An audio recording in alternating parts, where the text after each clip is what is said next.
I tell you, man. I tell you, I was rocking and popping, and my stream ended. I have no idea what happened. I have no. Mm, mm, mm.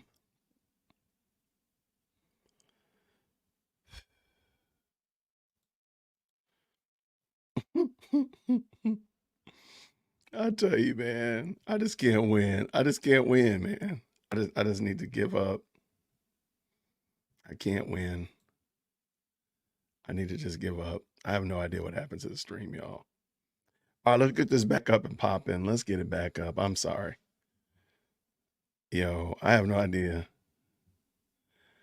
They didn't like that one. Maybe they didn't like it. Maybe, hey, I don't know, man. I don't even understand anymore. Okay, let's get this right. We were watching on Law and Crime, I believe. Law and Crime.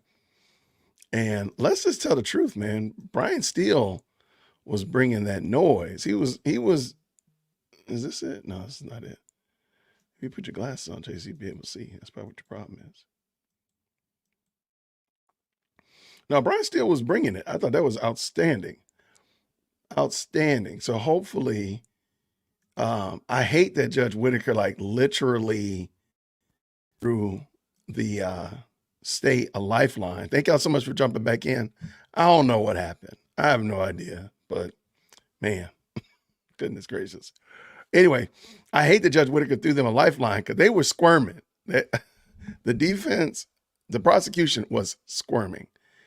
And all these new revelations. I mean, Brian Steele did his homework. Shout out to Brian Steele. He did his homework. He knew what he was talking about. But yeah, so I'm hoping that he can come right back in there, even though she threw him a lifeline, even though she kind of interrupted the flow. Brian Steele seems to be very poised in this regard, that when something doesn't go his way, it doesn't bother him. It doesn't throw him off. And let me tell you something. I mentioned it yesterday. I kind of said it in passing.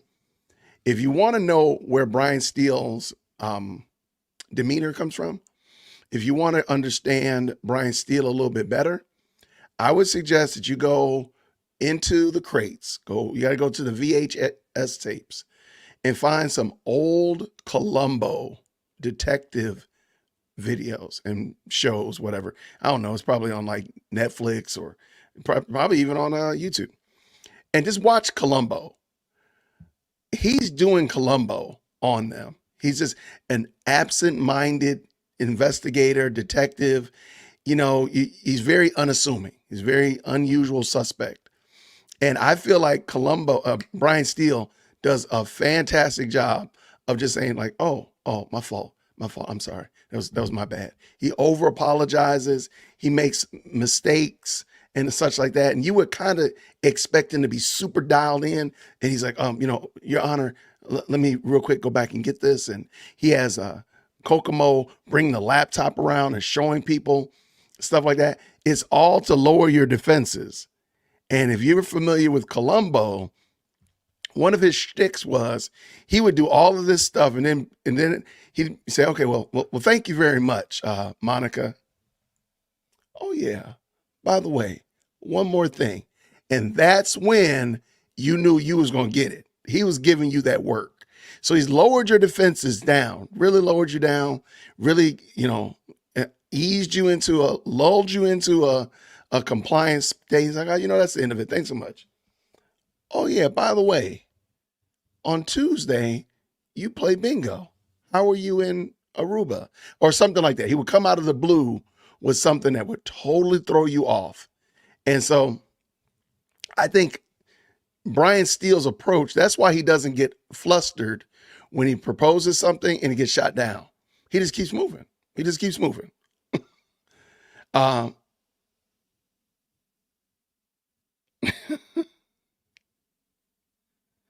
oh, this is interesting. Columbo also would bring hard boiled eggs to crime scenes for breakfast and look for salt in the kitchen. Yeah.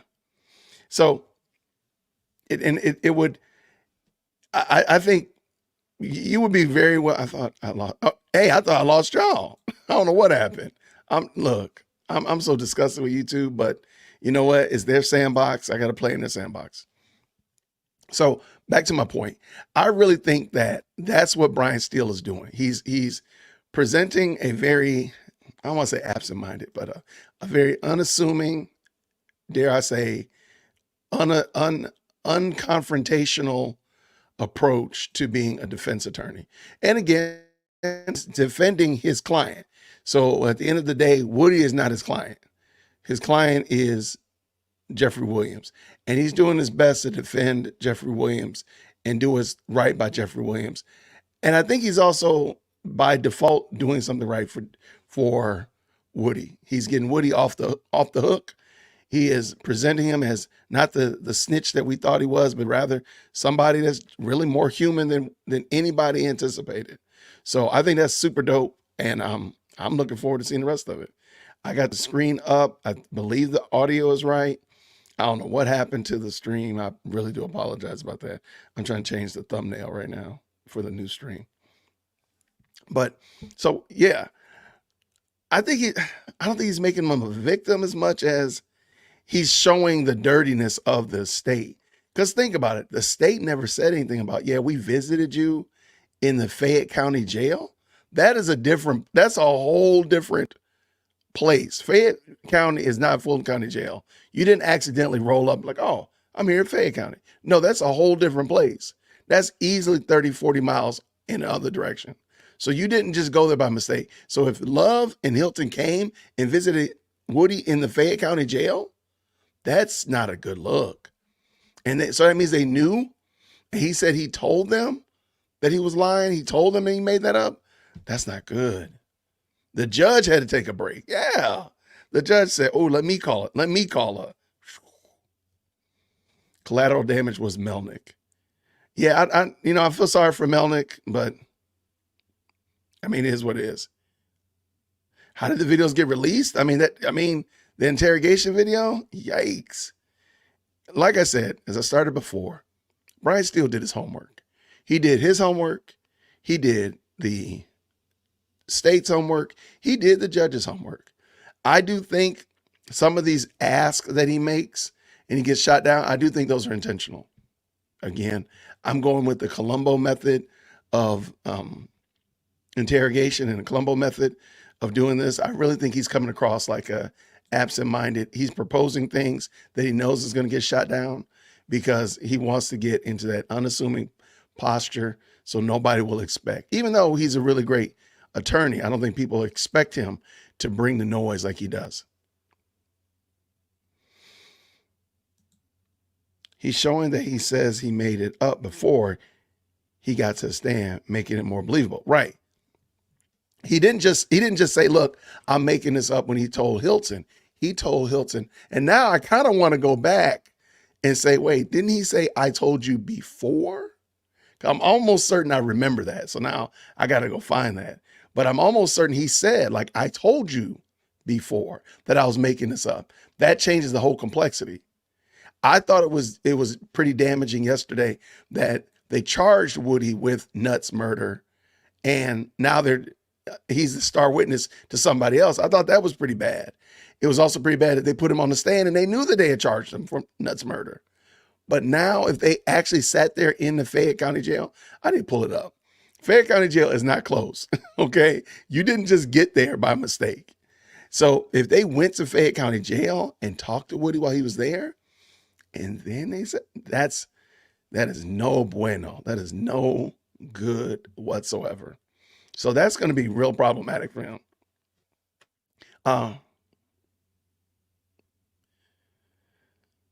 So they really can't. I don't think they can impeach him. I don't think they could.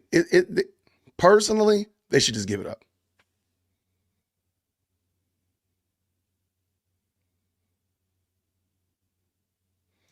Really? Man, Gordon, I'm over here thinking somebody put Gordon in 0-second timeout. I'm over here thinking I'm coming up with something new. I'm thinking I'm over here like, oh, yeah, that's Columbo. Like, oh yeah, I remember that. Dude, for real? Man, don't be coming up in here messing up my day. Put Gordon in 0-second timeout. Don't be messing up my story time. Dude, man. No, that's cool. That's dope. I just thought I thought I picked up something.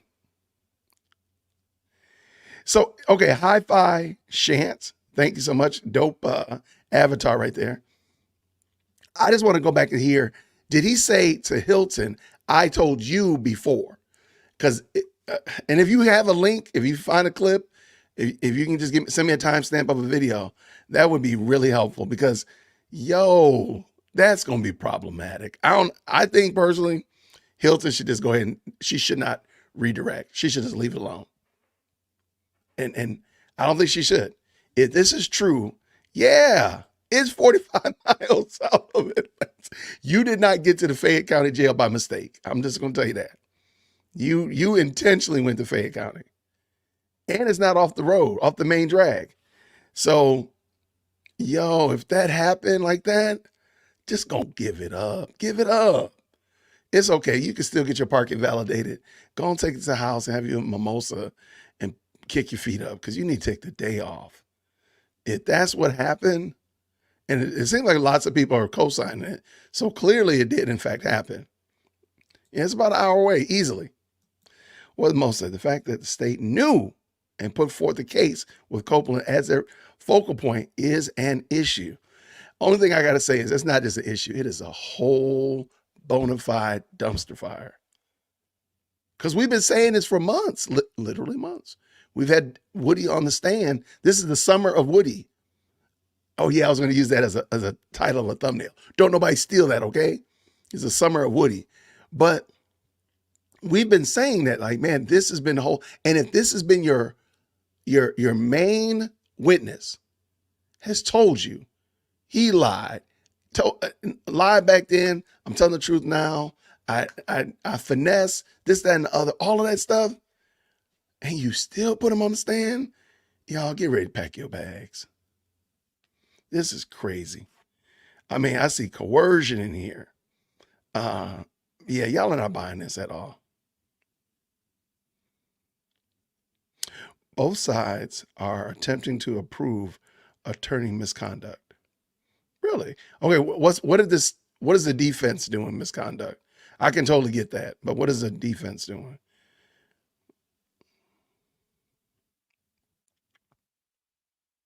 Wouldn't this almost be Brady if they did not go there?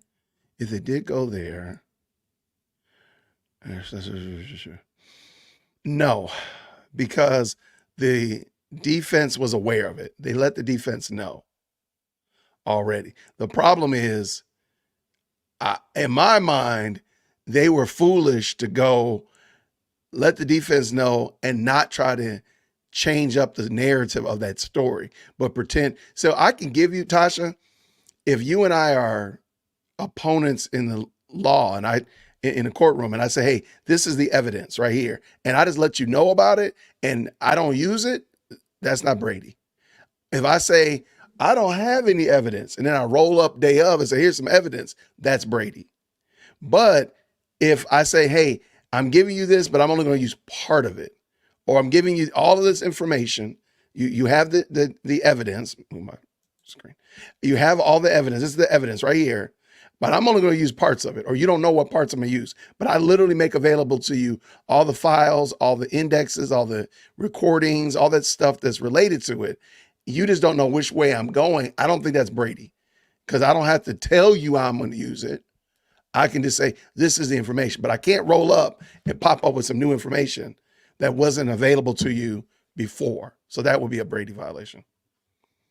I think it's Brady Giglio. And if I'm wrong, please explain. Please, anybody, legal minds, please help me out. I don't know. My live stream took a wrong turn, John. That's what happened. So he did say it twice. If y'all, some people have already sent me some clips of some other funny things. If you find a clip of him saying that, just timestamp it, or if you see it on Twitter or whatever, Thugger Daily. Oh yeah, shout out to Thugger Daily. Let me look about my bingo board is cracking. All right, my bingo board is crushing it. There was a sticky note in there. There's some coercion. I don't care nobody said there's coercion. So I got quite a bit. I'm playing bingo today. I'm looking for a Yenta and I need gang. And I'll have double bingo already. And then I need irony and Thugger Daily. Oh, I just said Thugger Daily. But all right, let me get this back because I don't want to mess this up. We already got it evicted once. I don't know how that happened. All right.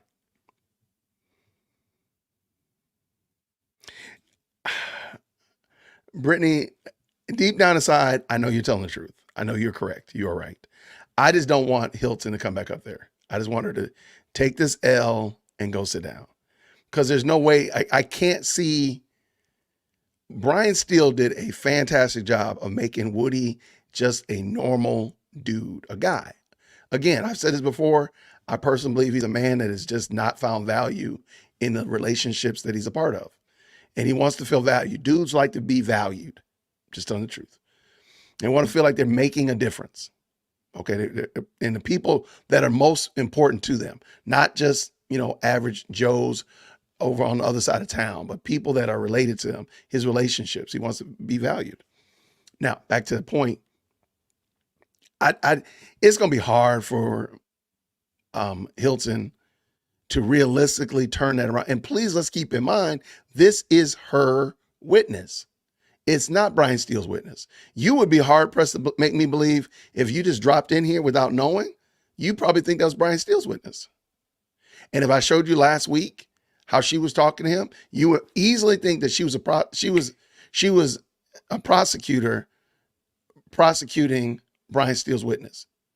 If I flip the days around and show you Brian Steele first, you say, "Oh yeah, that's Brian Steele's witness." And then the next, "Oh yeah, my goodness, they're cross-examining Brian Steele's witness."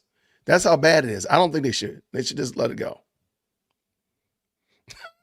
She's not smart enough to let it go. Yeah. The problem is, okay, I think Simone Hilton is smart enough to let it go. I don't think Adrian Love is humble enough to let it go. She's going to drive her to do it.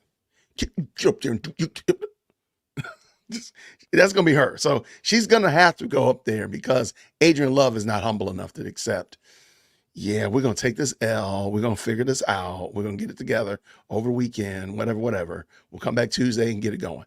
Nah, she's going to still, well, they will probably be like Wednesday or Thursday next week. But you got my point.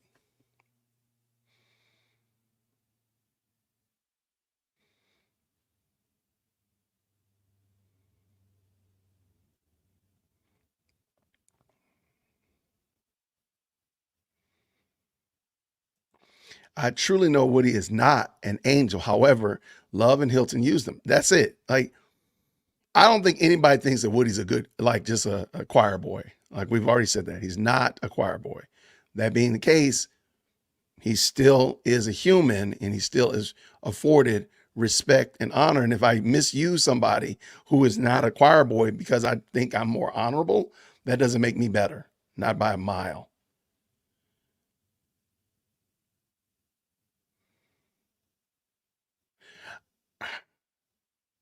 Sorry, dude. But I think the prosecution was hoping the defense was as lazy and ill prepared as they are. I don't know why though. That's the thing. I'm like, I don't understand why they thought.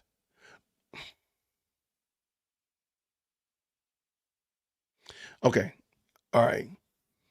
You have a sibling who's 6 years older than you. And your sibling went through high school before you did. So by the time you get to high school, your sibling is already in college, probably second year in college, and you're a freshman.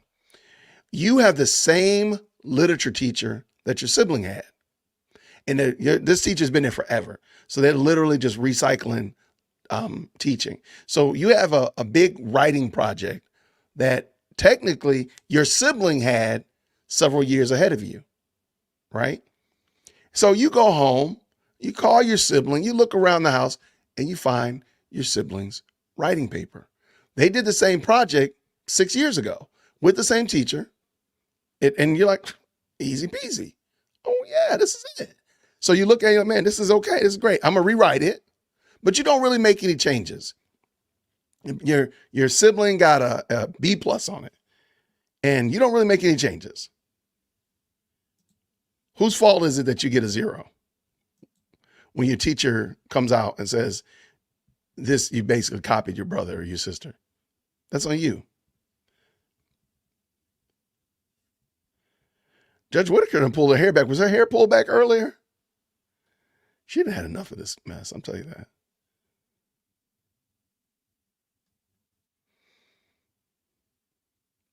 Yeah, I do think they thought they would fold. But I think they didn't do their own due diligence to modernize themselves to be able to properly compete against this defense team.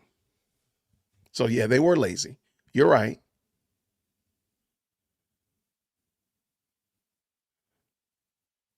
Okay, make sure I'm not, am I on mute or something? No.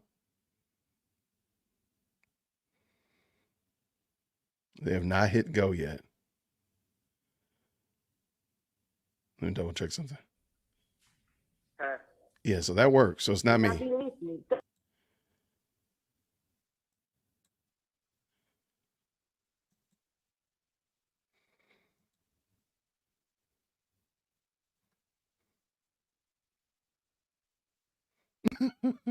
I don't know. These brakes be kicking. I don't know. She does look stressed. But I keep saying it's her fault. I don't know when they're going to hit the go button. There we go. Your Honor, I'd like to, sound with court's permission, play Jeffrey Williams or JW 250. Your Honor, this is D as in David. It's February 21, 2023 at 8:01 p.m. Fayette County Jail call. Okay.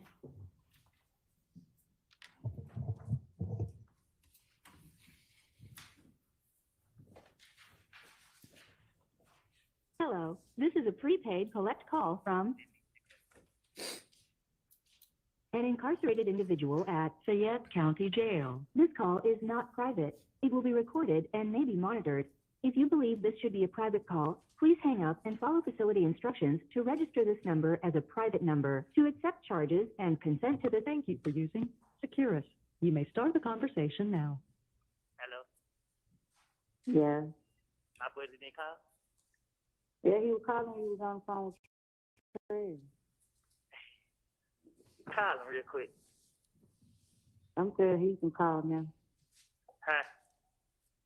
I told him he can call now. Yeah. Now I don't feel like going to see something damn serious. But I ain't gonna lie, I'm fall asleep. my head just started hurting bad as hell. Shit just made me feel better though. I be feeling like I be got. Because you worry about what the street say for the street. Ain't lie. We're gonna fuck with you because of you. Everybody else fuck them. Fuck that whole. It's a court situation, man. You know what I mean? Like it just like. Let me tell you something. God gonna let you out in the right time. Hold on, he calling. You just gotta trust that shit and believe it. Have faith. When you pray about everything. Click him in, why can't Cry that shit out the dog. Yeah, you can say that while you click him in, crazy girl. Mm-hmm. Yeah, you can. Hello. I'm saying before y'all start talking. You rude, that's why I can't stand talking to you. But I'm done. Nah, I'll tell you to click him in and say that when you click him in. I did. Shut up. Yo. I was telling her to finish saying what she was saying when she clicked you in. She's taking over being so rude. What's up, man? No shit, what's going on, boy? Man, these folks doing, they trying everything in their power to try to goddamn break a nigga, man. Yeah, they got all kind of shit going on the internet, boy. Yeah, my sister was telling me, I was like, man, they don't put me on a goddamn some type of lockdown where I come out hey, this time now. So, yeah. All people come out is like the 113. They got like they call themselves Viper here. They bring out, but they let me come out. They ain't in here. What the hell, they chop that shit up or something? Like, I'm trying to see like what the hell, you know what I mean? They got a part, man, on that motherfucker. They chopped that motherfucker up. What you say? That's What you talking about? Tell me. to my with the they saying that shit to my y'all let me go right now. And he said I go right to him. He said I go right to him with this shit. Yeah. To my kids situation. Man. To my yeah. When they're like, what is you like? Ain't gonna say no name, but y'all, you know, whatever fuck that shit, man. Yeah. They did try whatever, man. So I was like, I just had to face it. You know what I mean? Yeah. I got something For the, oh, man. You say you talked to the lawyer? Man, I got court in the morning. This nigga did text my sister, tell her that they Yeah, they still trying to get you to. They still trying to get you to go to court on that shit. you know, I go to my arraignment. Hold on. We ain't gonna think about that. My people that came into the office. Yeah. People came into my office. Yeah. Yeah, bro. But he said I'm going to court to be not guilty. This shit. Yeah. So what? I'm saying, like, what the charge? They still doing the old charge? They still got They stuff how driver with suspended license and reckless driving. So I'm like, Yeah. damn, man, you been talking about you didn't tell me the whole time you gonna try to ask for a bond, but now you tell my sister that we gonna enter not guilty plea in the morning. But they gonna do it on Zoom. He said he went to the judge to make sure that they come get me to bring me to court. And then he held later and but like we gonna have court on Zoom. So, yeah, but the way that shit looking, boy, they ain't even worried about them charges. They trying to get you. They trying to get you. At the end of the day, them charges, they're just a goddamn, them old charges, that shit just a goddamn, what you call that shit, like huh? 15 months, no bond. Yeah, that's what I'm saying. They, but you know what, it's like they gonna keep putting them charges off just to hold you and hope you know what I mean? The way they doing that shit, bro, the way they put the shit out there like that shit ain't, you know what I mean? It's like they got an agenda, bro. Like, they said to themselves, okay, motherfucker, you talking about you ain't gonna talk? This is what we got to do. Oh, you ain't gonna court? Guess what? We gonna keep putting this shit out there to make you feel like, you know what I mean? To make everybody, like, they just do it. They just shit. They going crazy with that shit, bro. Yeah, I told her there was that ammunition. I'm like, shit, you know what I mean? Like, I ain't tripping. Shit. Yeah. I mean, like, man, you know, this shit get goddamn crazy. I keep trying to contact his lawyer, and I'm telling him, like, look, you say you gonna come see me today. You ain't come see me today. You know what I mean? Then he just playing too many games, and now they done putting on this damn ass lockdown. And I ain't even gonna be able to get in touch with this nigga. Like, I ain't gonna be able to talk to him unless he comes to the phone after 7 o'clock. So I'm like, yeah. So I'm like, man. And my sister did you call? I had to tell her to goddamn let you know, goddamn, I be out there anytime 'cause I know you be at work. So yeah. I ain't know if you can answer. Yeah. Cause I hit up and I was like, hey, you know, I always want to know how you doing. And I especially when I be seeing shit, I be feeling like, damn, I ain't want him to be on this in this stress and shit like that. You feel me? Man, stress ain't the word. I'm like, I know, man. Made me angry, like. Huh? I said she just made me angry. Yeah. That shit, they got that shit. They got that shit. And then they just play like 2 minutes, 3 minutes of that shit. You feel me? Like, I don't want to lose, blah, that shit on that shit's so crazy. Motherfuckers all jump on. I don't even know how the fuck they even find them bitches on my page. They all under that motherfucker going crazy. I ain't even commented back on their head. Like, oh, you was his mentor. So you ain't told them something that I'm like, I just seen this shit today. They must have been there. That was a couple of days ago or something. Man, I'm like, how the fuck these folks found my shit? What the hell? I don't even, who the hell is y'all? man, Yeah, crazy thing man. about Bill, but she, I know they mad because, nah, I mean, they feel like I like you know how you got a dog that motherfucker see his tail, that motherfucker keep shaking his tail. Yeah. They feel like they what I did. I made them chase their tail. Yeah. So now they trying to show a motherfucker like, oh, okay, you wanna play a game with it? Cause listen, bro, they came to me when I first got locked up. They offered me 1 year in jail, no probation, no papers, no nothing. I turned this shit down. I turned them down every time they came to me. I turned them down. Tell my lawyer, no, turn them down. Now my lawyer tell him, he finally tell them, look, they cannot contact me at all. We don't want to talk to them, do no negotiating with them or nothing. Now all of a sudden this shit they pop up. Yeah. The other number you Oh, was wow. the other supposed to come holler at you? Yeah. Here, they ain't never come. Nah, I told my lawyer like when this shit I told him like, oh man, I don't want to talk to nobody. Nah, man, like Yeah. at the end of the day. They're like everybody trying to trap you right now. They knew he had a Like, lawyer. at the end of the day, I don't want to talk to nobody. Cause I'm not gonna put myself in a worse situation. I'm just gonna face these charges I'm locked up for, and just deal with whatever comes. If they drag me to court, I got my Fifth Amendment rights. I'm gonna take the fifth, and then I'm Oh, come on. I don't want to talk to nobody. Yeah. Cause I was trying to think of all, I was trying to think of all kind of shit myself. I ain't even gonna lie. yeah, I be so paranoid. Shit, I just like, man, I don't know what is what, who's who. Like, Yeah.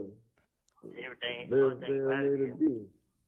motherfuckers fail to realize that if you look at anything that was said, ain't nothing that was said, motherfucker was charged. So Okay, I got to do it real quick.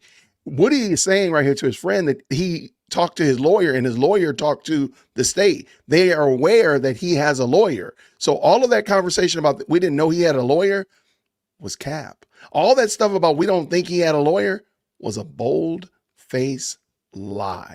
I do not want to stop this. Let's keep going. Woody is cooking now. Now we got a wood grill. if motherfucker, if we paid attention to it, I wouldn't say anything. But the main thing I kept saying was, let me go. Shit, they let me go then. Yeah. I was out of there. But I mean, he wasn't up for that. But see, and the public, and just people don't know all that though. Like people that's close to you in your circle and something, they know. But far as the public world, like they don't know that. All they know is what they see. They don't know what's going on. All they know is what they hear from the media, what they see, and what they hear in court. For real. So they just take everything and run with it. Exactly, like everybody on this shit. Yeah, everybody there, all the niggas on tour, please, and point the finger. Ain't nobody focus on none of that. They only focus on me. Like, man, look at this. Yeah. And it's because of how they put that shit out there like that. Like they put pieces of the video out there, and they chop and get just the worst part of that motherfucker. Yeah. Like, come on right now, y'all let me go. Y'all catch them in the act. I leave y'all there, and y'all catch them, y'all follow, and y'all rest them in. Like, you know what I mean? They put that part on that motherfucker. Yeah. You feel me?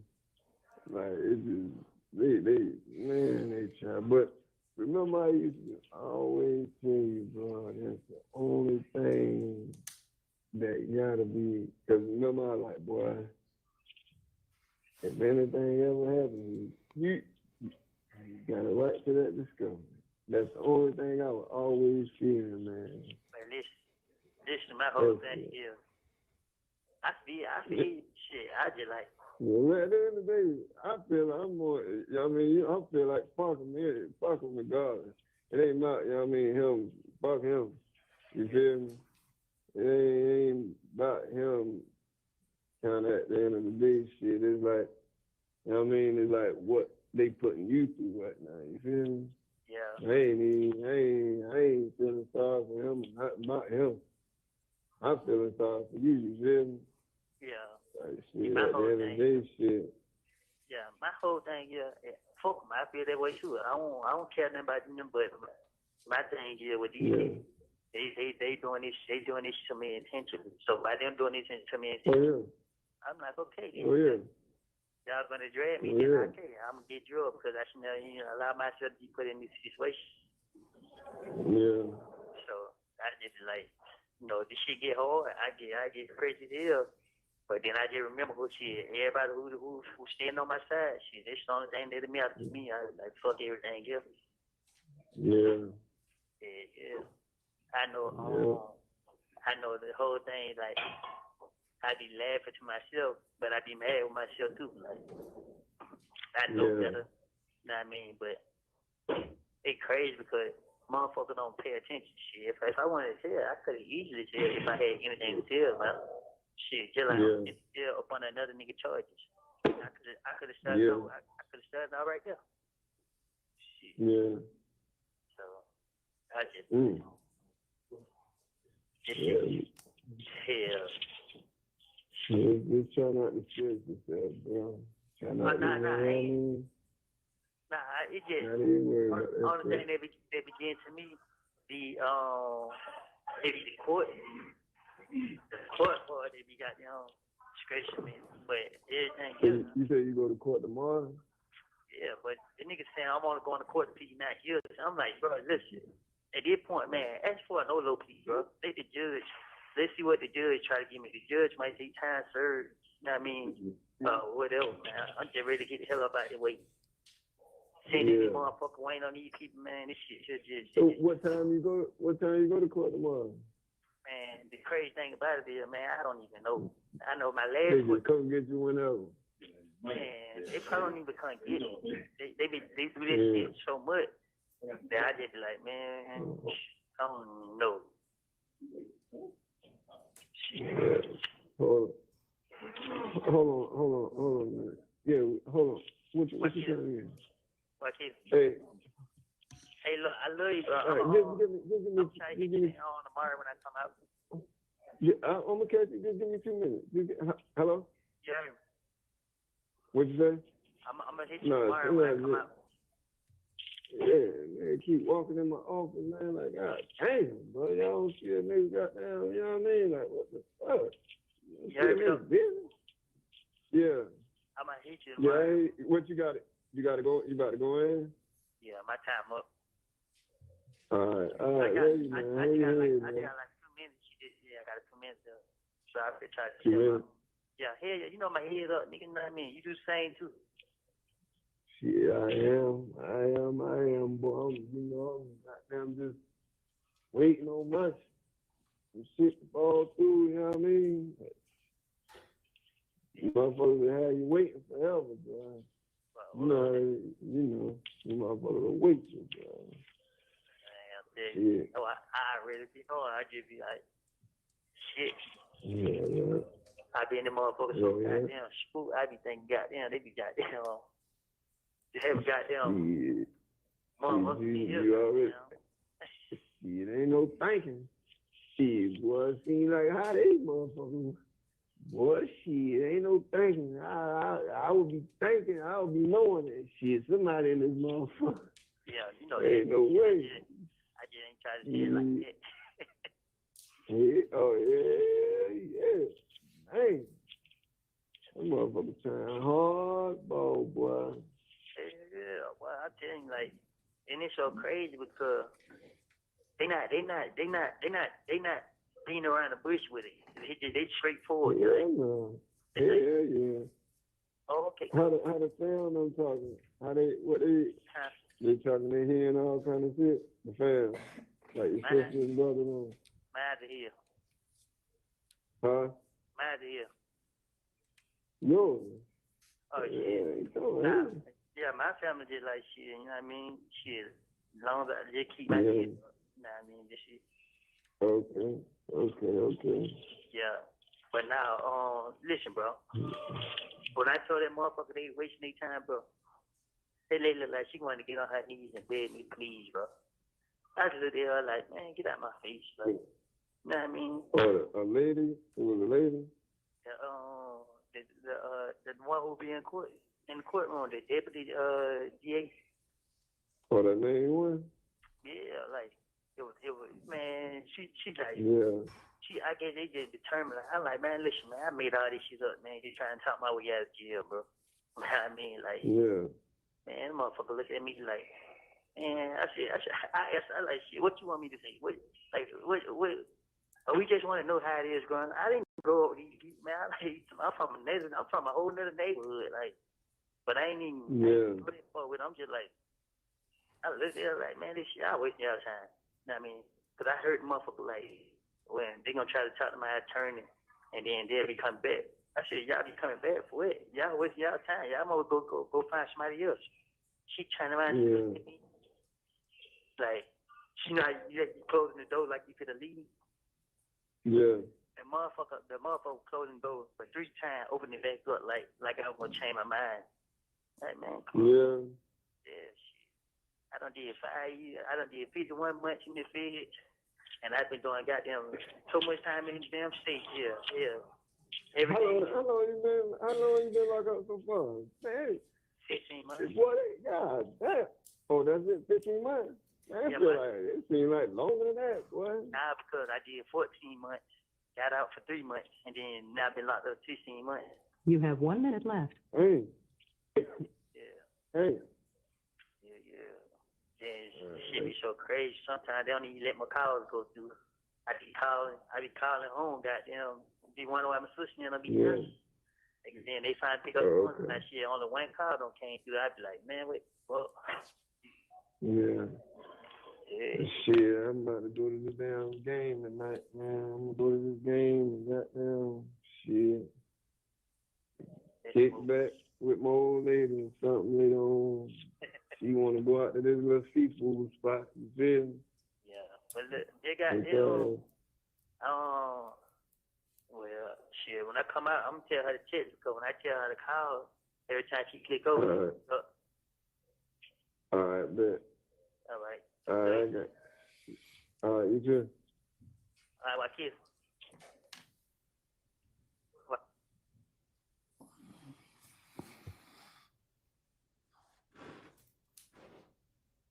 Mr. Copeland, can you tell the jurors, just orient them, what relation was the people that we heard besides your voice on the recording? My sister and a friend. Okay. And the friend this time is a man. Sound like a man's voice. Is that accurate? Yes. Did you hear you explain that you've made people mad and that they feel like you feel like you made them shake their tail? When you first got locked up, they offered you a year in jail. You turned them down, and now your lawyer has told them not to contact you at all.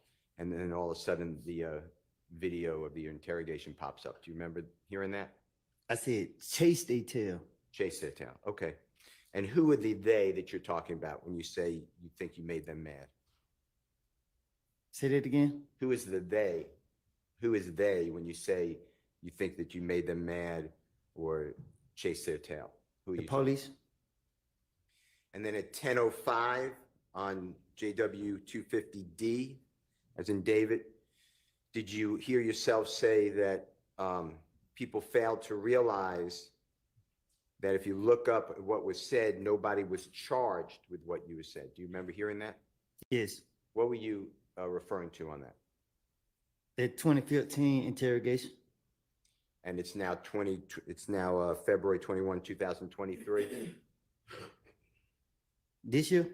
No, when this call was made, February 21, Oh. 2023, so a year and a half ago, maybe. Is that what you're referring to? In that call? The length of time? Yes. Okay. And then do you remember hearing at the same statement at the 10:05 that you would say anything. Your main thing was you were saying thug and was trying to let you go, trying to get them to let you go. And you said that if you would let go, you were out of there, but they weren't going for it. Do you remember hearing that? Yes. Do you remember a little later, you said that it is crazy that people don't pay attention. If you wanted to tell, you could have easily told if you had something to tell. You remember hearing that? Yes. Do you remember hearing at 17:20 that you explained that you told them people that they're wasting their time, and the lady acted like she wanted to get on her knees and beg and plead? You said you told them to get out of your face, and then the man asked which lady. Do you remember that? Miss Love. And then you said on the recording, the deputy DA. That's who you just pointed to. Miss Love. And you said you told them, Miss Love, that you made it all up trying to talk your way out of jail. Is that what you said on the recording? Miss Love. You told her that Yes. back in February 21 of 2023 and before that. When she came to see me at Fayetteville jail. And then she wouldn't leave, and you said, what does she want you to say? Do you remember saying that? Huh? You asked her, meaning District Attorney Love, what does she want you to say? Remember hearing that? Yes. And then you said that they asked about how it was growing up, and you said, I didn't grow up with them. You're from a whole different neighborhood. Did you hear that? Yes. And you told Deputy District Attorney Love that she and the others are wasting their time. Yes. Who else was with Miss Love? Miss Hilton and the big guy, the big investigator. I can't think of his name right now. Long. Investigator Long with the District Attorney's Office? Yeah, I think that might be his name. Okay. But the big police, DA, whatever he is. Okay. And you told Miss Love, Miss Hilton, and who you believe is investigator or police officer Long to go find someone else that they're wasting their time. Did you hear that on the recording? Yes. And that did happen? Yes. And you said that the door, that she opened the door 3 times like you were going to change your mind. Who are you referring to? Miss Love.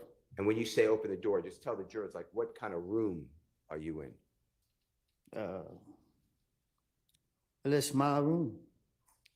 Were you allowed to go in and out of the room on your own? I was in jail. So who was going in and out of the room like 3 times, opening the door? Who you? No, she wasn't going in and out. They were leaving. I was complaining about my court. Every time I had to go to court, they weren't coming to get me to take me to court. So they kept holding me in jail, and I would miss my court, and they'd give me another court date, another month, like a month away. So she would ask me who my lawyer was, that she was gonna reach out to my lawyer and try to get them to get me in court. So if they were to help me get in court, would I cooperate? I said, get me in court and we'll see. You wanted to get out of jail? Yes.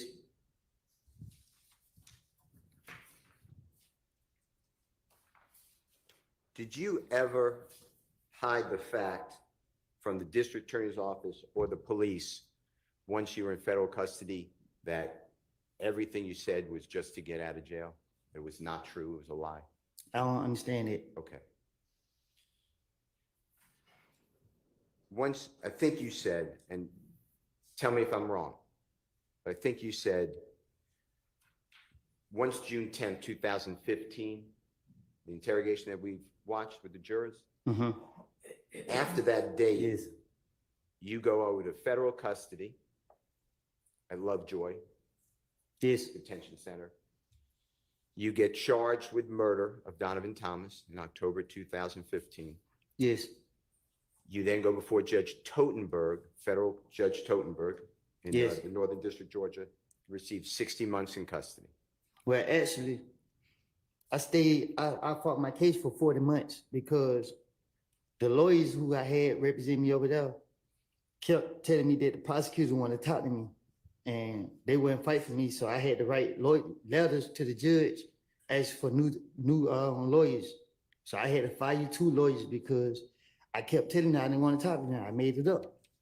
And then I didn't trust them. So it took me 2 years to file one. And then they gave me a 3rd lawyer. And when I got her, I just told her I wanted to plead guilty at this point because I've been in there for so long. And when you said you wrote to the judge, you're talking about the Honorable Judge Totenberg, Yes, and you had what's called appointed lawyers. Some people say public defenders. Is that true?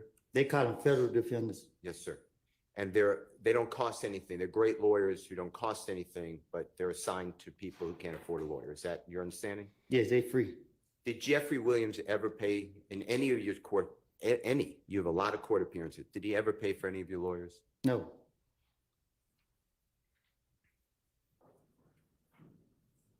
With regards to that time that you were going through Judge Totenberg to get the 3rd lawyer for 40 months and then you pled guilty to 60 months, which is 5 years, right? yes, You made it known to the district attorney's office of Fulton County through your lawyer that you made all of this up, that you lied. I didn't talk to the district attorney when I was in the federal, over there. It was the federal U.S. attorney kept telling my attorney that she wanted to talk to me. And that you made it clear to the United States Attorney's Office, the lawyer for federal prosecutors, that this was all made up. Well, the first lawyer tricked me down there. He tricked me into a proffer. When I got in there, I seen all the police, they locked me up. I was like, what the hell is this?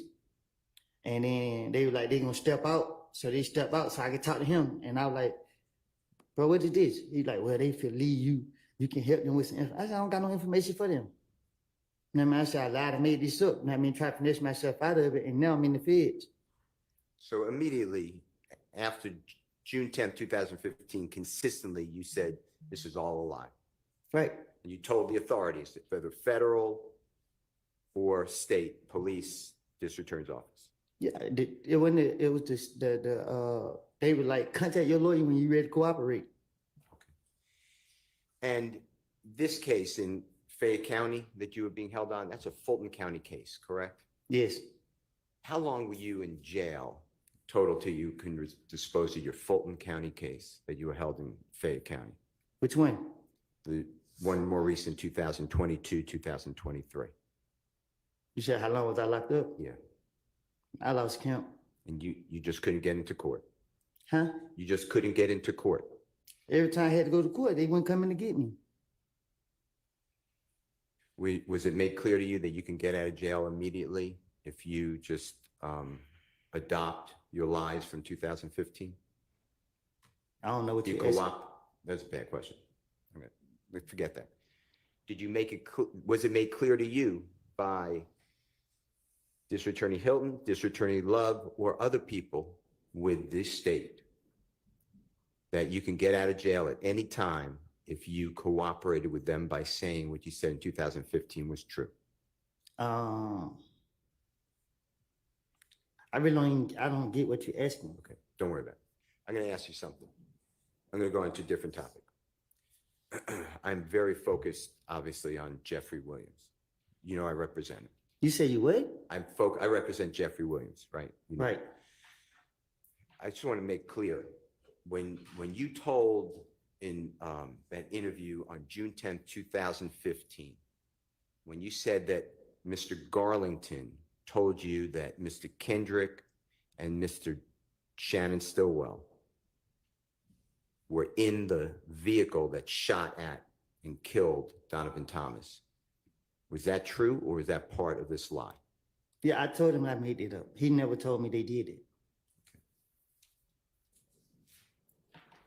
And you made that clear to the authorities as well.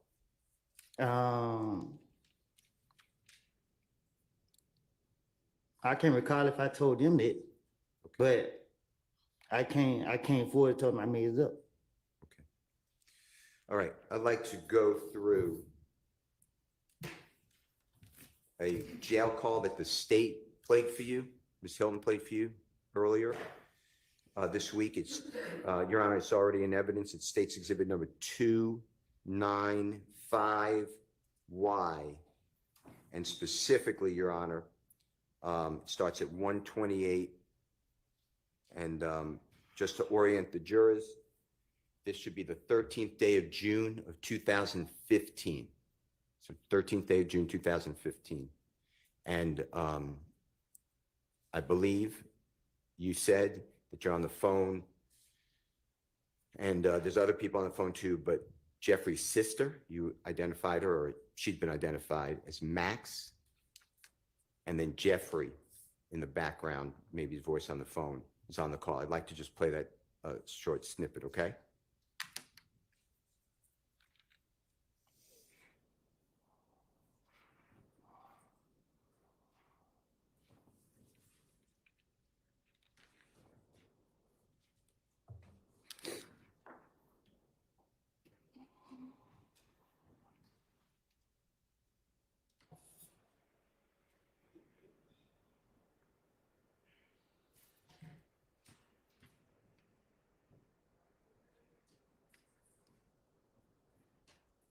That's true.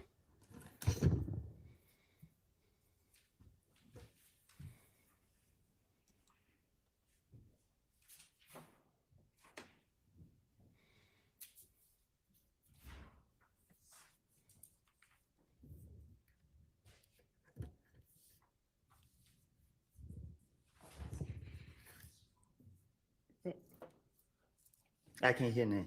I don't think it's playing.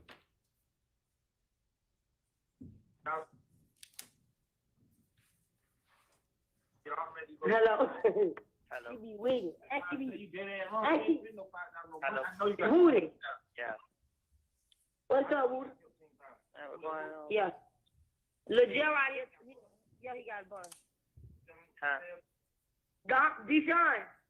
Yeah. So how much your bun is? 15,000. But I can go to a bun, kind of bun come on about 1,500.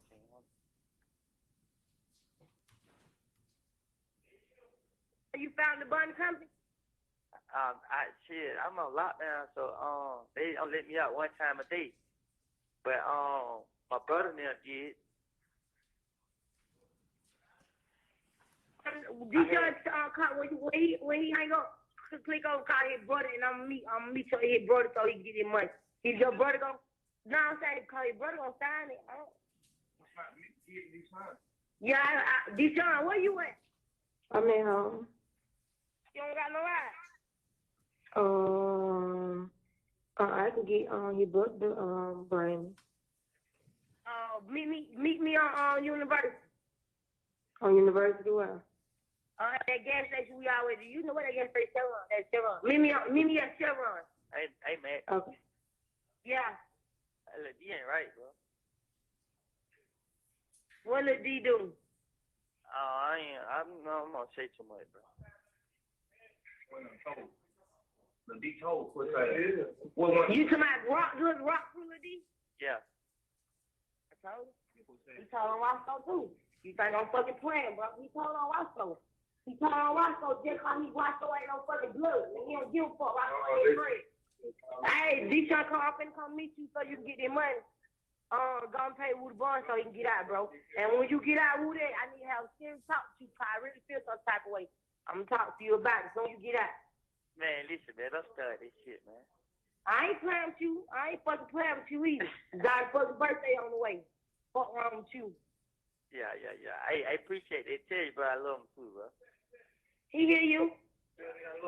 You gotta get this motherfucking mind together. He said you gotta get your mind together, bro, because you been tripping. Man, how, bro? I been left out there alone, bro. I ain't had nobody, bro.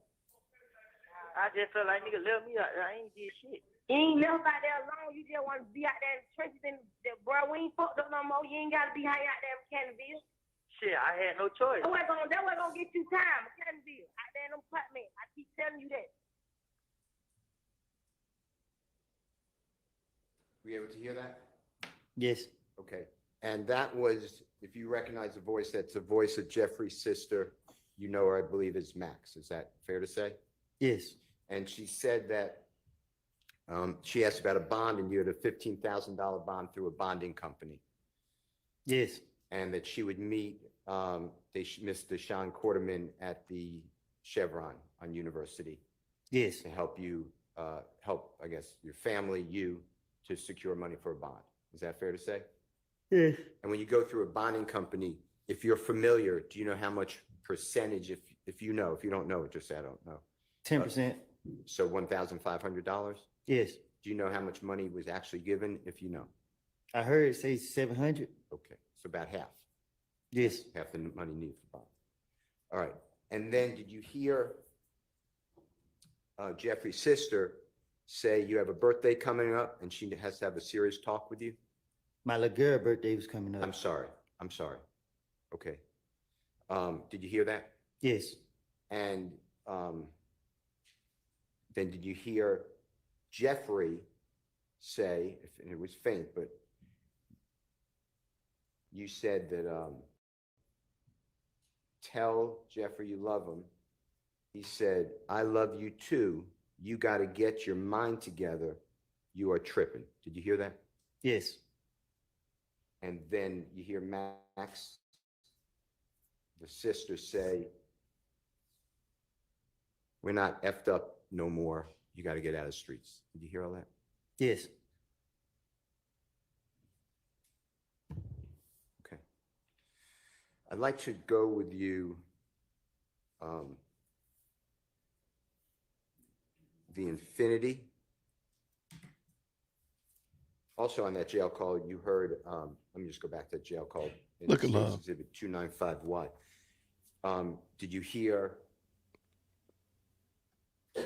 you say that little D is tripping? Did you hear something like that? Yes, And then Max said something like, he told on, I know him as Mr. Winfrey, but Roscoe, I think, is the name used. If I'm wrong, just correct me. I heard that. Okay. Did Jeffrey say anything about that? I didn't hear him say nothing. Okay. Now, I want to go back to the infinity. You made it clear when being questioned by Miss Hilton that infinity that you asked Jeffrey to rent it for you. Do you remember saying that? I didn't hear you. You didn't hear me? No. When Miss Hilton was asking you questions, you made it clear that infinity, the infinity vehicle, was rented. You asked Jeffrey to rent it for you. Do you remember testifying that way?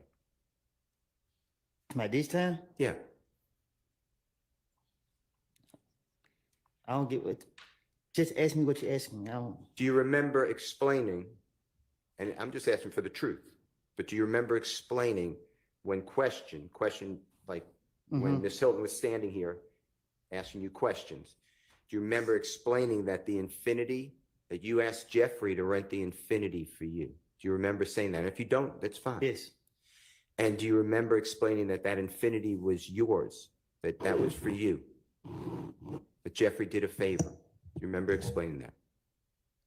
I said we just get it anytime we want it. Okay. I'm going to show you what I've marked as Jeffrey Williams number 253, because you gave, I thought, I may be wrong, but when I asked you about the infinity, I thought you told me something different. So I just want to see if this is true, okay? This is Just from, said counsel testifying about what he thought saw. I apologize, I won't do that. Prior inconsistent statement, but okay. This is Jeffrey Williams 2, that's wrong. No, Jeffrey Williams 253, Your Honor, and this is from August 12th, 2024, questioning by Miss Hilton of Mr. Copeland, and it's from the live feed, Your Honor. It's a short clip. And just listen to this, and if it's wrong, just correct it. I was only protecting him. So when you told the detective about what happened the night of Donovan Thomas's murder, were you protecting threat? Yes, I was gonna keep threat name out of it as much as possible. Did threat have something to do with Donovan Thomas's murder? I don't know what threat got something to do with it, but I know that there was the last person I gave that car to. What car? The car, the Infinity car. And I wasn't gonna say nothing about it. What Infinity car did you give the threat? The Infinity car that I had. Okay. Is this the same car that you went to the rental car place with Thug and Thug rented the Infinity? I'm talking about the gray Infinity car that me and Zachary was riding in. I wrecked the car, put up on threat, gave the car the threat, and I left. Okay. Is this the same Infinity that you told police that you went to the Hertz rental car place with Thug when he rented the Infinity? I just told you that I gave threat that car. Ms. I don't know. Peplin, that's not what she asked, so listen to what she asked and then answer that as best you can. You're saying you gave threat that Infinity. Is that what you're saying? Hold on 1 second. Y'all just confused me. What you say, Yana? Well, I wanted Ms. Hilton to ask the question clearly and you listen to it and answer it. So ask the question you asked him a minute ago, if that's what you want the answer to. The Infinity that you're talking about, is that the Infinity that you went to the Atlanta airport with Thug when he rented the Infinity? What you asking? You're talking about an Infinity that you gave the threat, correct? Right. The Infinity that you're referring to, is that the Infinity that you went to the Atlanta airport with Thug when he rented the Infinity? Yes. Okay. And that was the car that Thug rented, correct? I asked him to rent me a car, and I rented the car, and I gave the car the threat. When did you give the car the threat? The same night I rented it. The night before that happened. Before what happened? The same night it happened. I can't remember. I gave the car the threat, and I left. Where did you give the car the threat at? The studio.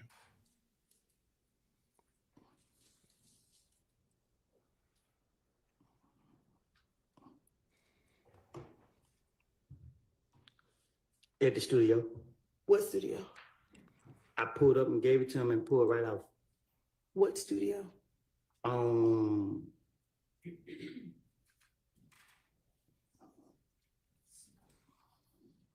It was by Northside Drive, Marietta. It was one of them streets.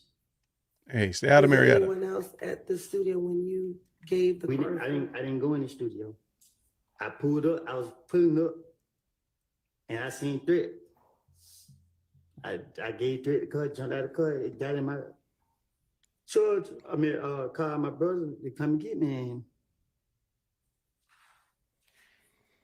And was this the date Donovan Thomas died? Was this a few days before? In relation to when Donovan Thomas died, when did you get threat this vehicle? I gave threat that car. I read the car, gave it a threat. So when you wrecked the car, why would you give threat a wrecked vehicle?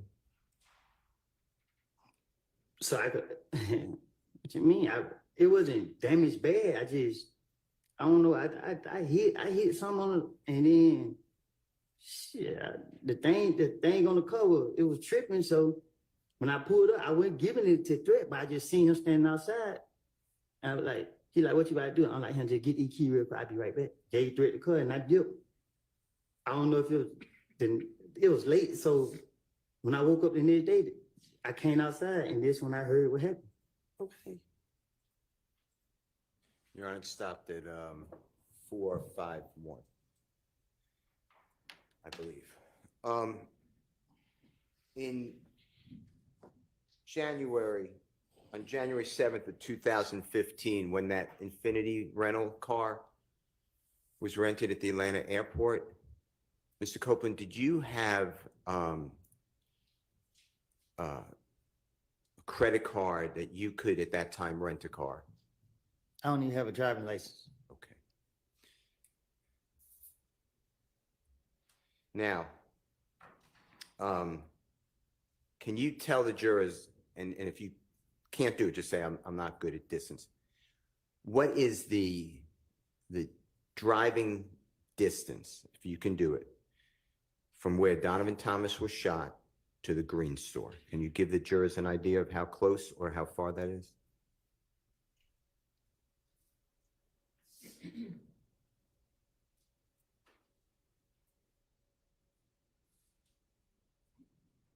Five minutes. Okay.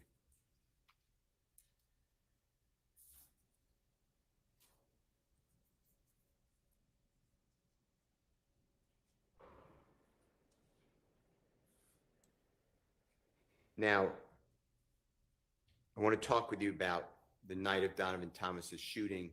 Eventually that evening, is it true that you're at Jeffrey Williams' home? I didn't hear you. Were you at Jeffrey Williams' home at all after Donovan Thomas's shooting later that night or early the next morning, before you went to the police department? I was all over the place. Okay. Do you personally know whether Sprinter vans were already summoned to come and pick people up that evening to take them down to Miami for Jeffrey Williams to perform and do shows and work in the studio? And if you don't know, just say, I don't know. Yeah, I don't know. Every time we went with him, it just be like, spare the moment. Okay. When you went to Miami, not the night of Donovan Thomas's killing, not the next day, but the next day, and if you don't remember or I'm wrong, just correct me. You went with Miss Quarterman, Deshaun Quarterman, and your child. Is that true? To my when I went to Miami? Yes, sir. After Donovan Thomas's shooting, a couple of days later. It was just me, my baby mama, and my little girl. And do you remember if you flew to Miami or you drove? We had to drive because I don't think I ever caught a plane with her. Okay. And do you know how you got there? Meaning, did somebody drive you like in a Sprinter van or another vehicle, or did you have a car access to you, or do you know?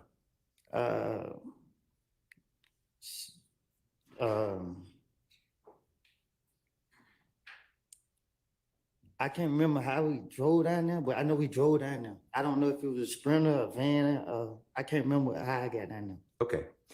And is it true that immediately after Donovan Thomas was, God forbid, killed, that your family, you and your family's homes and persons were being shot at?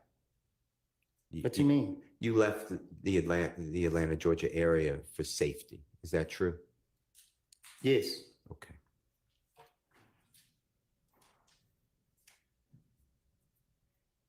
The detective told me to leave. And was it Detective Thorpe? Do you remember? Yes. Okay. And did Jeffrey give you any money for that trip and pay for anything, hotel room, anything like that? No. Did Jeffrey ever give you any money ever for committing a crime for him? I never committed a crime for him. That was my next question. Okay. You had a lot of contact, it appears, what the jurors heard, with Detective Gaither, Detective Thorpe. It was just telephone calls. You could text them. They could text you. They could call you. Is that fair to say? Before, obviously, June 11th, 2015, before you got incarcerated and continually for 60 months, 51 months. Have the prosecutor and the police ever showed you any recordings of any of those calls that you had with them, besides the interrogations that we had? My first time ever seeing these two was during this trial right here. I never talked to nobody outside of these two right here. Okay, and when these two, you mean Miss Hilton, Miss Love? Yes. I'm talking, and I appreciate that. I'm talking about Detective Gaither, Detective Thorpe, and all those communications, Detective Dennis. Did anyone ever show you, let you listen to any of the recordings that you had with every time that you met with him? Did you ever have that outside of these video audio? No, Did you ever see a report that was shown to you, hey, you said this on this date? no.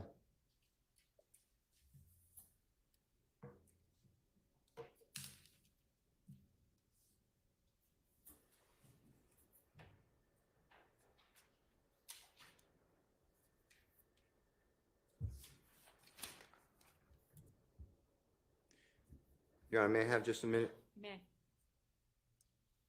Hey, real quick, while he's taking a moment, real quick, everybody. This is super, super engaging. So thank y'all so much. Do me 3 quick favors. Hit the like button if you don't mind. If you haven't already done it, hit the like button, please. Definitely jump into the chat. And I know there's this rumor, this pernicious rumor about whether or not Fonnie Willis has some relationship with a gangbanger or whatnot. I don't know that. I have not dug any. I've done no work on it. So it's basically a rumor. So it's gossip. Let's go ahead and stop that. Brian Steele's back. Let's go. Mr. Weinstein, I think you indicated you might have a fairly short cross-examination. Go ahead. Oh, he's done. Brian's done? Good morning, Mr. Copeland. Good morning. My name's Doug Weinstein. I'm Diamante Kendrick's attorney. I think you know him as Yak, right? Yes. Okay. So when I refer to him, I'll just call him Yak. I know you weren't feeling well yesterday. How are you feeling today? I'm feeling better. Thank you. Okay, good. I'm glad to hear that. I'm not going to ask you a lot of questions about years ago because it's been about 9 years. I can't remember what I had for lunch yesterday. But I will ask you a few. So let's talk about 9 years ago. You've stated repeatedly that you would tell the police anything to stay out of jail, right? Yes. You said yesterday, tell me if you remember this, you said yesterday, quote, Rice Street is not prisoner jail. I don't know what that place is. It's the worst place in the world. Do you remember saying that? It is. Why do you say that? Because it's the worst place in the world. Okay. That I don't been to. Okay. So let's talk about finessing the police. Okay. I think you've heard the word, I'm just going to say it once. You've heard the word bullshit a bunch the past couple of days. Right. So we'll just say BS. Is that basically what you were telling the police, BS? Yes. So you're a bullshit artist. You're a BS artist at As the you can time. see. I'm sorry. I said, as you can see. Okay. Or at least you were several years ago, correct? And I told them that. Okay. And you would stay at a jail to help yourself because you didn't want to be in there, correct? Right. And you wanted to stay at a jail to help your family, your girlfriend, your daughter, correct? To protect them. To protect them. Yes. Okay.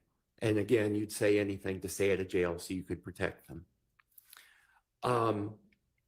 So when you said that you heard things from Mr. Garlington, from Lil D, about what them guys shot Thug, that was a lie, correct? It was. And about Yak being a driver, that was a lie, correct? It was.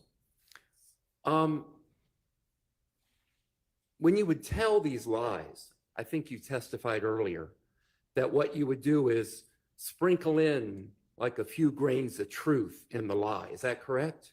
It's the only way you can be convincing. Can you explain to the jury that technique that you would use? All right.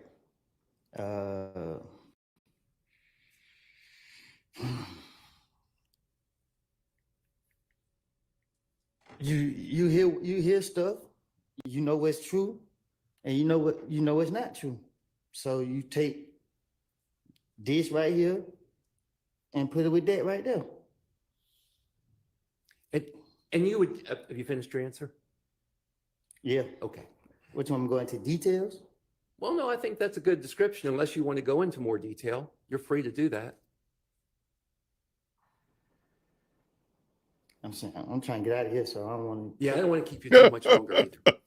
So, again, those things that you said were lies about Yak. The reality is that you told the prosecutors, these two prosecutors here on my left, you told them before June 7th of this year that what you had told the police, what you told those detectives in 2015 was a lie. I told them when they came to see me, did yes. And you told them on June 7th it was a lie. June 7th of this year. That was that Friday. I don't know. When y'all go to using dates, Yeah. I don't know. I can't say what date, but I told them. And the date I'm referring to, if this helps you at all, is that first Friday that you came to court here on this case. You told them it was a lie on that date. Ex parte. I can't say what I told them. I can't say what date. Okay. And after they sent you away to jail for the weekend and you came back on that Monday, here it comes. You told them it was a lie, that you had lied back in 2015 as well, correct? I don't understand it. Okay. Well, I'll take that question back. All right. I don't want to confuse you. All right. Okay. I recall earlier in your testimony, you said something to the effect, and these aren't your exact words, but you said, my hand to God, you're telling the truth now. What you said back in 2015 was a lie. Do you remember saying that? And I still am saying it. That what you're saying on the stand today is the truth. Yes. I was watching an interview you gave. Tell me if you remember giving an interview. It was published to YouTube on the 9th of August this month with DJ University. Do you remember the interview you gave to DJ University? Man. Shout out to DJ University. I don't know where he was based I was sitting on the sofa. Chicago. Yes, you were. Yes. Okay. And you told DJ University about coming to God lately. Do you recall that conversation you had with him? Yes. Would you relate that conversation to the jury, please? Objection on relevance. It goes to his credibility today on the stand, Your Honor. Shut up, Simone. Instead of the conversation, just ask him whatever you want to ask. Okay. You told DJ University that when this indictment came out in this case in 2022, May of 2022, and then August of 2022, and your name was not on that indictment, that you realized that God was at work in your life. Do you remember that? And what did you mean by God was at work in your life now?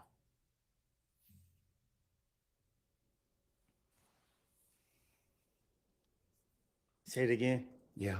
When you told DJ University, and you told him a lot about God entering your life lately, but you told him that when you saw this indictment and this case come out, that you realized that God was at work in your life.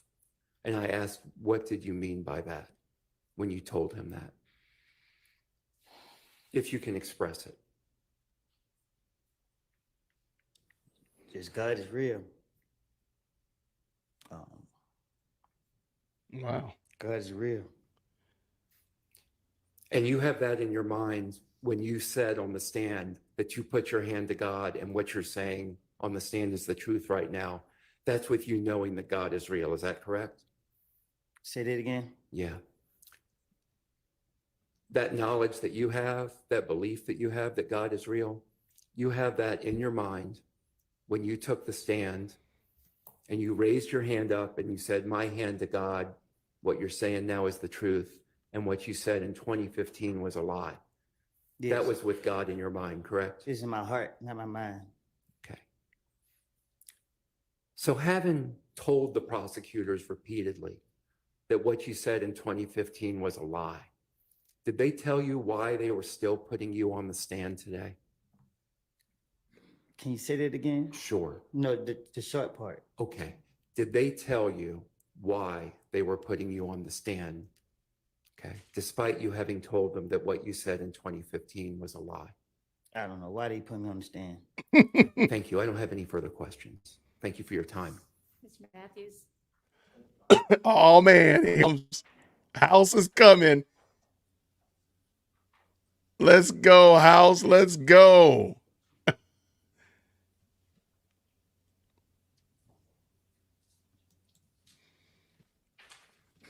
I think Shard is, wow, he did get done before lunch. Wow.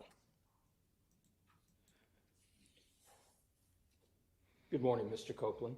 Good morning. My name is Carrington Matthews, and I represent Mr. Marquavius Huey over there. Can we see him, please? We're about to look at a certain exhibit, a certain picture that the state showed you a few days ago when you're on the witness stand. It was a picture of you and Mr. Huey and someone that you referenced as Nard at a restaurant. Do you remember that? Yes. Okay. That particular photograph, can you pull it up? Okay.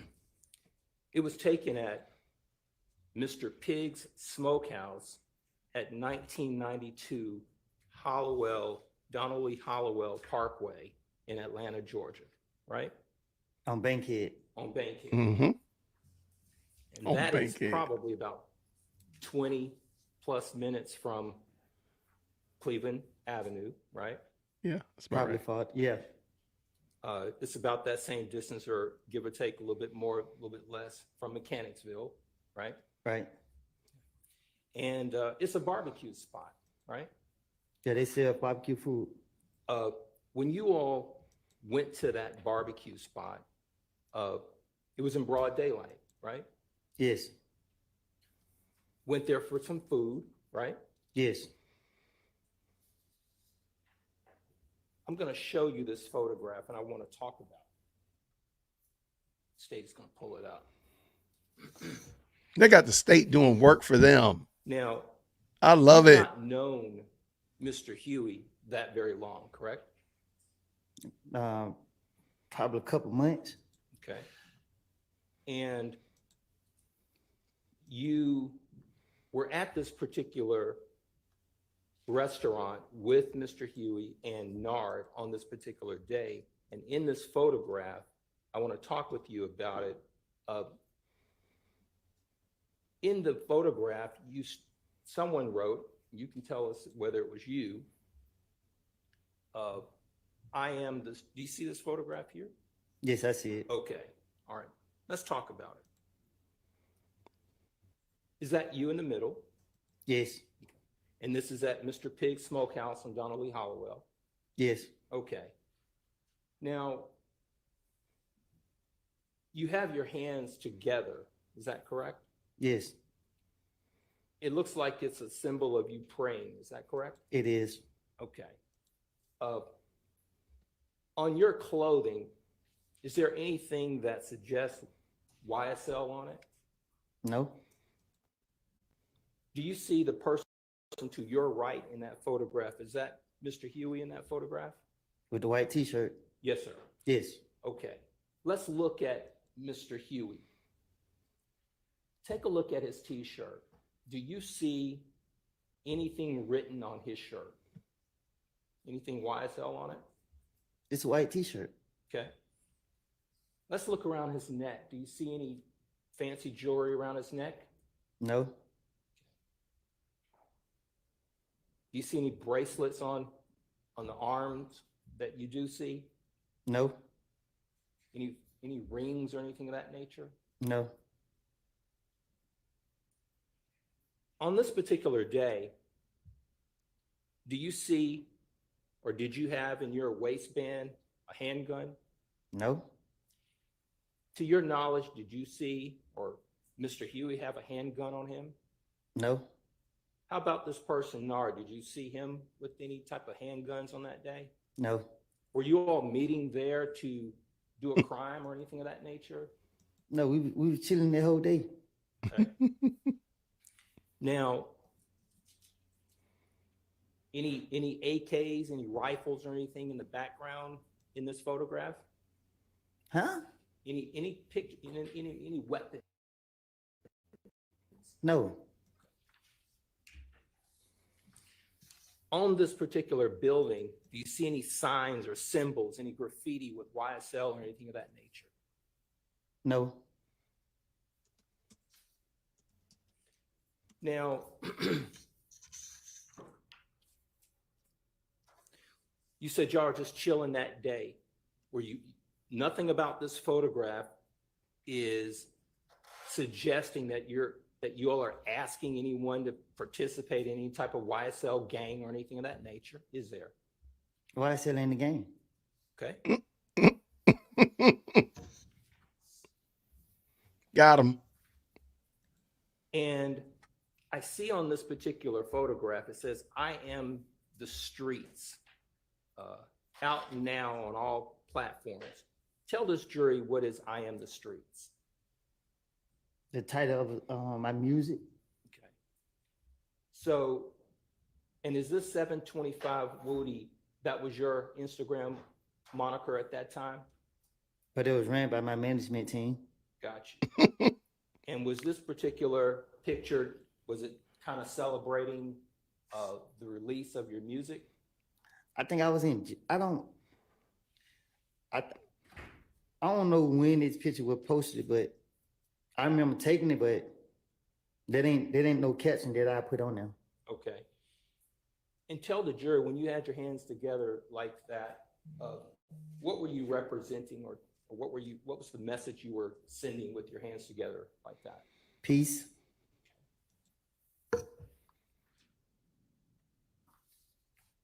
Now, on this document that we're looking at, on this photograph, at the bottom it says "Free the Guys." Can you tell the jury if you know what was that about, or what that represented? That we was incarcerated, or that at least one of us was incarcerated. Okay. And was there anything in your mind criminal or wrong about saying "Free the Guys"? Well, I don't know who posted it. So on my page, if there was posted on my page. Okay. It's not something you posted. I didn't have a phone in jail, so no. Okay.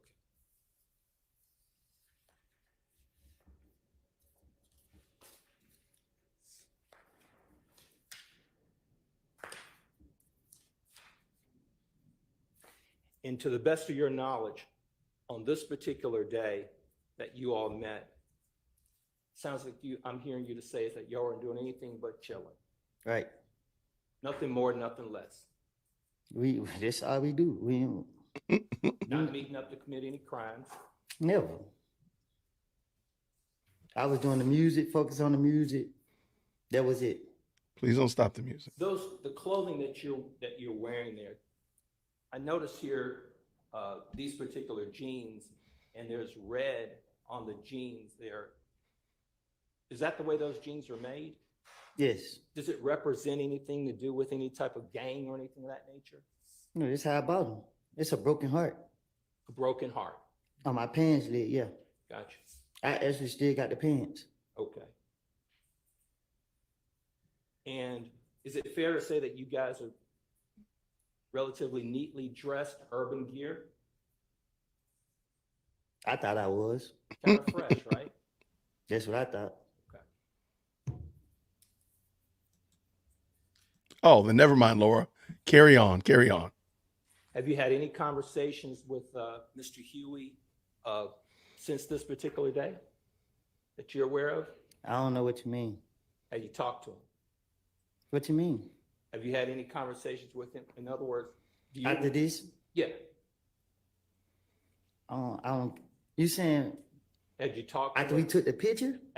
After that particular day, had you talked to him about anything that you can think of that had anything to do with other than chilling? What's wrong with us taking a picture? I don't believe there's anything wrong. Do you even know why this picture was even put up in evidence? I don't have a clue. Thank you. No further questions. All right.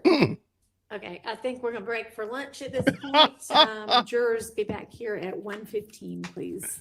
1:15. Oh my gosh, y'all are so out of control. Yo, that thing was. We got some stuff to talk about.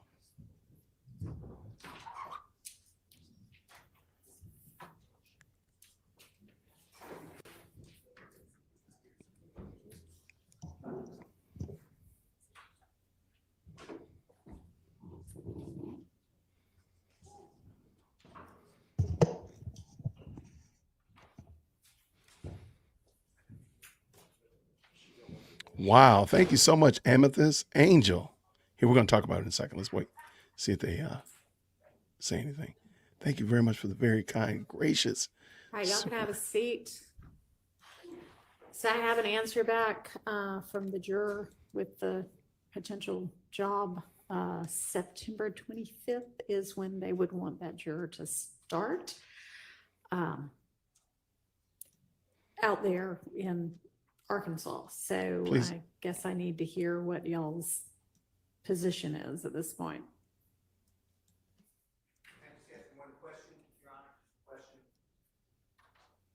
Thank you for that information.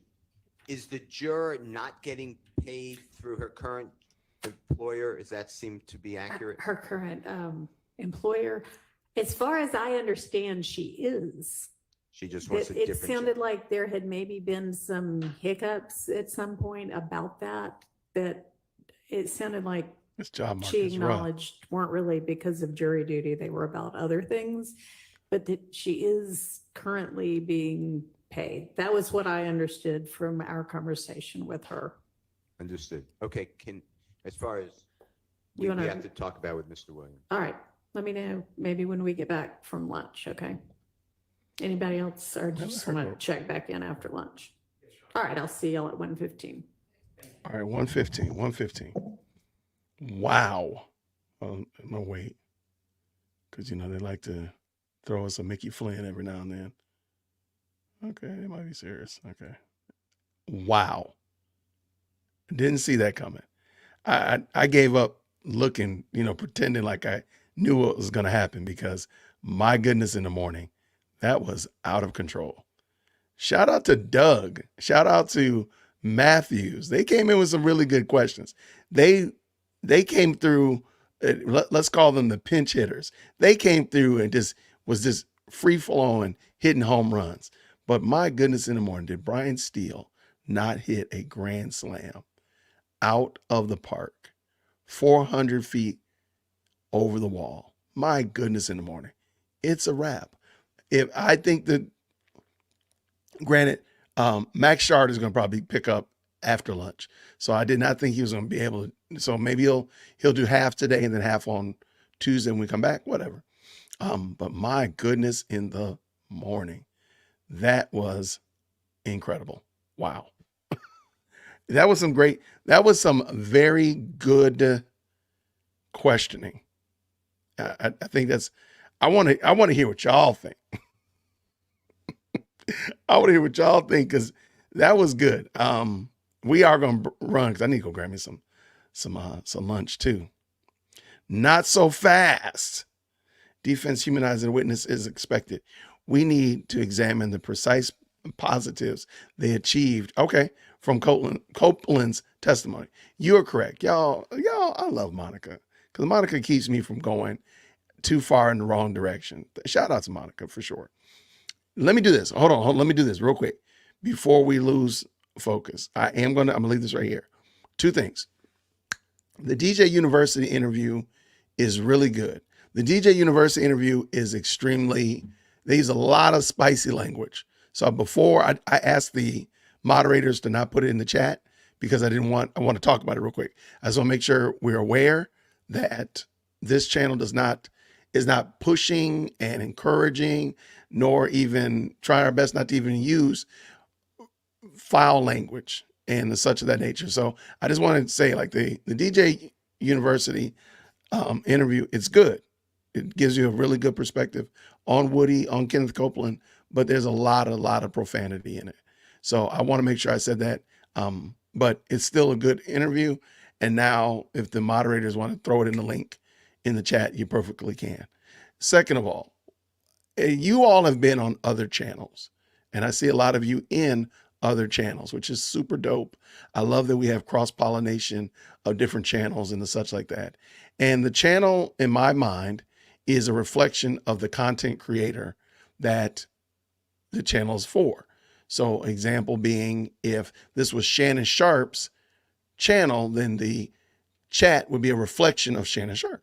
Okay, or let's whittle it down. The lead attorney. Well, the the chat is a reflection of lead attorney and the type of community that he wants to build.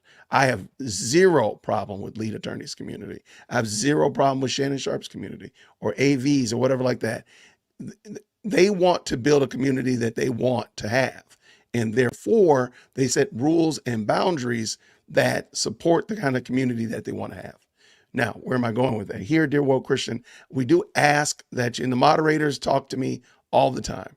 And I really, truly ask that we keep a lot of the stuff that maybe is perfectly fine on another channel. And nothing is probably even wrong with it. You know, talking, you know, making fun of somebody sometimes can go, you know, hey, we all enjoy doing that.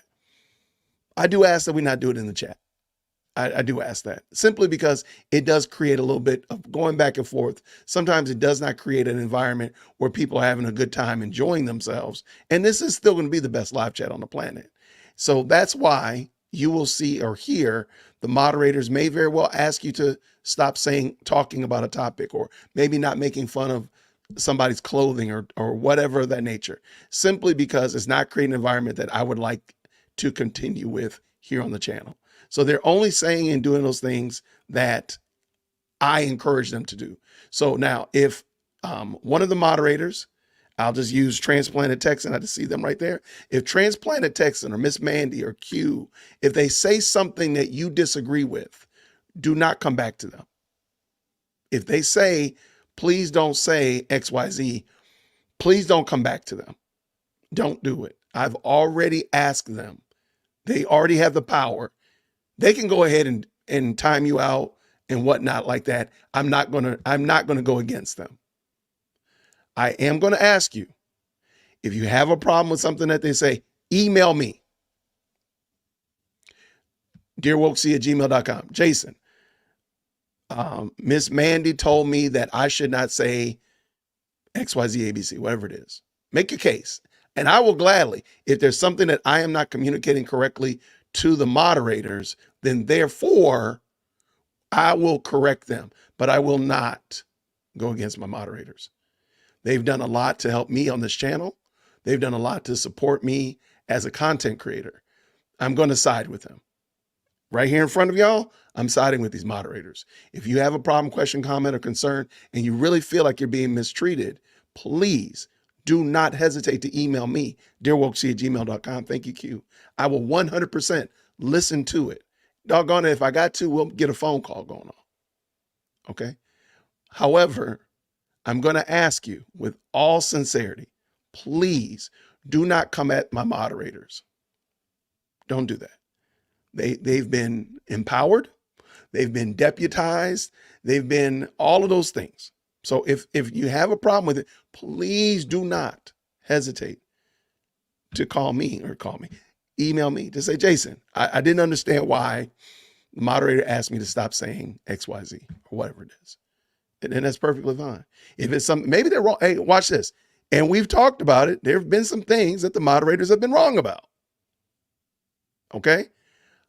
Just don't go at them in the comment section. That's all. All I'm asking you to do is not go at the moderators in the comments. So with that being the case, I appreciate y'all so much. So I see Q has already dropped the link to the DJ University. Shout out to them. They're a fantastic content creator. They are a hip hop platform. I don't support the languaging that they use, but I really like the questions he asked Woody. I thought they were super, super informative, and I think you got a lot out of it. And lots of people have watched it and said they enjoyed it. So shout out to DJ University if you go check it out. Thank you so much. Now, unpin the comment that Monique said. She said, Monique, why do I want to keep calling you Monique? I can read and it says Monica. What's wrong with me? I'm going to go write it 100 times. Monica Mo Justice. She said, we need to examine the chief from Copeland's testimony. I appreciate that.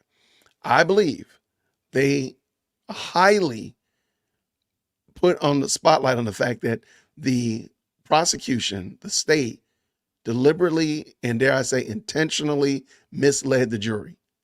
The candor of the court is now in question. When they said things like they did not know that he had a lawyer, when he clearly said that he did. And there's tapes and evidence to that effect. I think that is very, very problematic. The fact that Woody was charged with Donovan Thomas's unaliving, and now he's a star witness in the case. That's problematic because the state never mentioned that. It never brought that up. That at one time we charged you with this, but now we've taken that away, and now we're charging Jason Whitaker with it. What's up with that? So, in my opinion, Monica, those are some real problems that the state is not going to be able to overcome. Those are some major chasms of candor. Was it inartful? It was inartful speech that I really don't believe that they're going to be able to overcome with just a hand wave and say, "Oh, these are not the droids that you're looking for." I don't think that's it at all, anyway, at all. So, but I do believe there's a lot of, I don't think you can take away, and I understand what you're saying. They're supposed to humanize the witness. I don't think many of us had thought about that. I don't think many of us say, "Oh, this is just a guy." When I went and met him, I mean, Woody's just a dude. He's just a dude just like me. And I say this again, and I really don't think we appreciate it. He wants to find value. And you know that when you hear him talking to his sister, I guess that was his sister's boyfriend, you hear that he gets a lot of value from his family. And it's such of that nature. The people that matter to him, he finds value in. And I think knowing that you find value, and I'm sorry, value is the people that you care about value you. I think that's amazing. But for the last 2 weeks, 2 months, this dude has been held hostage almost by Fulton County Jail, where he feels like nobody cares about him. And then this dude comes up, and I feel like Brian Steele demonstrated like he cares about him, as well as with Jeffrey. Because I was thinking he was going to come off the top rope and, throw a curveball at him and whatever like that. But no, he took care of him. So my point is, I believe for Woody, knowing that somebody cares about you and is concerned about you, not just for the street value, but for what you actually add to the equation, I think is huge. And I believe they did a good job at that. And giving him an opportunity to tell his story and kind of full-throated share where he's come from, what's his experience like, so on and so forth, I think was really valuable. I don't think Love and Adrian have any way to overcome that. Reasonable doubt. Let's see.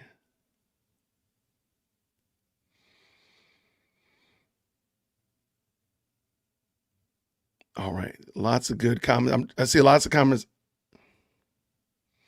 back and forth, trying to see if anything particular about the case that you all thought so far. Oh, sorry, Donna. Okay. Hilton indirect. Okay. Revealed that Copeland is not responsible for Nutt's ultimate demise based on his cell phone records. Yes, she did say that. I'm sorry. Yes, that is true. I personally think Threat did it. I think Threat did it, and Copeland knows that Threat did that. I mean, yeah. The state has very selective memories. To me, I think that's problematic. It goes to show like, hey, if I think Woody is shady because he lied, then what do I think about the state? Why? Because they got more letters after their name? Why? Because they wear designer suits? No, they're lying too. We got to be honest now. We're going to be honest about people's lying. Either A, Woody can be trusted at certain times, or B, the state can not be trusted anytime. You got to figure that out. He kept talking about they kept putting me in jail.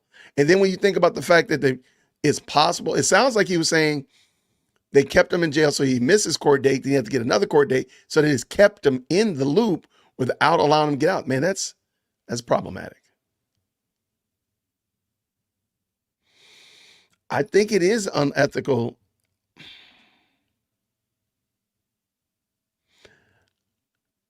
Now that you know that he has an attorney, yes. If they didn't have an attorney, let's say, Jim Bob goes to jail and he's in jail and I'm the prosecuting attorney because I'm trying to find out why Jim Bob, was throwing gerbils or whatever. And I'm going to throw the book at him. And Jim Bob doesn't have an attorney. He doesn't ask for a public defender. He doesn't lawyer up. I don't think that's wrong. Now, once Jim Bob, that might not be right. I don't think you can actually do that. You got my point. Once Jim Bob lawyers up, once Jim Bob asks for an attorney, I need to go through his attorney to meet with him. Say, hey, I want to meet with Jim Bob and find out why he was throwing these gerbils. Well, then I need to reach out to anti-gerbil throwing league and have them, one of their representatives, come to meet with me as I meet with Jim Bob. That's how I understand it. Okay, what do we have here? I think he is getting Woody off of that impeachment. I don't know what they're going to do. I kind of wish we could kind of see today, because now we're going to have to wait till probably Tuesday, or maybe even Wednesday. I don't think the state needs to come back. I think the state needs to just leave it where it is. And not, I think they're only going to antagonize it, in my opinion.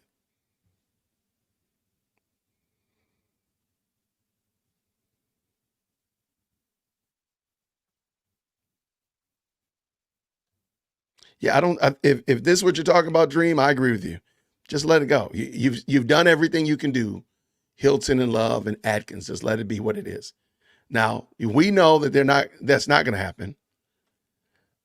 Yeah, I believe they brought out reasonable doubt, not just I like you doubt, not just I think you're a cool person doubt, but it's reasonable to believe that what the story that's being narrated to me is not true. I totally agree with that.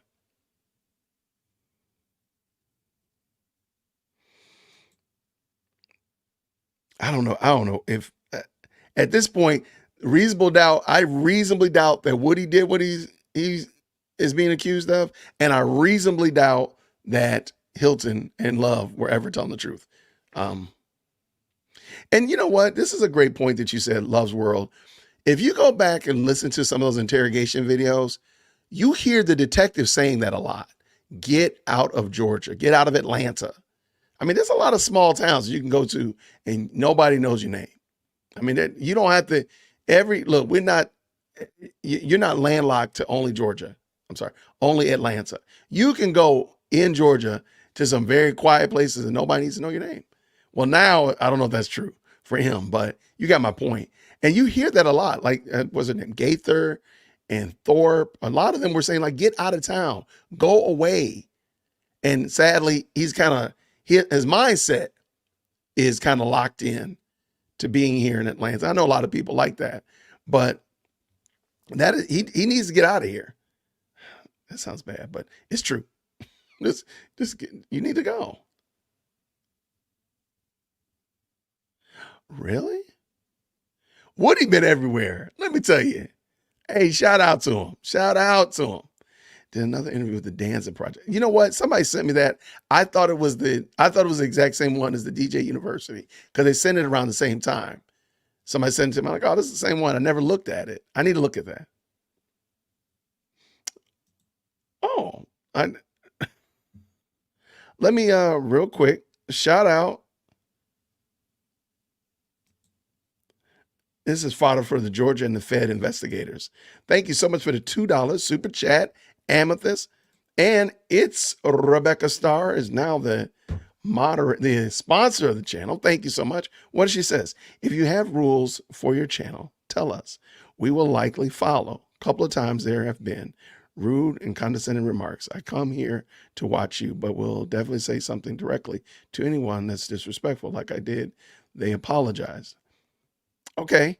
I don't know what the genesis of that is. Thank you very much for the $49.99 super chat. Thank you so much.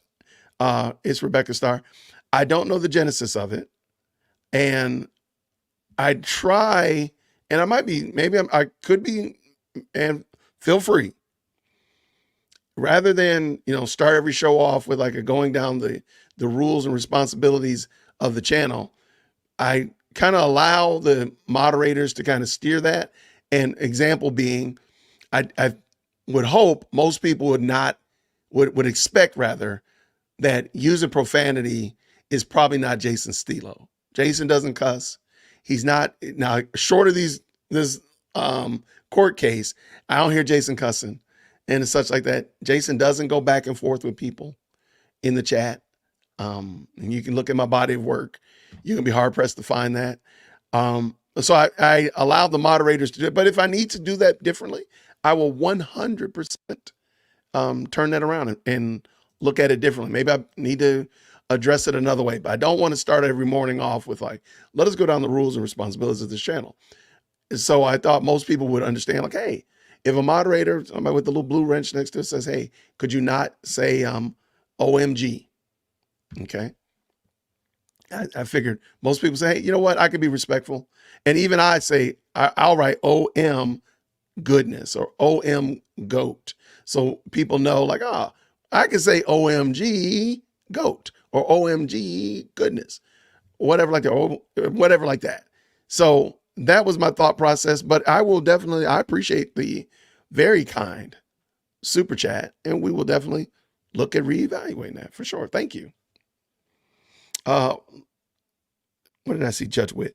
Judge Witt can dismiss one or all of the charges after the state rests and prior to the defense beginning their case in chief. Oh, wait, but that means like that's like all however many more witnesses, right? Am I right? That's gonna make me sleepy. I'm about to fall out and pass out. Wait, now if you say, so that means that the state would have to rest. Or do we say, yeah, rest. So they're done with everybody. So that could be like in the springtime, basically. Because Lord knows they're not prepared. So we know they're going to slow drag through the whole thing. Ooh. I'm feeling, that's making my stomach hurt like Woody's was yesterday. Oh my gosh. You know what? If she don't throw in the towel and just say quit it right now, just let the thing ride all the way out. Let's let it ride all the way out. There's no reason to interject. If she's not going to do the right thing whenever, then just let it go to the end. But I'm hoping I'm understanding that correctly, Monica. Judge Witt can dismiss them or all of the charges after state rests and prior to. Yeah, I think that's what you mean. So that would be like all, however many hundreds of thousands of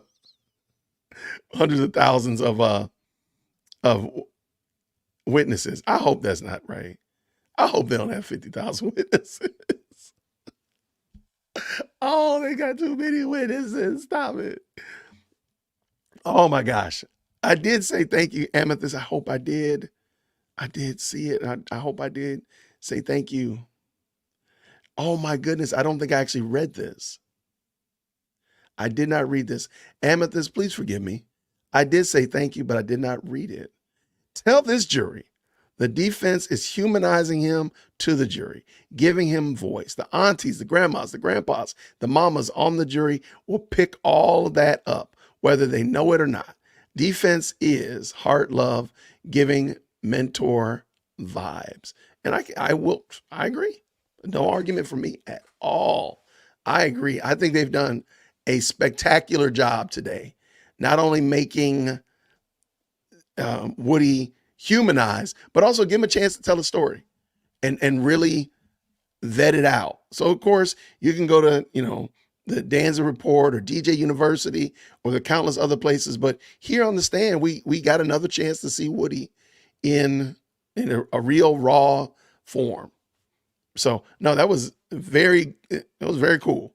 I think we should definitely look at what he actually shared as well. Like I said, the pinholes that he poked in all of the defense's armor. Let's be honest with you. He drove a Mack truck through some of the armor, okay?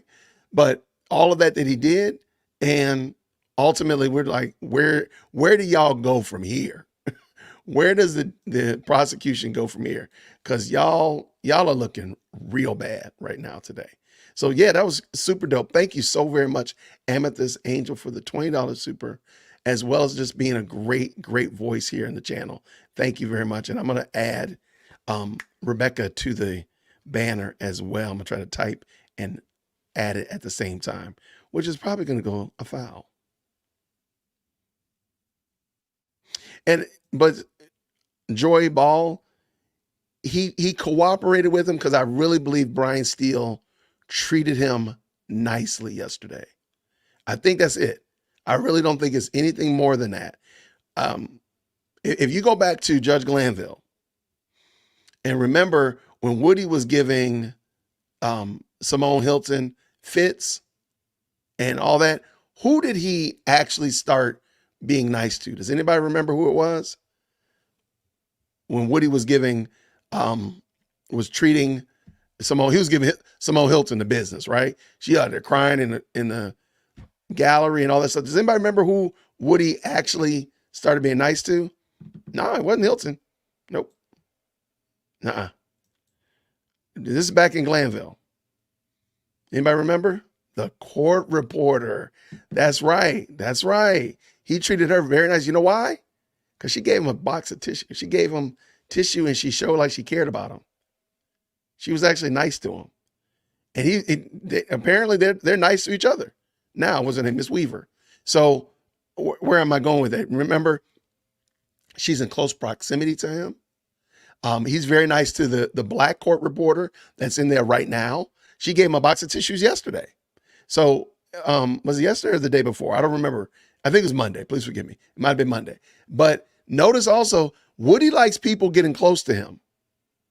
Because Brian Steele got close to him yesterday. I was cracking jokes about it, like all their best friends. And then Brian Steele didn't get close to him today. He didn't have to get close to him. Now, all of that defense stuff, because I do think some of that stuff Woody be doing is, shall we say, suspect, okay? But I do think he does have hearing issues. He does have hearing issues. But I do think some of it he might be overplaying it, let's say it like that. But back to my point. When people demonstrate respect toward him, he responds better. He responds differently. So I think because Brian Steele yesterday, instead of keep asking him questions to show that he can't read, instead of insulting him, who wants to be on national TV and be like, I can't read? And Simone Hilton, do you see the Hertz on there? H-E, who wants that? Who wants that? For real. Who wants to be put on blast for the world? Let's just be honest, okay? They're watching this on Mars. Who wants that? So she embarrassed him. Now, granted, now let's be honest. Now, Woody has given Simone Hilton fits, right? Remember the whole she stinks and all that kind of stuff. Look, yes, they've had a tenuous relationship, but maybe it's because like he knows that you Shanghaiing him. He knows that he told you back in Fayetteville, in the Fayette County Jail 3 months ago that he was lying, and you got him back up here. Maybe that's why he's treating you like that. Maybe, right? So there's no respect there. But Brian Steele, he didn't plaster that the dude couldn't read. He just showed him the stuff. He stood next to him. He was decent to him. Showed him the stuff. And now they just, my buddy and me. See, they probably need to be taking some notes. Love should probably be writing down how to win over witnesses. That should be that should be her memoirs. How to win over witnesses. Number one, watch everything Brian Steele did. There, that's it. That's her memoir. She's making $1 million and she needs to actually start doing it because she doesn't win people over. All right. Yeah. So just the respect factor. I did follow her on Instagram. I think I follow her on Twitter. I'm horrible on Twitter and Instagram. I'm so sometimey. Yeah, like Brian Steele got closer than, I mean, they're basically right next, right up on each other and was respectful. I didn't feel condescension in what he was saying. I didn't get, let me go over and tell you this, you smooth brain, failed out of kindergarten person. No, it was just,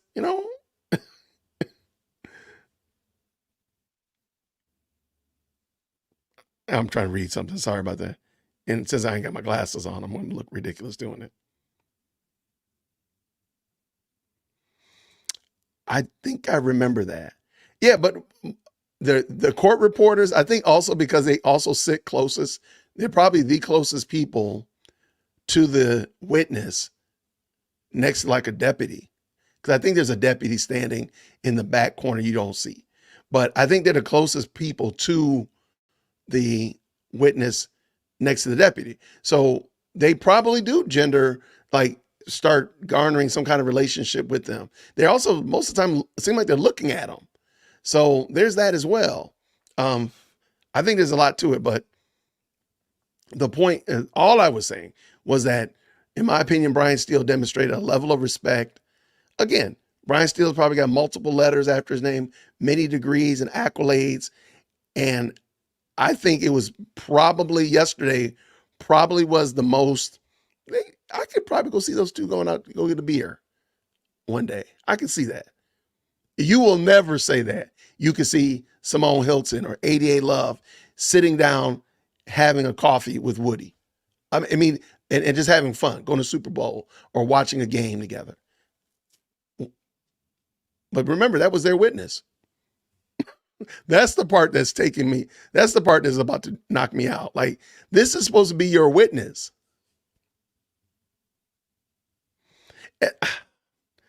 It seems cliche as butter. Yeah, I got to quit. I'm just quitting. I just call this person Butter Lily. I'm done. Y'all, what am I drinking? Maybe I'm drinking something.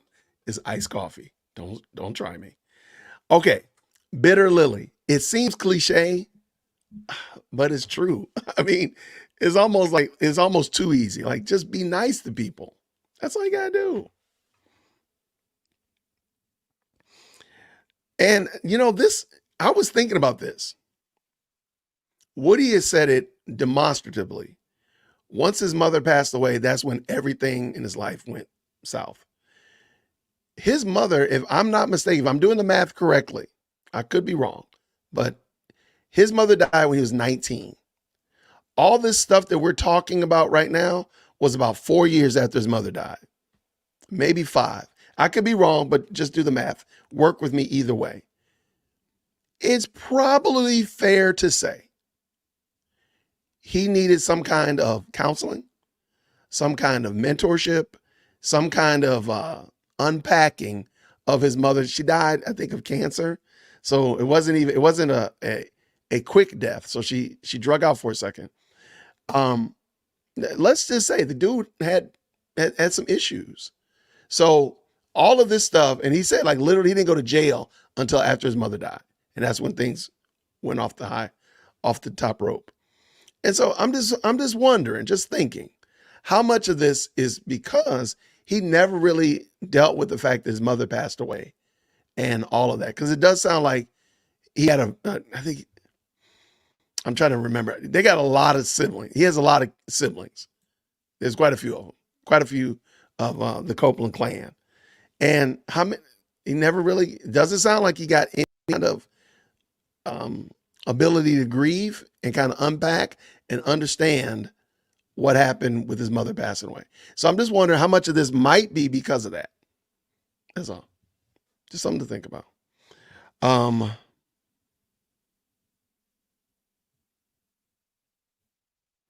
Yeah, I mean, you don't have to insult somebody.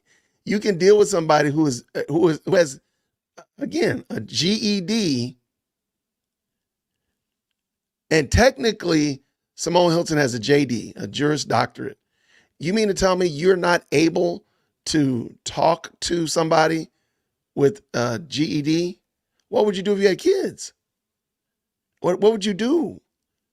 Would you just condescend them? I have 2 college degrees. My wife has 3. Our children have none, and we have to work with them and help them and do all that kind of stuff on their level. My goodness, in the morning, I got to know about all the ins and outs of being a high schooler, and I don't care. But I do, because they want to talk to me about this stuff, and they want me to be engaged with them. So I gotta work with them. But is it beneath me to do that? No, I do it because I love my kids.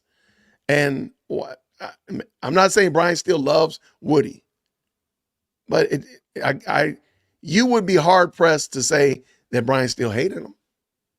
If you compared the two of them and I said, tell me which one of these people doesn't like Kenneth Copeland, I don't think you would say Brian Steele. I'm just saying.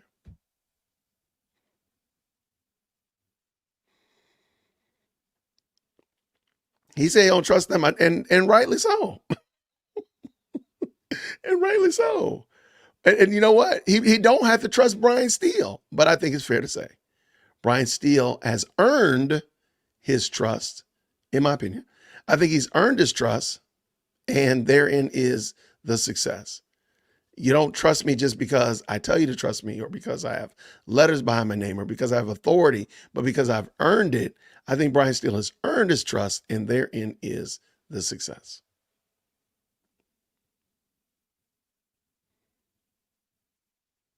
Oh, I've said this in Ducky Dexter. I've said this multiple times. Woody is street smart. He has a high level of common sense. I guarantee you, if you went down to Bankhead, which is now called Veterans Memorial Highway, if you went down to Bankhead, you would want Woody, and you had to walk. Let's say you had to walk down Bankhead. You would want Woody to walk with you before you had me walk with you.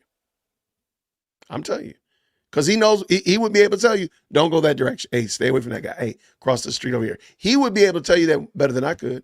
And I'm telling you, as sure as my name is Jason, if you went to Mechanicsville, you'd want Woody to be your tour guide. You would not want me to be your tour guide. I'm just saying. Because he's street smart. Now watch this. Now, if we're going to go to Congress, if we're going to go to a symphony, if we're going to go do something highbrow, I might be a better candidate as your escort. That being the case, however, I think Woody is extremely street smart. He's got good common sense.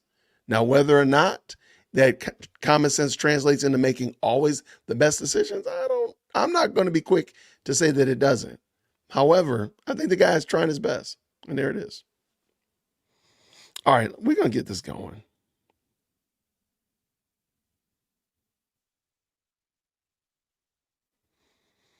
He has ear pods. I didn't think are we saying ear pods? Or are we saying like hearing aids? I don't think he has, maybe he does. I don't know. That's a fantastic point. I didn't think he did, but that's just me.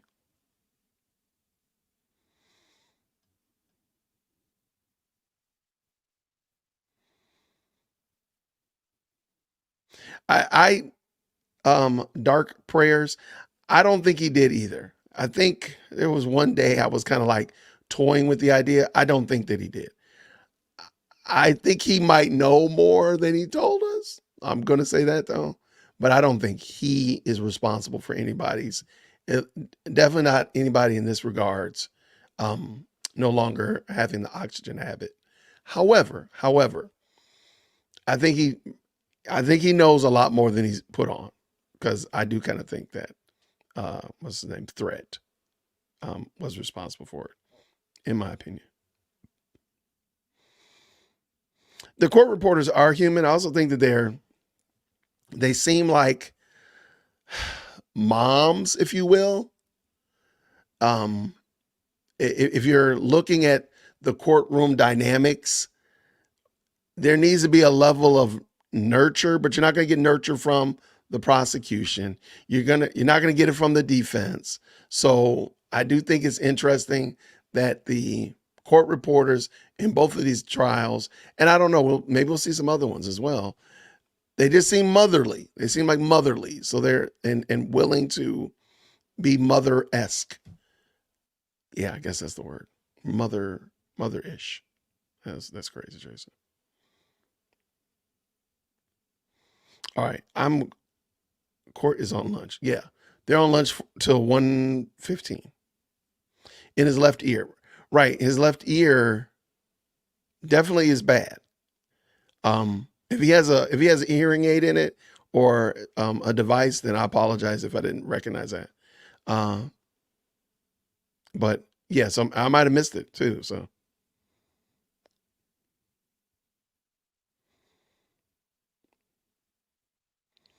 I like the way Amethyst Angel said this. Steel stood shoulder to shoulder indicates peer level as opposed to chest power move.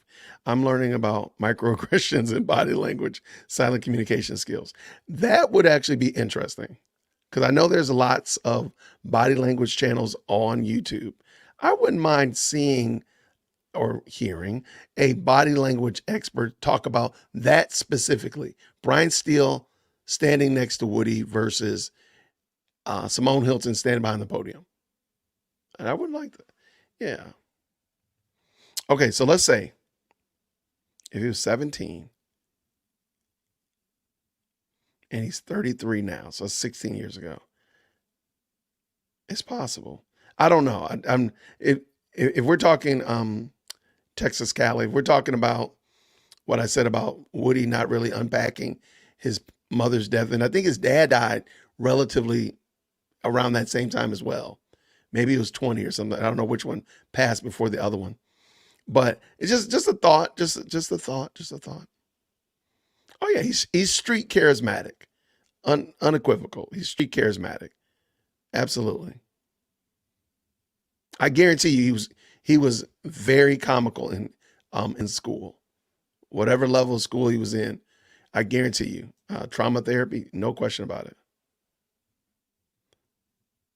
Yeah, I think because he's mentioned it quite a bit. So it means something more than, just a random family member or somebody that really wasn't connected to him. I've heard him mention it quite a bit when he talks about his youth.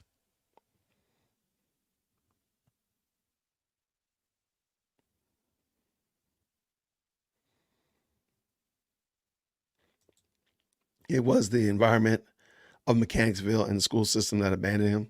I can dig it. And I will blame Atlanta Public. That's Atlanta Public. Well,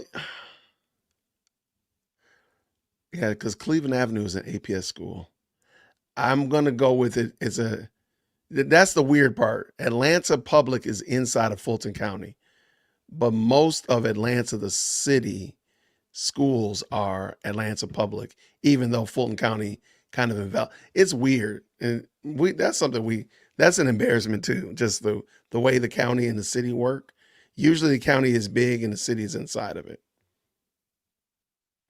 So there were 10 kids in total. Okay, that sounds about right. There was a lot. There was a lot of Copeland kids.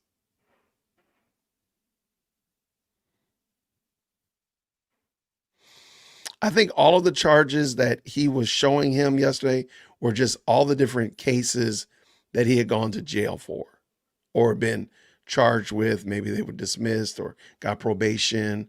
I mean, it was quite a bit. I think he's done with everything as of right at this moment. I don't think he's got anything that he could potentially go to jail for right now unless he does something on the stand. I think.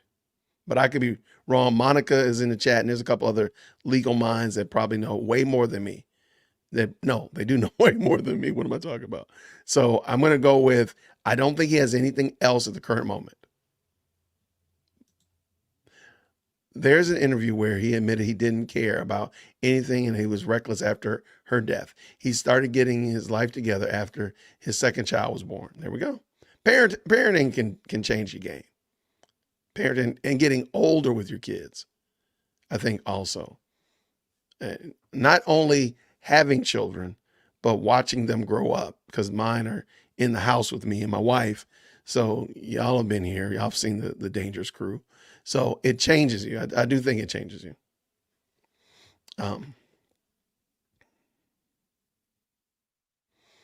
I do too, Michael. I hope that things are, I really hope so.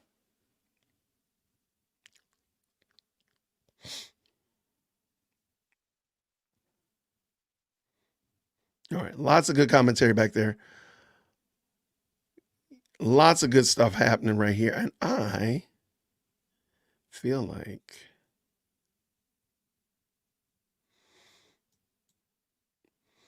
the enemy of my friend is my friend. And that is the quote. I'm not a big fan of it though. I will tell you that. I'm not a fan of that, but I know what the quote means. And so, yeah.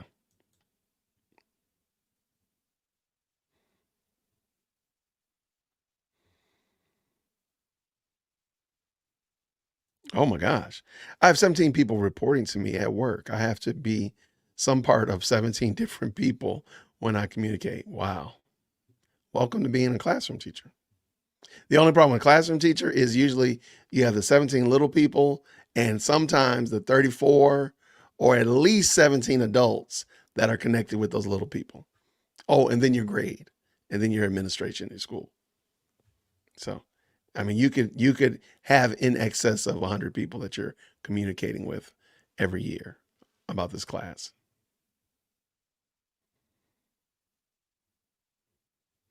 All right, let's see.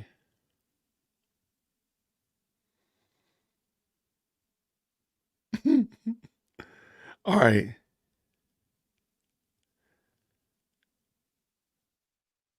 Yeah, the court reporter is stuck. I like that. The court reporter is stuck there, just like the witness. So they are more relatable. Yeah, like, look, I'm held hostage just like you held hostage. Like, I want to go home too. If they let you go, take me with you.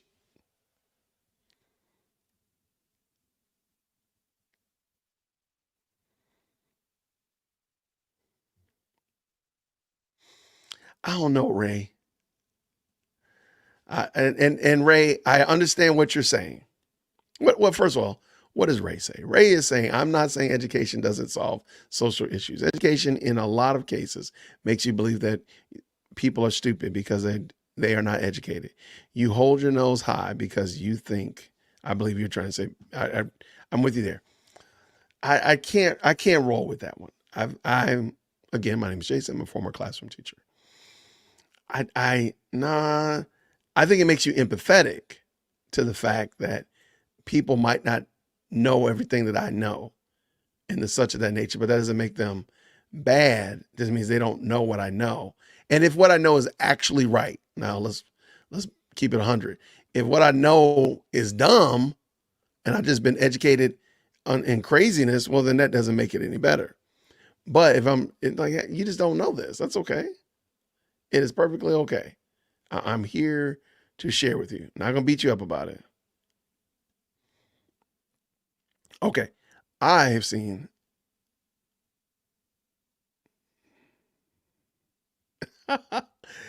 so y'all think is that what it's called? The behavior panel? I want them to do one specific. Is that the body language people? I think that's the ones they're talking about.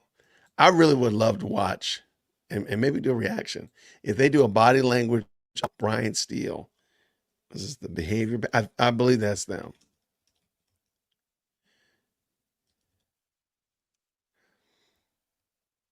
I'm almost certain. Yep, that's them. Wow, they almost got 1 million subscribers. Way to go. They're crushing it. But yeah, I would love for them to do. Do they take requests?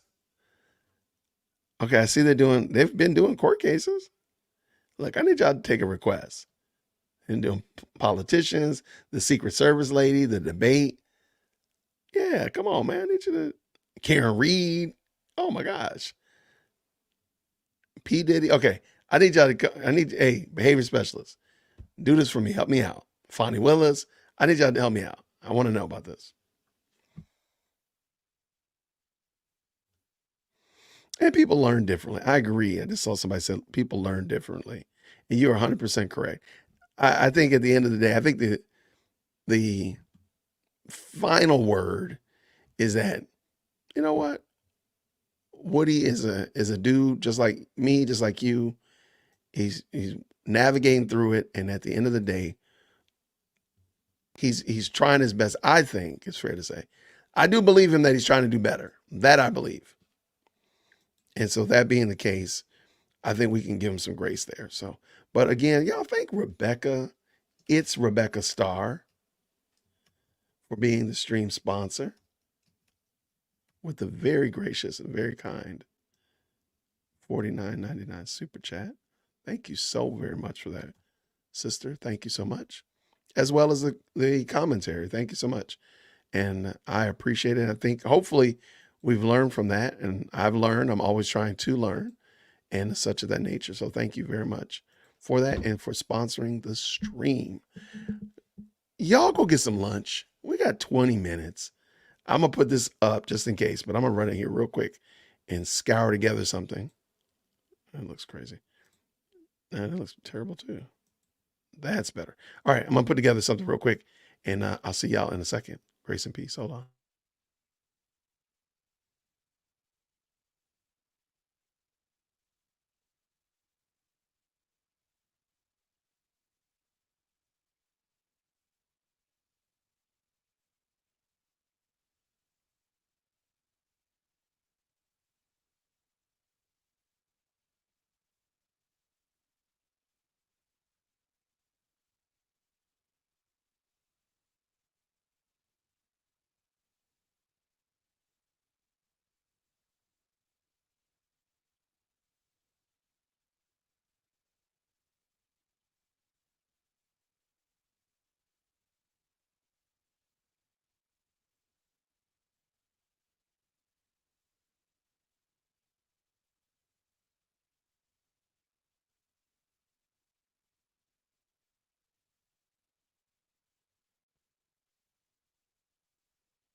We are back. We are back from lunch. We are back. Hopefully you had a good lunch.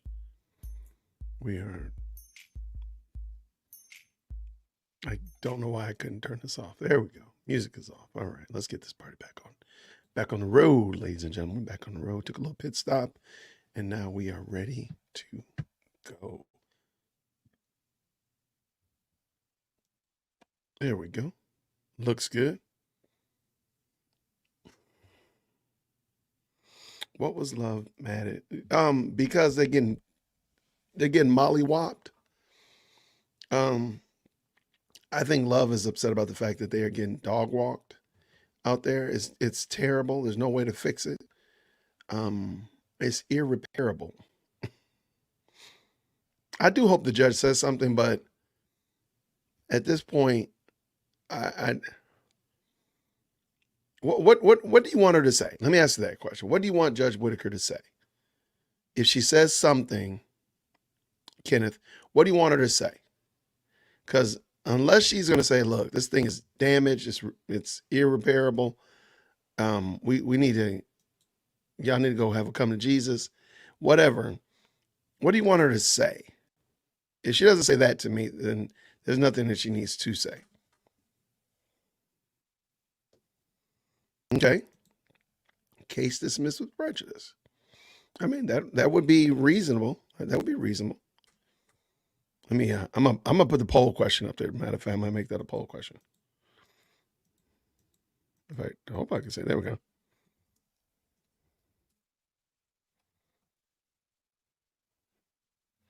It's funny I can't spell Whitaker.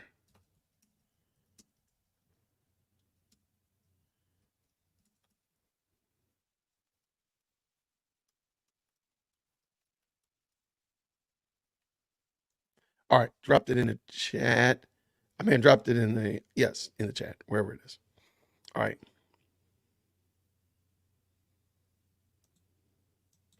We've been saying irreparable for months now. Enough's enough. Okay, I got you. Love is always mad at Hilton. I just think she has a very odd personality, and I don't think she's able to convey ideas without coming across like that, because she does come across like that, like it's like she's mad at the person. She might not be, but Judge knows she's co-opting with Brady evidence. Okay.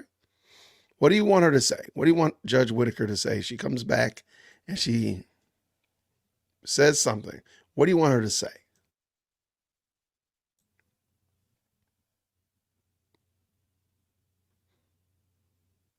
Now, also, because we were talking, kind of went off script, I did have some notes. When you talk about your guy, Matthews, y'all over here talking about Matthews and his beard, y'all didn't get a chance to talk about it. I thought y'all were going to. I'm sorry about that. I did not give you an opportunity to talk about that.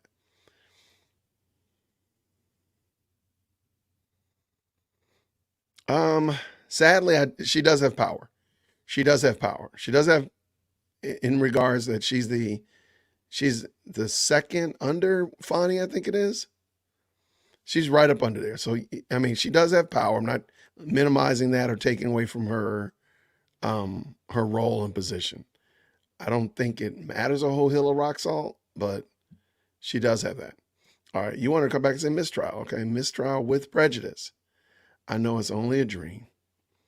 What does Kenneth say? I think she needs to dismiss not with prejudice because there's a case. See, I want them, because if they dismiss it, they have to start over again from zero. And that means 120 days of court, let's just say a year worth of work is all gone. If you're not going to dismiss with prejudice, then don't even dismiss it, in my opinion. Matthew's beard is very touchy in this chat. Y'all are wild. Oh, wait. Matthew's comment, I put in comments. Y'all are wild. She says, I can dream. I wonder what deal was offered. See, that's going to come into question. That's a great question. Wait, sorry, went too fast. I wonder what deal was offered to Quandarius Zachary for his testimony. Reasonable doubt. I hope and pray the jury does the right thing. Dear ladies and gentlemen, okay, so this is what John C. wants Judge Whitaker to come back and say. Dear ladies and gentlemen of the jury, due to egregious actions of the prosecution, speaking to Woody without his attorney, prosecuting the case with a witness who actually had nothing to do, nothing to tell us, I am calling for a mistrial with prejudice. I mean, you wrote the script for her. Okay, I got you. They should dismiss the RICO with prejudice. Okay. Definitely. I think the RICO unequivocally should be, look, RICO's out the door. If you want to charge them individually for renting a car and driving a car and shooting a gun, then do that. But no, RICO's out the door.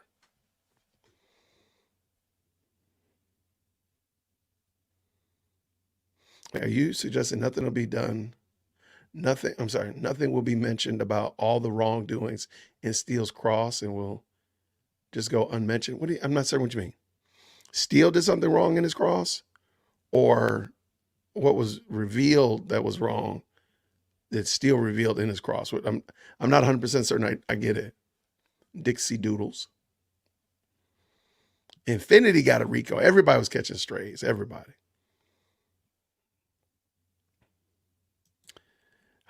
I hate that, but you're probably right. Yeah, I mean, I totally get you.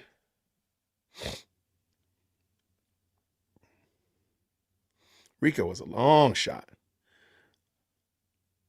Question, says K-Way.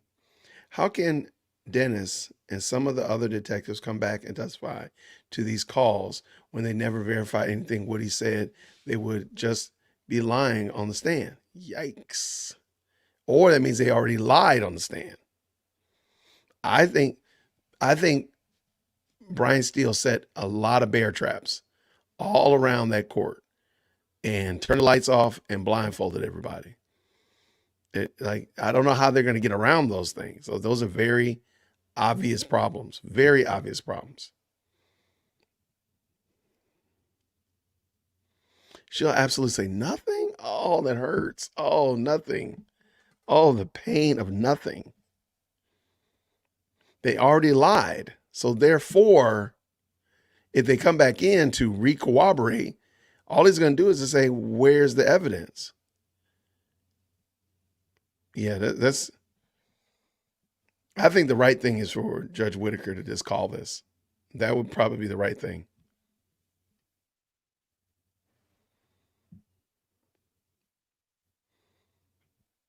They can't sue the state. Nope. I asked about that. I think Monica might have mentioned it. Somebody did.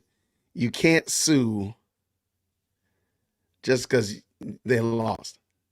That's why I call it money laundering. I think it's just a money grab, in my opinion. But see, RICO case is about money, John C. says. When has money trail never ever been mentioned, or ever been mentioned? Ever even been mentioned? I don't know. It's a good question.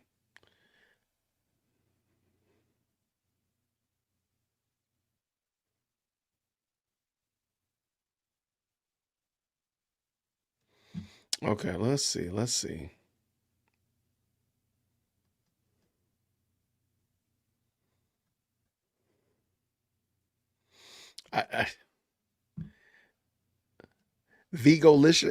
Virgolicious, I don't know. What does she say? She says, why is law enforcement allowed to testify on something that law enforcement has no proof of? They have no reports. I'm just going to be quiet. Because you cooking. You don't see the judge doing the right thing. You wish and hope that you're wrong. I got you.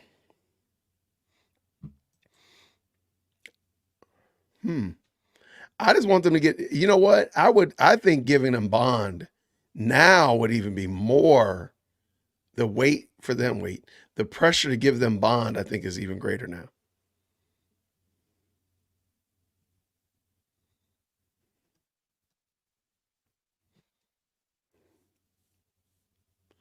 I don't think there's anything for paying supper. I don't think so. Monica should hopefully be back shortly, or another legal mind. Shout out to the legal people. They're late. Yep. Judge Whitaker is getting close to. All right. Camera's moving. Hit me up when you can hear it. Hit a 1 in the chat when you can hear. About your position on the juror. Your Honor, in regards to, and on behalf of Mr. Williams, we've had a chance to consider everything that's been presented to the court in regards to this juror, and we've spoken with other counsel. We're not of one accord, and so I'll let everyone speak for themselves. All right. But on behalf of Mr. Williams, we would oppose the juror being removed from this jury. We would ask that she remain. We do not think that there's been enough put forward to substantiate her being removed, Okay. and that's our position. Well, we're not removing her. We would be letting her go. Well, it's But, that's what I okay. mean. All right.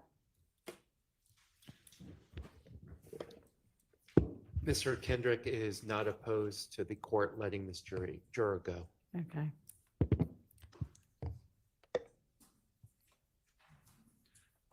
Your Honor, on behalf of Mr. Stillwell, we are opposed to letting this juror go. We are under the impression that she is still getting paid.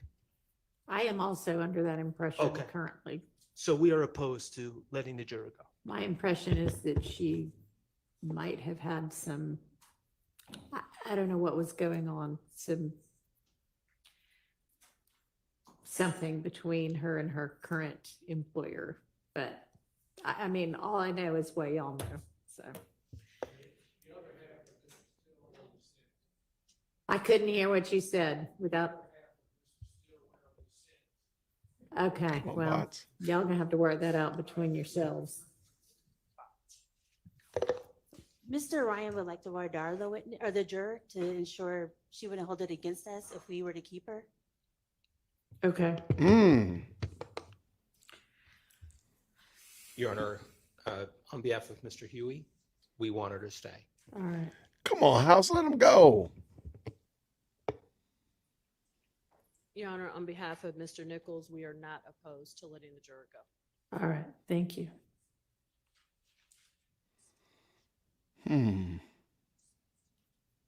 Why do they want him to stay? All right, and essentially the state's position was, I'll leave it up to the court. Do It you was have a essentially- position one way or another, or? It was essentially that. We'd ask that the court just make an inquiry whether or not she's experiencing any kind of hardship that, makes her more inclined to take the job. That's the thing that we were trying to discern, if she's experiencing a hardship that makes it, in her mind, necessary that she take the job because of the 2 months pay that she didn't get from the current position. Right, I don't know that she She voiced said- not getting 2 months pay. I thought she said that she got paid late, that there were some issues with payment a few times late from her employer. I may have misunderstood that. I thought that she said that she didn't get paid once last year and then another month earlier this year. Yeah, but I thought that was, and we can find out more, but I had thought that was an issue with not getting paid when she thought she was going to get paid, but ultimately it getting paid.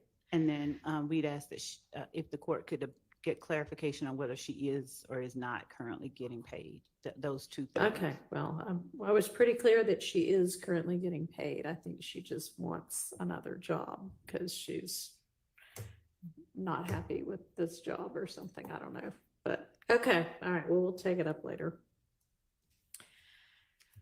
All right. Anything else before we get the jury back in? Who's going to be up next for cross-examination? Is Mr. Nichols going to have any cross-examination? Okay. All right. Let's get Mr. Copeland and. We do have. Oh, okay. Hang on. Your Honor, Mr. Shard over the lunch break, and we thank him, provided the exhibits that he's intending to potentially use. Okay. And so the state does have some objections to a few of his exhibits. And I don't know if the court received a copy of his exhibits. I don't have a copy. Did you send a copy to Ms. Percifield? Okay. Can somebody so that, or It's on a pull them flash up or drive. something? It's on a flash drive. Do you have another? Some easy way for me to be able to look at them.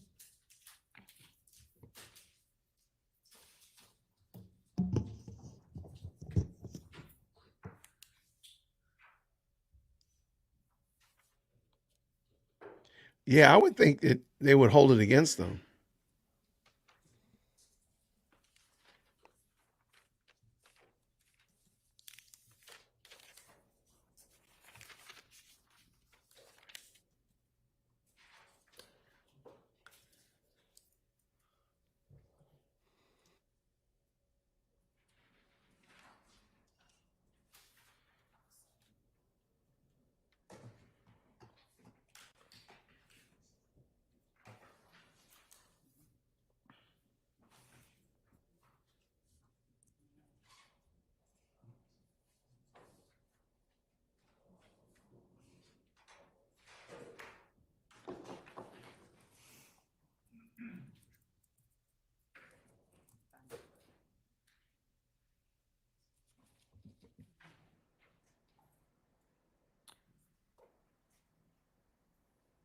Are these like audios or videos or something, Miss Hilton?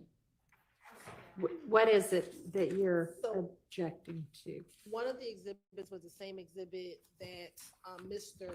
Steele attempted to exhibit, which was the Instagram post with the innocent man Instagram post. And so that was included.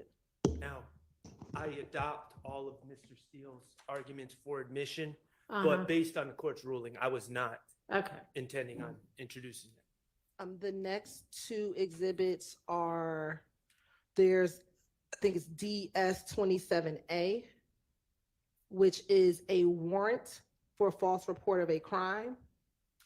Mr. Copeland was never convicted. Matter of fact, I think that case was actually dismissed. And so I'm not sure the relevancy of the warrant that. Is this a different warrant than he was presented with before? Yeah, this is different for from the murder warrant. okay. Yes. I can, Your Honor, I can hand up to the court my copy. Okay. And there's two warrants actually, one for false report of a crime and then one for false statements, both which were dismissed by the state. So, Your Honor, this warrant was from 2021. It was pending in the DA's office until earlier this year. It's been pending while this trial is going on. The DA's office, I believe it says January 18th of 2024, no prost, or they said decline to prosecute. I believe that's the third document. Yeah. I'll point out a couple things. First of all, the reason for the decline to prosecute is prosecutorial discretion, not a hole in the evidence.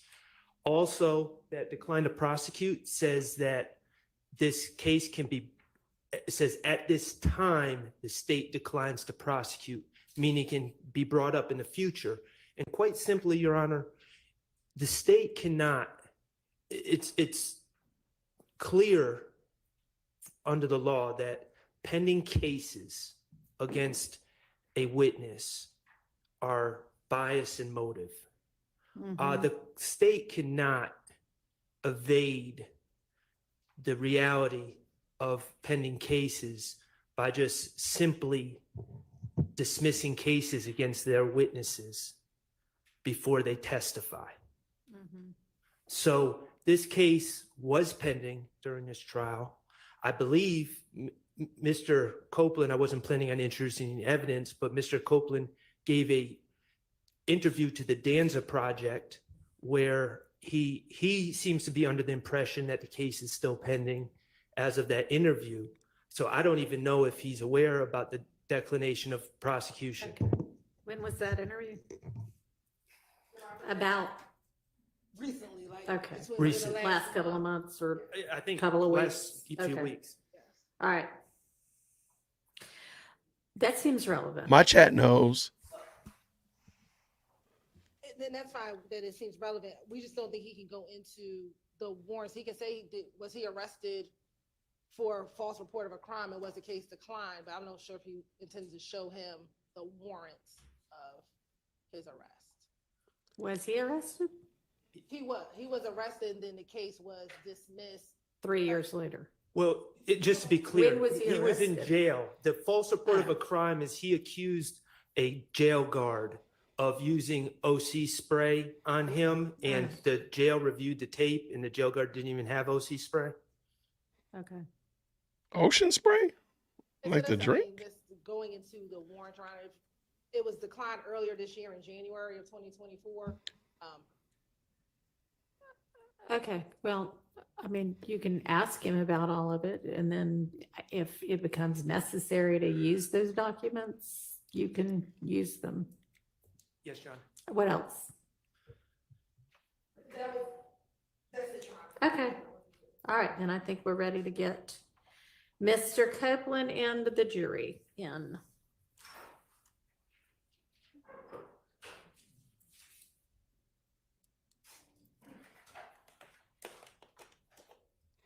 Is he eating his lunch? He eating their lunch. Look, you know I'm about to eat your lunch. Yeah, for real. No, for real. I'm about to eat your lunch. You got it right here in this bag. It's full of popcorn.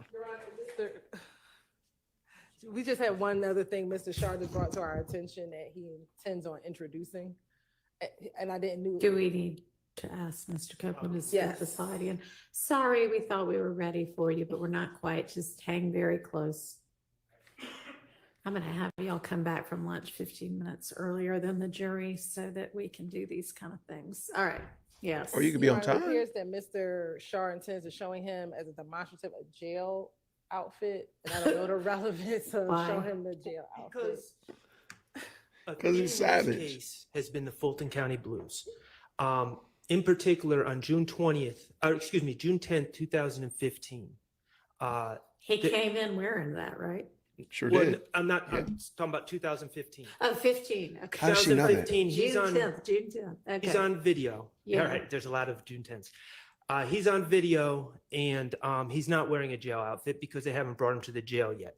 Okay, Part of the reality of Rice Street, and I'm not asking this to go back with the jury, it's just a demonstrative. Part of the reality of Rice Street is you wear the outfit, you lose your individuality, your identity, you're thrown in the Fulton County. no, that is nice and dramatic, but no, we don't need to do that. May I use a picture? No. Okay. Okay, let's It's get messed Mr. up. Copeland.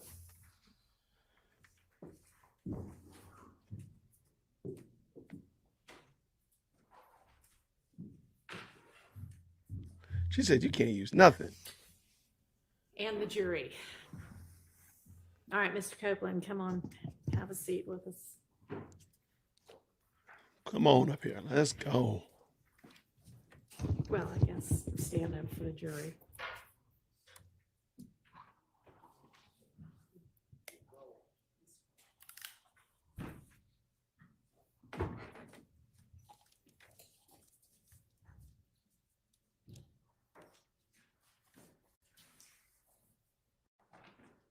Go.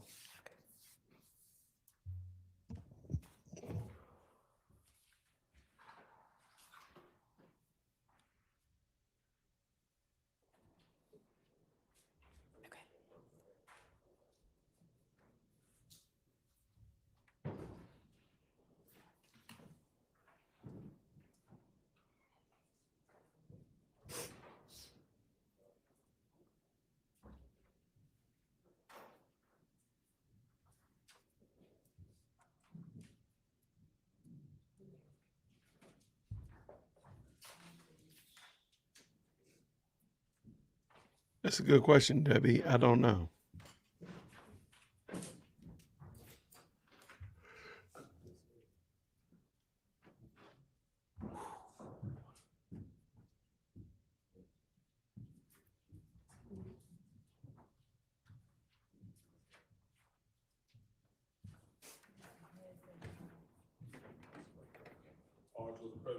Thank you.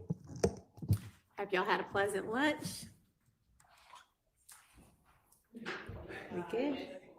Yes. All right. All right, Mr. Shart, you can proceed with your cross. Thank you, Your Honor. May it please the court. Good afternoon, everyone. Good afternoon, Mr. Copeland. Good afternoon. Okay, Mr. Copeland, we have never met before. Isn't that correct? No, Okay. we've seen each other in the hallway over. No, we last- never met before. Yeah, we never met. My name is Max Shard, and I'm the attorney that represents Shannon Stillwell, okay? All right. All right, and I know you've been asked a lot of questions, and I'm going to try not to repeat questions that you've been already asked. I'm going to do my best. All right. All right, great. You do not want to be here today. At all. Okay. And the reason you don't want to be here today is not because you're scared, correct? You know that. Okay. It is because what you said in 2015 was lies. You say that again? What you said in 2015 were lies. Right. Okay.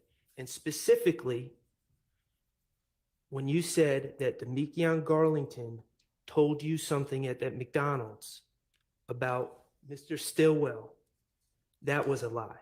Right. You lied to get out of trouble. Right. You lied as part of your finesse to the police. Right. You've testified that if the police mentioned anyone, you were going to come up with a story about them to get yourself out of trouble. As y'all seen. And the police mentioned Jeffrey Williams. Right. They called him a big fish. Right. And you lied on Jeffrey Williams. Right. Okay. Mr. Copeland, I'm going to ask you, do you still have that listening device? Huh? Do you still have the listening device? What's that? The Earbuds. Oh, they right here. Yes. Okay. I'm going to play a clip for you, okay? Mr. Kokomo, could you play what has been marked DS230? And for the record, this is a clip from State's Exhibit 378 Yankee Echo, which is the June 10th, 2015 interview, and it's from 9:53:35 to 9:54:10.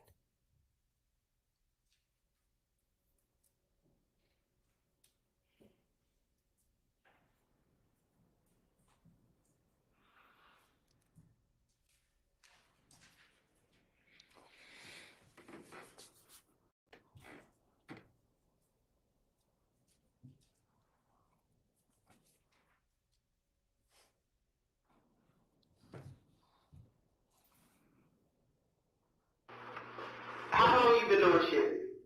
Longer than thug hell? Okay. You've been doing Shannon a good part of your teenage adult life, correct? Y'all. Mr. Copeland, is it not playing on your? It just popped up. Okay. Could you start it all over again for Mr. Copeland?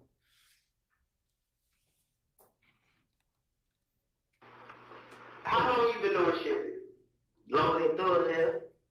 Okay. You've been doing Shannon a good part of your teenage adult life, correct? Y'all basically grew up together, right? Went to school together. Y'all like brother. You, Demekion, and Shannon. That's from what I know. Yeah. So I can pretty much assume that if it's something like that that they did, even if you weren't involved in it, you know about it. Because I'm telling you, everything kind of keeps coming back to you. You understand? Because Shannon's out there on the streets now. Okay. In that clip, Investigator Gaither is asking you about Shannon, correct? This sound like it. Okay. I can't barely hear it. That's why I took the headphones out. Are they not working? No, it's just like the way the way I can hear, it's not clear enough for me. That's why I had to listen like out loud. Okay, I understand. All right, well, we're going to do our best to work through that, okay? All right. So, regardless, in that clip, I'm going to ask you about that clip, and you can, if you didn't hear it, you didn't hear it. Investigator Gaither tells you that while you're in the interview room with her, Shannon is out on the street. Isn't that correct? I just heard it. Okay. Investigator Gaither says to you, if Shannon's involved in something, you know about it, correct? I didn't hear that. Only thing I heard was just the last part where she said he on the street. Okay. You now realize that the police were saying some things, such as Jeffrey's on a European tour, or Shannon's on the street and you're in here with us, to try to get you to tell on other people, correct? Objection, speculation. Sustained. Is that how you took those statements at the time? I don't get what you're saying. Did you take those statements when Investigator Dennis told you that Jeffrey's on a European tour while you're sitting in the investigator's room, or Shannon's on the street while you're in the interview room? Did you take those statements as invitations to give information on other people? Yeah, that's what they were doing the whole time. He got these big houses and cars, and that's what I think that was Dennis kept saying it all the time. Okay.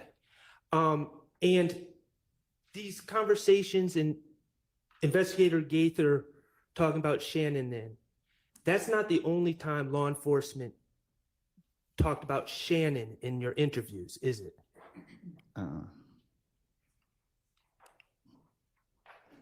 They would talk about Shannon a lot. Yeah, right. And let me ask you this. These interviews that we have, are those the only time you talk to the investigators about this case? No. Okay, you would have phone conversations with investigators, right? Yes. Phone conversations with Investigator Gaither that aren't recorded? What you mean? Did you record the phone conversations? Mm-mm. Have you ever heard a recording of the phone conversations? No. Okay, so as far as you know, phone conversations with Investigator Gaither, you had those, right? Yes. And as far as you know, they're not recorded. We had conversation that I ain't heard. How many conversations would you say you had with Investigator Gaither from January 1st, phone conversations from January 1st to, We talked a lot. June 10th? Weekly, daily? I can't, a lot. Okay, what about Investigator Thorpe? You talked to him on the phone? No. Okay. What about? But I did, but. Not as often? Yes. Okay. What about when they bring you to the interview room? Okay, obviously we see videotapes of you in the interview room. Do the police talk to you outside of the interview room before you go in there? Yes, they do it all the time. Okay. And are those conversations about what you need to do? Yeah, some like that. Okay, and what officers had those conversations with you to your recollection? Shit, everyone they have me. Okay. So the bottom line is you said that the state were asking about Jeffrey when Mr. Steele was asking questions, right? Yes. Okay, the reality is the state was also asking about Shannon. Yes.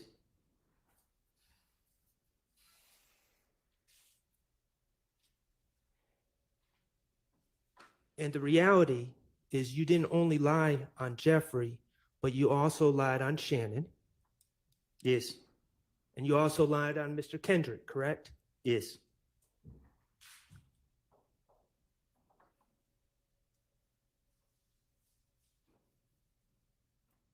You remember when Attorney Steele showed you that video from the Texaco gas station and asked if you saw Jeffrey Williams walking around the Texaco changing cars?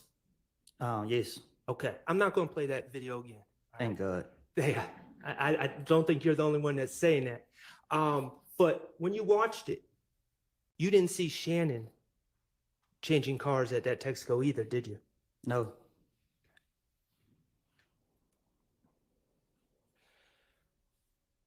Regarding these lies you told in 2015, you have repeatedly told the state that they were lies, correct? I told everybody who listened to me. Okay.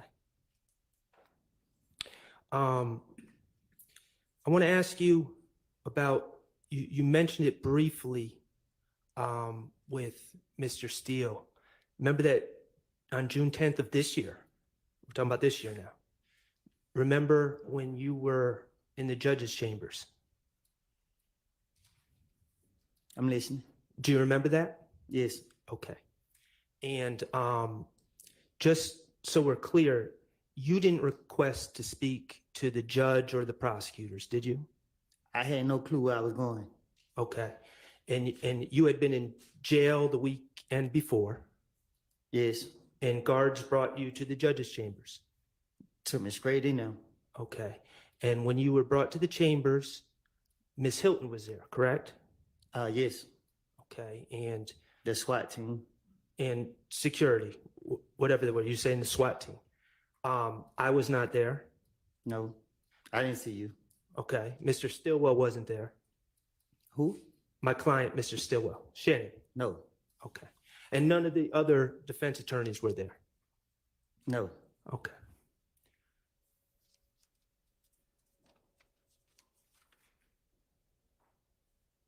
I want to ask you about some things that were said in that interview. Now, you're aware there was in that meeting on June 10th, okay? Now, you're aware that there's a transcript, correct? I heard. Okay. Have you seen the transcript? It was sent to me, but I didn't never look at it. If I ask you about things that were said in the meeting, would looking at a transcript help? I guess. Okay. Your Honor, Yes. may I approach with what's been marked as DS-33, which is the transcript from the Yeah. June 10th, 2020? Yeah, but I mean, ask him about it first.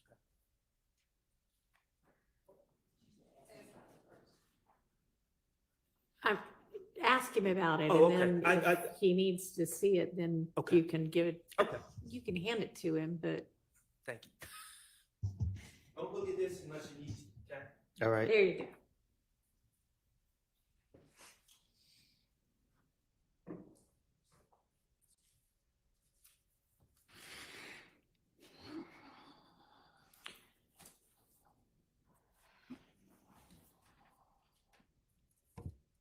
Mr. Copeland, in that meeting in the judge's chambers, did you tell Ms. Hilton that you've never been truthful in your life?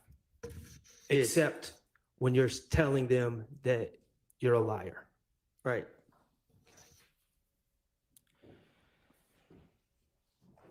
In that meeting, did you tell Ms. Hilton that, I won't get the quote.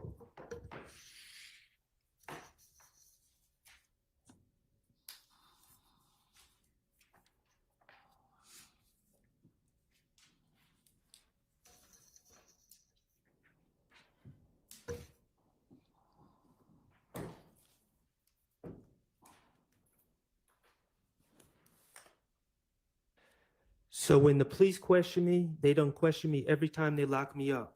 I don't know how many times that was. I done told them whatever different story I could think of to try to finesse my way out of the situation. I don't recall what I told them. Yes.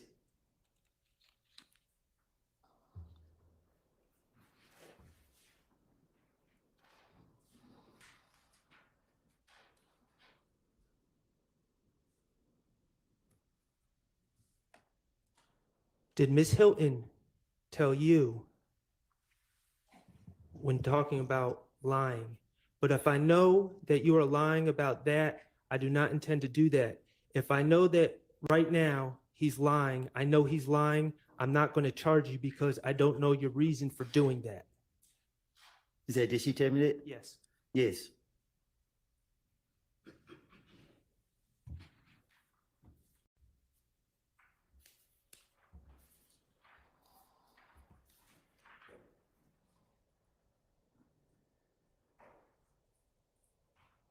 You were offered immunity by the state, correct? Well, not offered. I say that you didn't want immunity, but they gave you immunity. Yes, they forced it. Okay.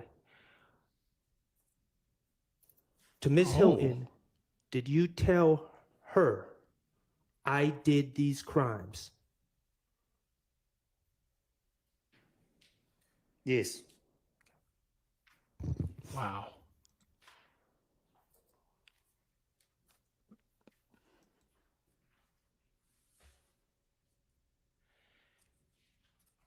And they have insisted that you testify, correct? Yes. They have told you it's okay if you say, I don't recall when asked about your prior statements, correct? Huh? They told you you can say, well, let me back up. In preparation, the state's met with you several times in June of 2024, right? I don't know what you're asking me. Okay. Take yourself back to June 2024, okay? That was before. What year this is? This is 24, so a couple of months ago is what he means. A couple months ago, right? Before you testified at all. You remember the week before you testified? Mm-hmm. Okay. You remember when the state and Miss Hilton and maybe some other people started coming to find you in the community? Yes. Okay.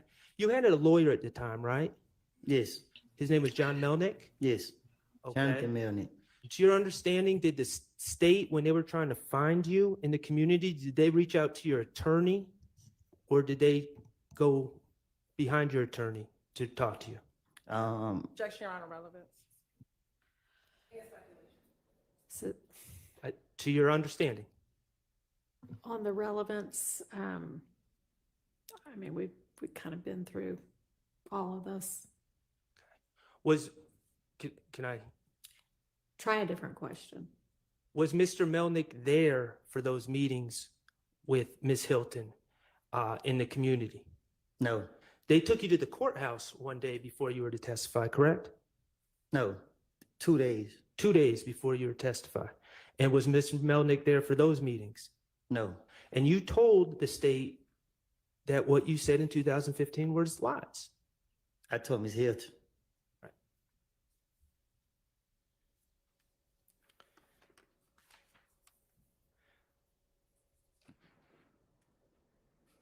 Okay. I'm going to change subjects, okay? Now, I'm not going to ask anything too personal, but I'm going to ask a little bit about your life, okay? Is that okay with you? No. All right. Let me ask you this. At some point in your life, you lived in Mechanicsville. Mm-hmm. Yes. Okay. And as I understand it,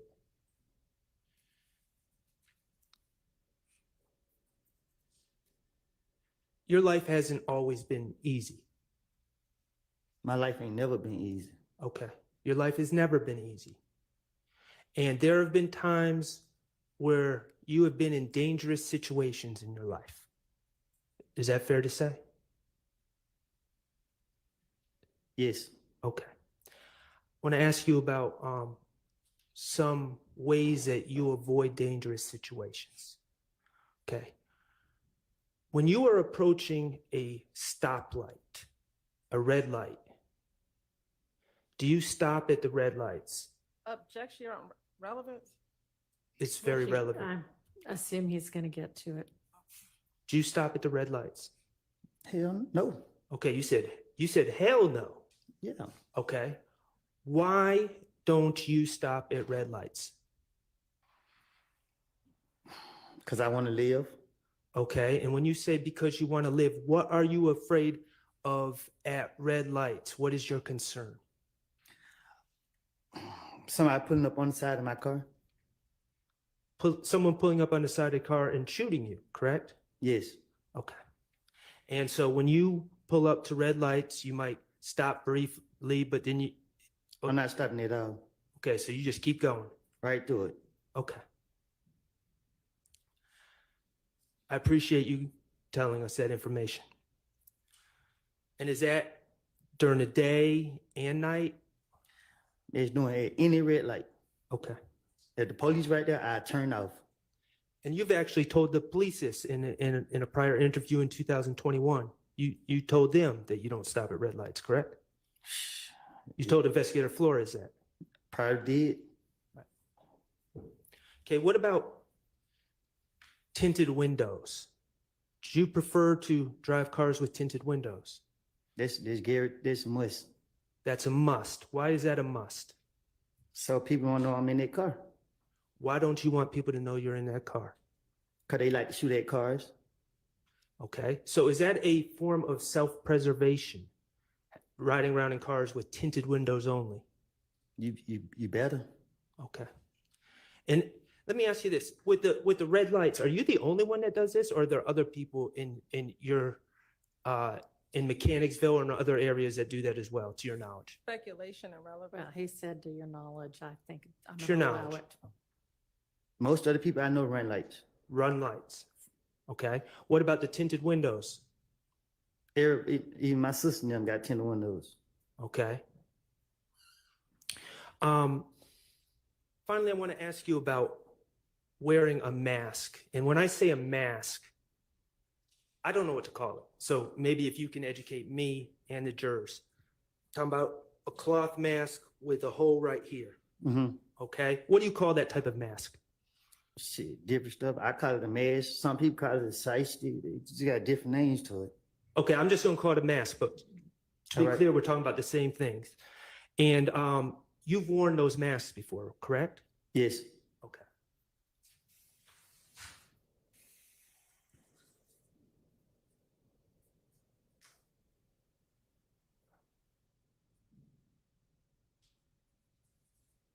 Your Honor, may I approach?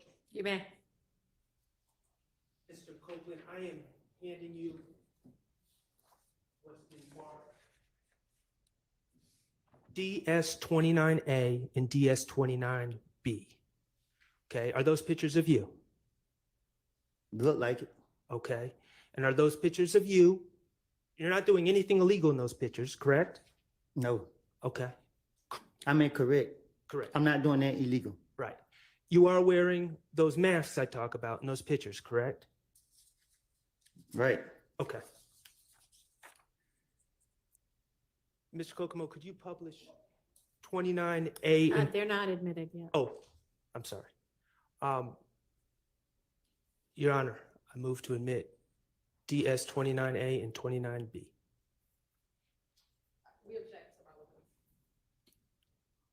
I assume this is going to be kind of the same lines of testimony. They're admitted over objection. Mr. Kokomo, could you just publish one of them, 29A?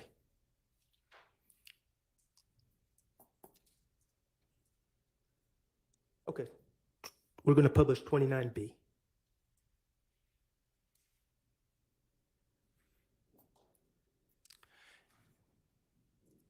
Okay, now, Mr. Copeland, on your screen, that's the type of mask we're talking about, and I just want the jurors to be able to know what we're talking about. Okay. What are those masks made of? What you mean? Like what material? I ain't make it. Are they made of cloth? I don't know. Okay. Are you the only person to wear those masks? No, everybody wearing them. Everyone wears those masks. What year did you start notice everyone wearing those masks? When COVID came. About 2020? When COVID would cause us to wear the mask. Okay. And are they? Okay. It became more like a fashion thing. That's what I was about to ask you. It became more of a fashion thing. Right. Okay. And where can you buy those masks? Shit. Anywhere. Gas stations sell those masks? Yeah. Okay. Corner stores sell those masks? Beauty supply store, all that. Okay. They're not rare. Huh? They're not rare. They're not weird? Rare. They're not Unusual. unusual. They're common. Right. Those masks are common. Mhm. They come in all different colors, Yes. all different sizes. Yes. All right. Just because you're running a red light, does that mean you're committing a crime? Other than a driving infraction? It depends on, yeah, I guess. I don't know. Well, do you do it to preserve yourself, correct? To avoid being shot. Right. Okay, avoiding being shot is not committing a crime, is it? You're just protecting yourself. Okay. When you're riding around in tinted windows, you ride around with tinted windows to the grocery store and other places you go about on your everyday life, correct? Right. Now, I objection on this point. I just don't know if this is a relevant line of questioning. I'm asking Well, because it's it relevant. is cumulative. Okay, well, I have one more question.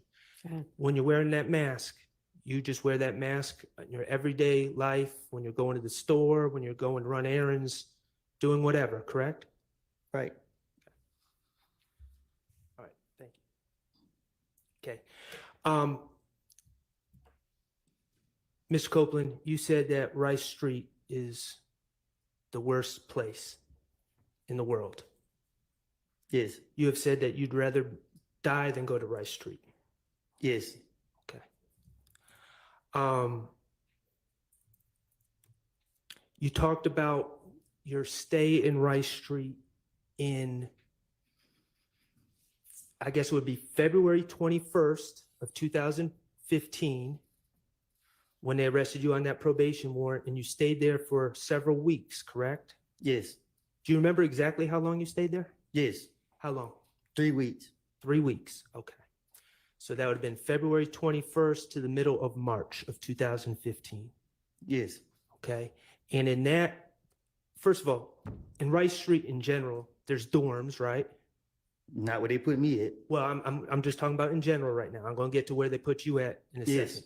There's dorms, and then within the dorms there's cells. Yes. Okay. And the cells, how big are the cells? 18, and some ones 16s and other ones. Talking about feet? You said cells? Yes. Like rooms? Yeah. How big are the rooms? Yeah. 18 rooms and some, 16 and some. The individual rooms are small, correct? Yes. Okay. And everything is made of either concrete or metal, correct? Yes. All right. Most of the time you have a cellmate. All the time. Okay. No privacy. Correct. Showers in common areas. Correct. Toilets. You don't get a special room to use the bathroom. Right. Okay. It's filthy. You talked about feces. All the time. When you on the ground, on the walls, things like that? Yes. Okay. Standing water in the showers? Who? Standing water. We call it nut juice. What do you call it? Nut juice. Okay. All right, Mr. Shart, let's get on. We're painting the picture. Let's get on with what you want to ask. Okay. The filth in Rice Street. To avoid that filth, you would be willing to tell lies, correct? Correct. All right. Let's talk about the danger of Rice Street.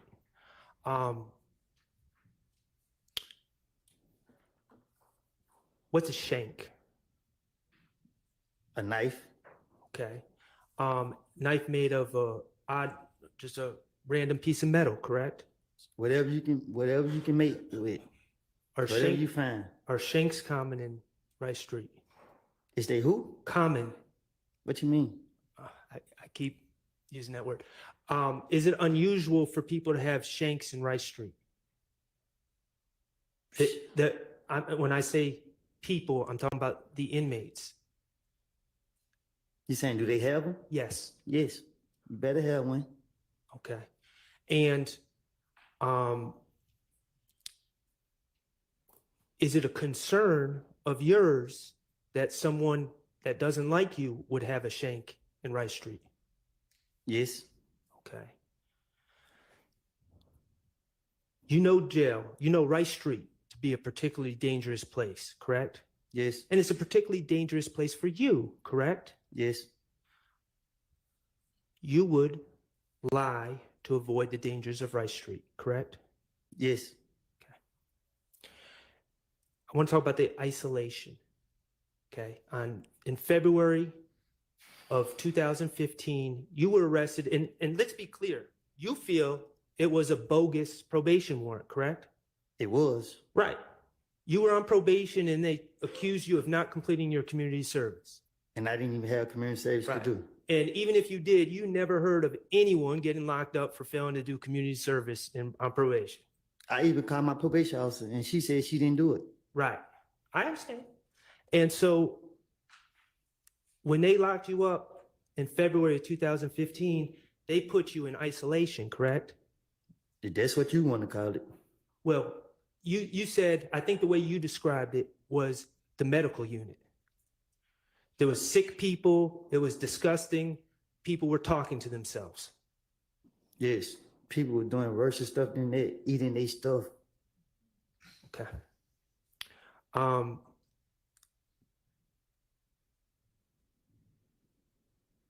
you would lie to avoid going back to that place that took you and put you in February of 2015, correct?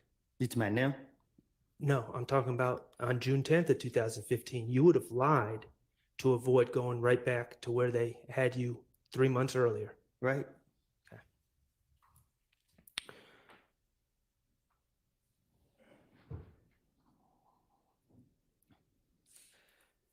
Mr. Kokomo, could you play DS23Q, which is States 378 Yankee Echo, June 10th, 2015 at 4:16:13 to 4:16:36.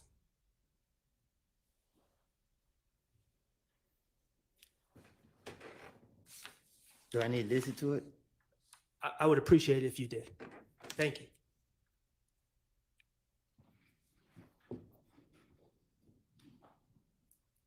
Man, I really be dead in here anyway. I'm just saying. What I'm saying is, man, I do whatever it takes. Whatever, man. I hate jail. I promise you, God, man. Because you can't. You want to be out. I was going to take these niggas' guns and bring to y'all myself. I would set them up myself. I would do whatever it takes. I will, man. I will. Ms. Copeland, that was you and Investigator Dennis on June 10th, 2015, correct? Yes. Okay. And you told Investigator Dennis that you'd rather be dead than be sent back to jail. Still will. Okay. And you said you will do anything to stay out of jail. This is what he said? And do anything includes lying on others, correct? Yes. All right. Mr. Copeland, we're going to change the subject a little bit. I want to talk to you about some of these statements you made to the police, okay? In 2015. All right. And let me just ask you, you said, I don't recall a lot when the police, when the Ms. Hilton asked you about things that you said in your statements in 2015, right? Yes. Okay, and that was 9 years ago? About? I guess. Okay. In these meetings that the DA's office or Ms. Hilton or whomever had with you in June of 2024, prior to you testifying, did anyone offer to play those statements to you to remind you of what you said? No. Did anyone give you a transcript of what you said in those statements so you could review them before testifying? No. They just told you, if you don't remember, just say, I don't recall, correct? Yes. The reality is they just wanted to play those statements. That's why they wanted you here today, correct? Objection or speculation. Sustained. Okay. Let's talk about January 11th, 2015, okay? That was in the early morning hours of January 11th, 2015, right? What? You met with Detective Thorpe. In Oh, the yes. Early morning hours of January 11th, 2015. Okay. And you've stated you went to that meeting, you went voluntarily to clear your name, correct? Yes. Okay. And you met with Detective Thorpe at the police headquarters, correct? Yes. You knew Detective Thorpe to be the lead investigator on the Donovan Thomas case. That's what he told you. I can't remember. Okay. Certainly, he asked you questions about the Donovan Thomas case, correct? Yes. Okay. And let's just talk about the timing of this meeting.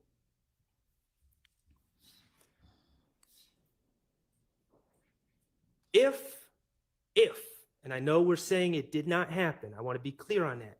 If Demikian had told you something at the McDonald's right? Now listen. This meeting with Detective Thorpe would have been hours after Demekian made that statement, correct? It would have been the same night, just after midnight. But he never told me that. I understand. I understand he never told you that, but I'm saying if he did. Are you saying that? The meeting was mere hours after. It would have been. Right, it would have been. Okay. And Detective Thorpe asked you about the Donovan Thomas shooting, correct? That's what his purpose of calling me down now. And you showed up, and you went through your movements that day, correct? Yeah. Your movements from January 10th, 2015. I think I did. He asked me where I been. That's what you asked me? Right. And you went into details about everything that happened that day, correct? I guess. Okay. That meeting on January 11th, 2015, you never claimed that Demekian Garlington told you that Shannon Stillwell, Diamante Kendricks, Duwop, and Nard killed Donovan Thomas, did you? You never told him that on January 11, 2015. No, I didn't. Okay. And the reason you didn't tell him that is because you hadn't made up that lie yet, correct? Right. Okay. Let's talk about January 28th, 2015. That was your second recorded statement. And I understand what you've testified to. There may have been phone calls and all sorts of other communications in between there with police. But January 28, 2015 was your second recorded statement. Okay. You met with Investigator Dennis, Investigator Gaither, and Detective Thorpe on January 28, 2015, correct? I don't know the date, but yes. Okay. And they certainly asked you about the Donovan Thomas shooting, correct? I don't remember what they asked me. Okay, well, I'm going to play a clip, but you would agree that January 28, 2015 would have been 18 days after, if Demekian Garlington had told you that information, it would have been 18 days later, this statement. I guess. I don't keep up with time. Okay, 28 minus 10 is 18. So 18 days between January 10th, 2015 and January 28th, 2015. You with me? All right. All right, cool. Mr. Kokomo, could you play DS20A, which is states 378 Yankee Beta from 7/22/37 to 7/24/40. Yeah, who you think killed that? Okay. You prime suspect, but move yourself out there. Okay, did you hear Investigator Dennis ask you, who do you think killed Nut? Yes. Okay, go ahead.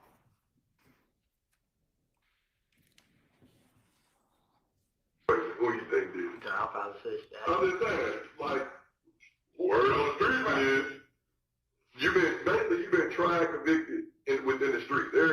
Now they said two of my other partners were locked up for it, but Who? they my head and Doc. But they ain't have nothing to do. Who was that?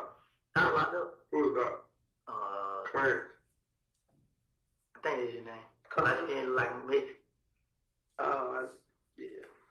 They saying they did. Out though, right? Yeah, he had out. Yeah, he had out. They saying they did.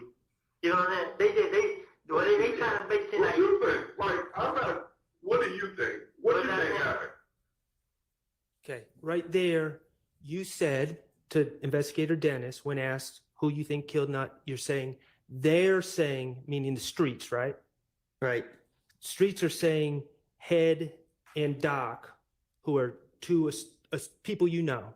Right. Those are street names, Head and Doc. Right. Streets are saying they did it, but you don't believe that. Right. Okay.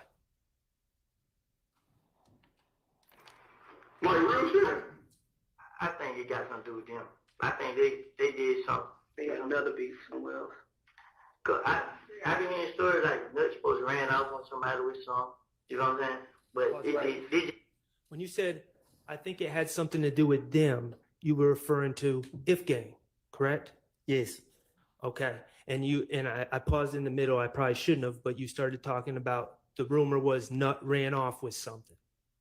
That's what I said. Okay. And something would be narcotics. Yes. Okay. It's undercover. Only reason I'm here because I'm with Doug and Birdman, and they come back to them. Right. So they're nuts for the ran off on somebody with some and some jury. I don't know if they didn't say what it was. It's like he's supposed to ran off on them with something, and Rich Homie Corn supposed to gave him 50,000 to meet a new plug. Like Rich Homie Corn told him this out his mouth. Yeah. Then Rich Homie Corn like he got 25,000 to have Tate killed. It's like from the picture you just showed me. Nah, Tate who just got shot the other night. Oh, in the car over there. Okay. He got 25.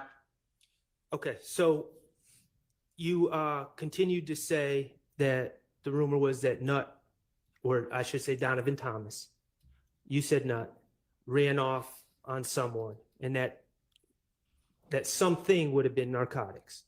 That's what I said. Right. Nowhere in that answer did you say, well, Demekion Garlington told me that Shannon and Mr. Kendricks and Doo-Wop and Nard killed Nut. I did say that. You didn't say that on January 28th. I didn't say that. Correct. I'm going to ask you to listen to what's been marked as DS20B, which is that same interview from 7:50:56 to 7:52:50.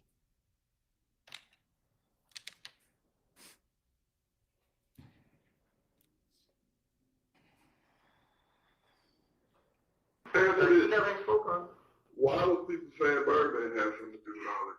Because that's what they gonna do. They gonna do what they, like, I realize it. You know what I'm saying? They say they back me up. It might be, but they paying for it. So. They financing it. Yeah, that's what they saying. So I just like, man, whatever. What about Nut stole his watch? Stole what? Birdman watch.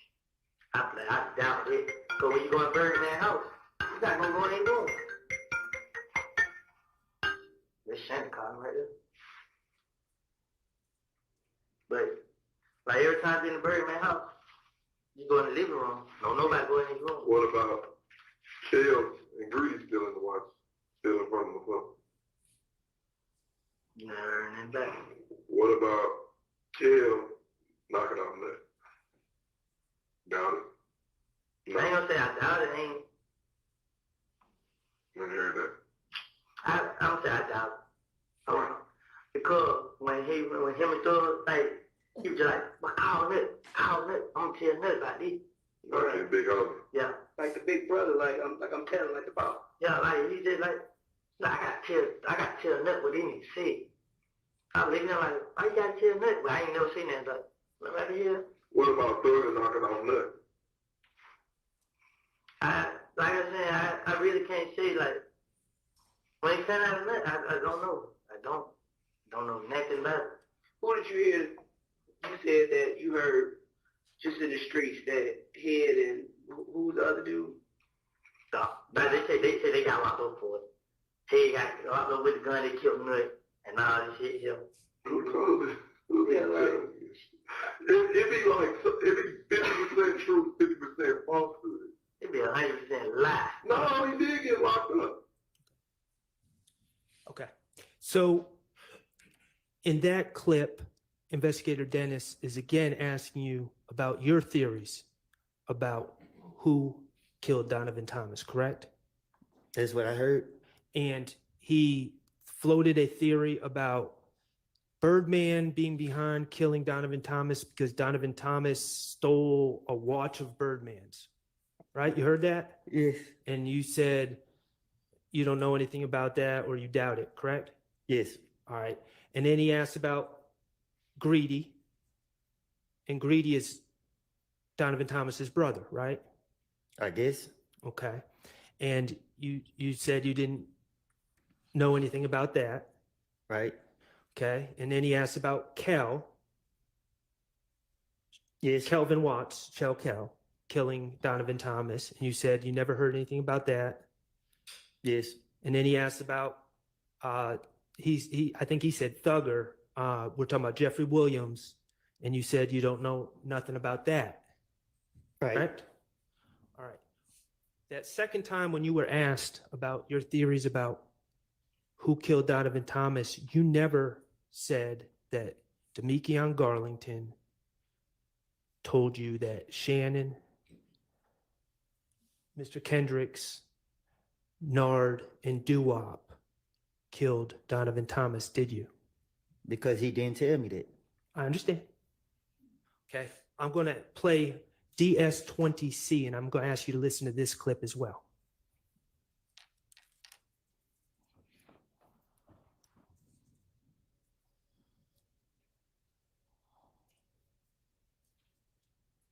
My girl, she get a lot of information from her friends. She got a lot of friends, so they be around me. Luchinelle was talking at the studio, and it was a girl in there, and missing one of them, and she my girlfriend. And she said that they nobody can do that, nothing. You know what I'm saying? They was all like Kill and K robbed somebody. You know what I'm saying? Kill and who? K. Who's K? I sent you a picture of that too then. I think I sent it to the other picture. They had Chop on in the picture. Oh, yeah. And the gym was in the car. Yeah, them two robbed somebody, and they supposed to came back. This was they talk about the studio. You know what I'm saying? They just put my name on it and covered it up. Make it seem like they ain't got beef in the streets, whatever. Yeah. And then they like, she be like, they know what they do it. You know what I'm saying? But they gonna keep playing on him. And she be like, K, when the nut got killed, K first one called everybody like, we killed Nut. We killed Nut. Tell the mom now we did. He the first one started my name. And they like Kill went along with it. So they had Juror, somebody, then they did, like Nut died, then they started. That same day? I don't know when. They like, they Juror, and niggas supposed to come back for them. You know what I'm saying? Like, Kill robbed Fly, Plug, Fly. He robbed one of them. So in that clip, Mr. Copeland, again, you were asked about your understanding or what you've heard about who killed Donovan Thomas, correct? Right. And you said that you said that your girlfriend or a female friend of yours was at the studio and she was told that Kel and Kay had robbed somebody. That's what I said. Yes. Yes. Okay. And that the people that Kel and Kay robbed came back and killed Donovan Thomas as revenge for being robbed. Yes. And you said that Kay then started putting it on you to cover his own tracks. Yes. And you also specifically said your understanding was Kelvin Watts, the robbery he did was to Fly's plug. Yes. Okay. And so we're clear. Fly is Mr. Jervin Henry. Do you know his government name? No. Okay. He's someone who runs clubs, correct? And runs TIG, the record label. I guess. Okay. And when you say plug, what do you mean by plug? That's a drug distributor, correct? That's just a phrase that we use. I don't know. Is it involved in the drug game? I guess. Okay. The bottom line is you gave, on that third clip, you gave some more information about things you heard, but you never said, detectives, let me tell you, Demekion Garlington told me that Shannon, Mr. Kendricks, Duwop, and Nard killed Nut. Did you? I never said that. Right. And the reason you never said that on January 28th, 2015 is because you hadn't made up that lie yet, had you? Yeah. Yeah, you had, or no, you hadn't? I haven't. Okay, and the reason you hadn't made up that lie, let's just be clear, on January 28th, 2015, no one was trying to lock you up, right?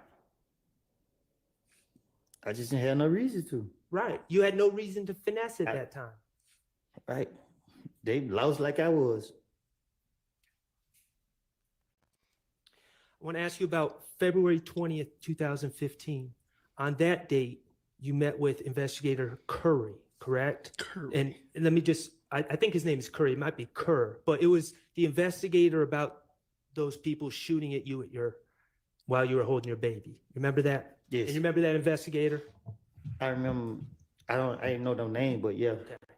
And that would have been 40 days if Demekion Garlington had in fact told you that my client and others were responsible for Donovan Thomas's death. That would have been 40 days after you received that information, if that had occurred, right? I don't get it. Okay. It would have been a little bit over a month. February 20th, 2015 is a little bit over a month from January 10th, 2015, correct? Gotcha. Yes. Okay. And you were asked in that interview about the Donovan Thomas situation, right? Yes. Okay. I don't remember. I don't know. All right. I can't. Well, you didn't say anything about Demekion Garlington telling you that Shannon and Mr. Kendricks and Duwop and Nard had killed Donovan Thomas in that interview, did you? No. And the reason is because you hadn't made up the lie yet, right? Right. February 21st, Detective Gaither and Detective Thorpe had you in there. And they were arresting you for that bogus probation warrant, right? Yes. And you knew it was bogus. You didn't think that it was actually going to stick, did you? Right. They asked you about the Donovan Thomas case. And this would have been 41 days after Demekion supposedly gave you that information, right? Right. And you never told them that Demekion Garlington told you that Shannon, Mr. Kendricks, Duwop, and Nard killed Nutt, did you? Right.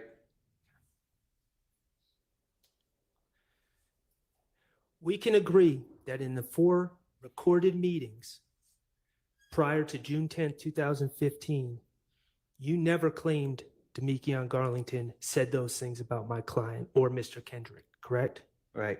Okay. So let's talk about June 10th, 2015 and what makes that date different.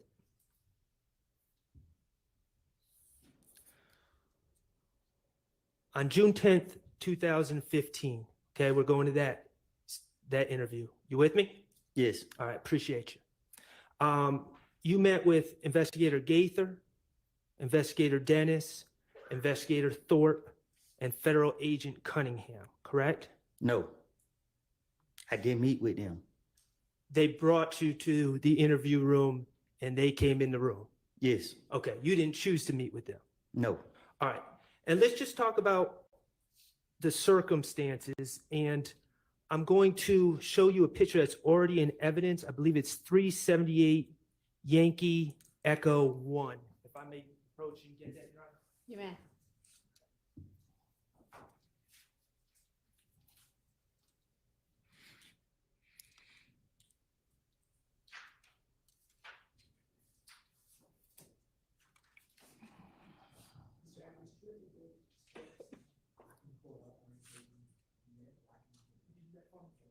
Shaq, you don't have it.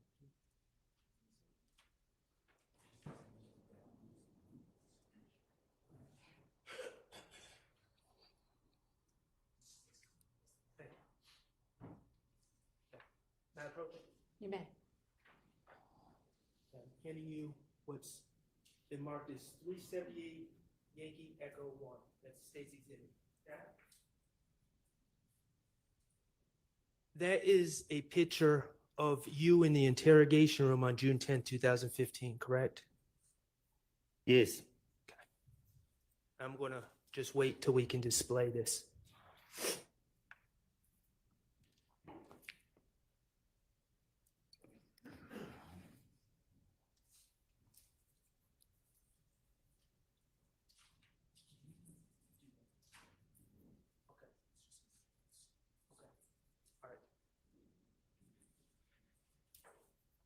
Can you display it?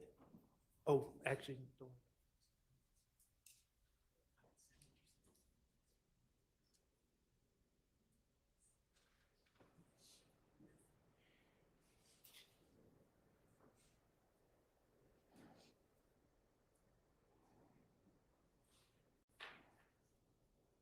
Notice Woody's body language is super relaxed. He does not look irritated like he was the other day.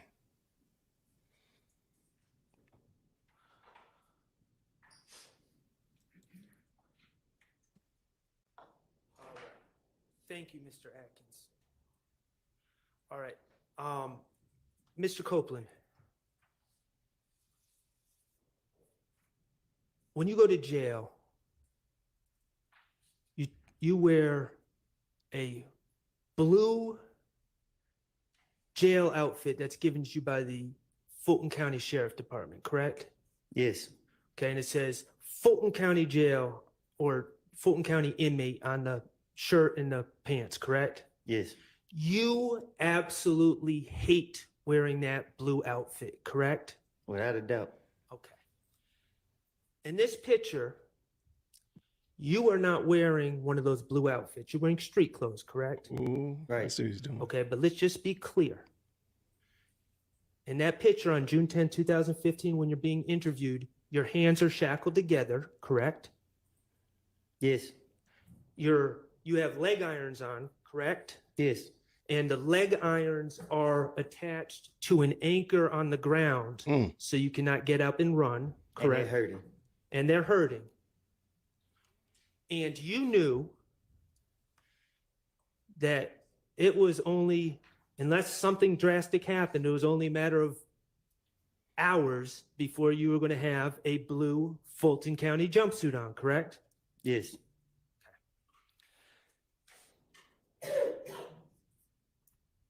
The circumstances of you being brought to that interview room on June 10th, 2015, were federal agents kicked down Miss Quarterman's door that day, correct? Yes. Okay, and they kicked down that door looking for you because they had an arrest warrant for you. Yes.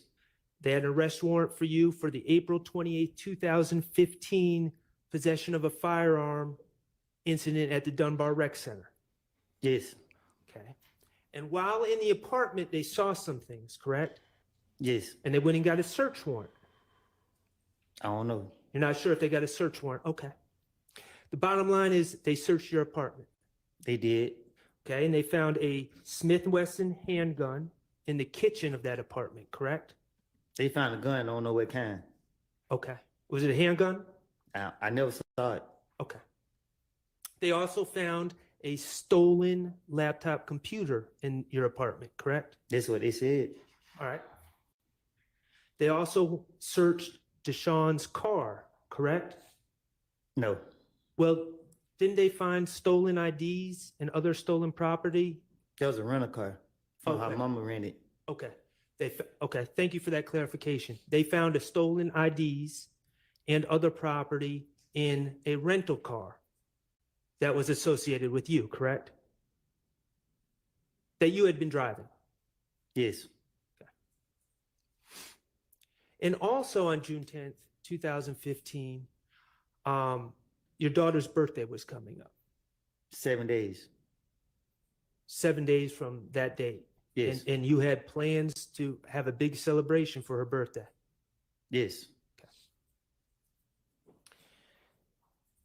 Even though you didn't have a blue jumpsuit on during the interview, investigator Gaither informed you that you were under arrest for various charges, correct?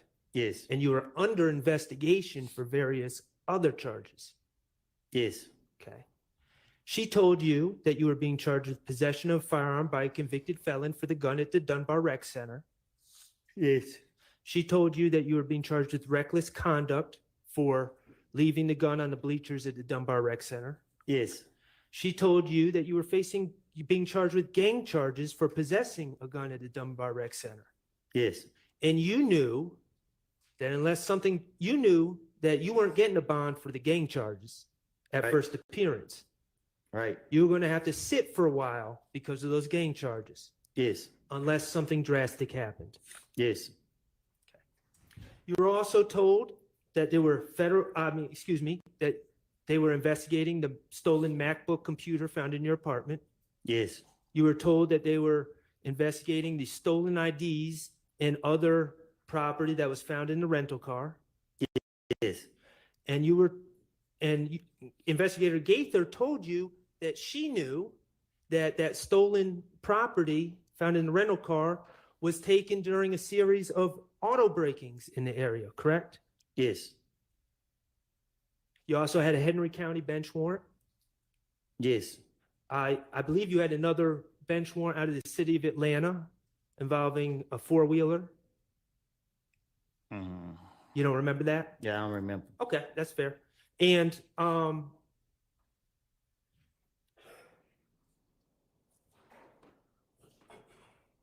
eventually, Investigator Cunningham also told you that you were facing potentially federal charges. Yes. For the gun that was found in the apartment, correct? Yes. Okay. Investigator Gaither told you it's real now. It's about to be real, right? Yes. These people are wild. What'd you take that to mean? Exactly what she said. She was telling you, the way you took it, it was time to get to talking, correct? Yes. If you wanted to get out anytime soon. Yes. They told you that there was no way around that charge at the Dunbar Rec Center, that it was on video. Yes. That you were dead to rights. Yes. That they had all the control in the situation, correct? Yes. I think it said open and shut case. And let's be clear. Even though you don't have that jail uniform on in this picture, you were thinking about how you just got out of jail 3 months prior. You had just been in jail in that horrible unit with feces and people talking to themselves and people eating whatever they were eating and the isolation. And you were thinking about that on June 10th, 2015, correct? Yes.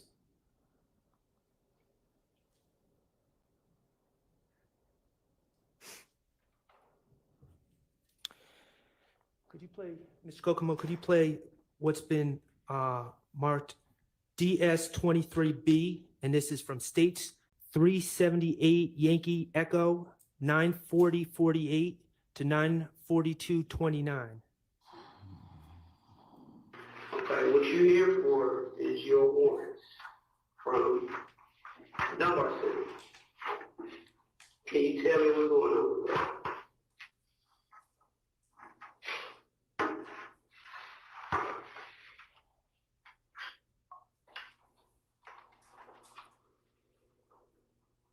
Can you tell me what's going on with that? With that weapon? How'd you get it? Number one. Because I got a version of how you got it, but I want to hear from you. How'd you get that gun? How did you get it? I got it. Because you had it. We got the video, bro. We got the video. So my question is to you, how did you become in possession of that? We ain't really gonna do the back and forth today. I know y'all. We ain't going back and forth today. That's what Investigator Gaither told you. Say that again. We ain't going back and forth today. Right. You took that to mean that they are in complete control, correct? That's what it means. You took that to mean that you needed to tell them what they wanted to know, or you weren't getting out, correct? This is it. That's what I took it as. You are, because I'm sitting in that place. This is an opportunity for you to help you. I'm asking not you. Okay. You just heard Investigator Gaither say, this is your opportunity for you to help you. Heard that? Yes. you took that to mean that this is your chance to give the state or give the police what they want to help your situation. Nah, this is game time. It's time for me to finesse my way. And do you remember when Attorney Steele played that video? I guess it was yesterday with Agent Cunningham talking about the federal charges. Okay, I'm not going to play that video again. Thank you. But I am going to talk to you about a few things that were said. What you asked, I got charges with the feds, and Agent Cunningham said, it's up to you. It's totally up to you. Do you remember that? Yes. Okay. The police are telling you that you can talk your way out of this situation if you work with them, correct? Yes. Agent Cunningham told you you're clearly guilty. She told you that they had you dead to rights. Do you remember that? I think she said open and shut case. Okay. You took that to mean they have complete control and you need to play their game if you want to get out, correct? Yes.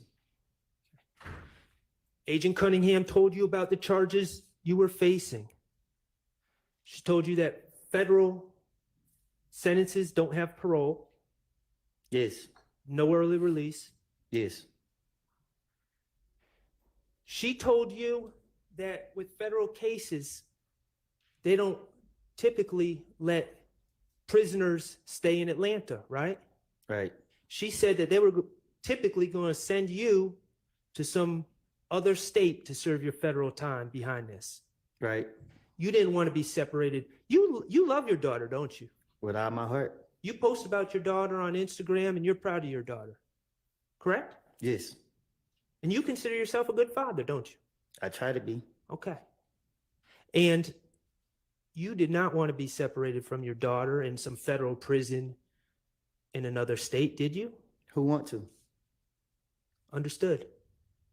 And Agent Cunningham also said that to her understanding, you're a 3-time convicted felon, making you an armed career criminal in the federal system, correct? Remember hearing that? Yes. She told you that you were facing 15 years without parole, plus another 10 years without parole for the gun charges, correct? Yes. 25 years without parole, and that's not even including the conspiracy charges. Right. You were 23 at the time, and Agent Cunningham told you, if you don't play ball, you're going to be locked up in a federal prison in another state until you are 48 years old. Isn't that correct? Yes. Wasn't that said to you? Yes. On June 10th, 2015. In the interrogation room. Miss Agent Cunningham also said that all this is up to you. It's totally up to you, right? Yes. She told you that she reports to the U.S. attorney, and she can tell the U.S. attorney what you did to help yourself out. I think we all heard what she said to me. Okay. Well, what did you take that to mean? That I need to help myself out. Okay. Does that include lying on others? That means that this is my chance to get myself out of this situation. It was time to finesse? Yeah.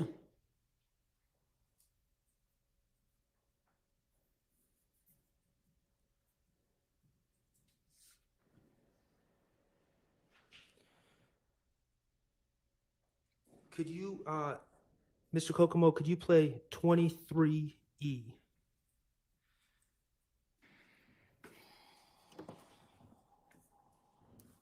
And for the record, Your Honor, DS-23E is States Exhibit 378 Yankee Echo 1031 to 103250.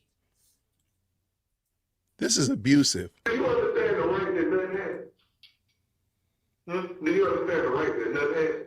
Yeah. What was it? And I don't know. I didn't know he was like the third or fourth ranking blood in Georgia. But what I'm saying is, bro, they were between third and ninth. You didn't let me finish though. When you go to prison, your name is on there, regardless of if you did or if you didn't. Thug ain't in jail. Thug ain't in jail. Thug on the European tour, whatever the fuck. Did you just hear Investigator Dennis pointing out while you're in the interrogation room, Thug, Mr. Jeffrey Williams is on a European tour? I couldn't understand nothing what that was said. Okay.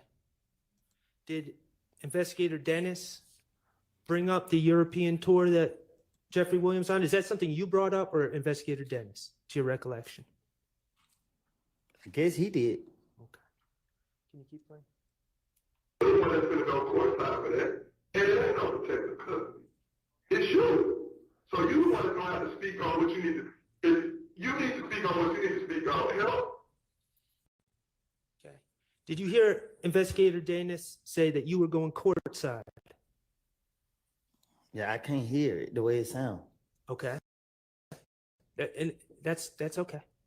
Did you hear him? I'm just going to keep asking. If you didn't hear, you didn't hear. You should Did read you it to hear him, bro. him saying that there's no protective custody? I don't know what he said. Okay. I can't say I can't. Did you hear him say you need to speak on what you need to speak on right after bringing up Jeffrey Williams and the European tour? Y'all ears work better than mine. So you heard what he said. Okay. I can't say. Okay. I'm going to play another portion of the clip. I'm going to Stop ask it. you to listen, but I understand if you can't hear it, you can't hear it. Continue to play. This is working against you. I'm still gonna get paid. You going to jail today, but you can determine how long you want to stand for getting. Did you hear Investigator Gaither tell you you're going to jail? I heard that. But you get to determine how long. Yeah, I can't hear it again. Yes. Oh.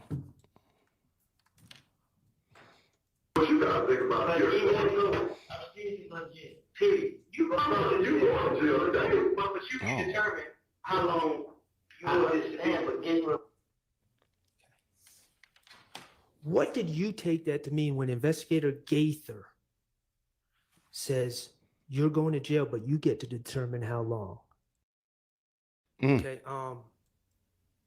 Mr. Kokomo, could you play DS23D, which is states 378 Yankee Echo, 10:04:20 to 10:06:25?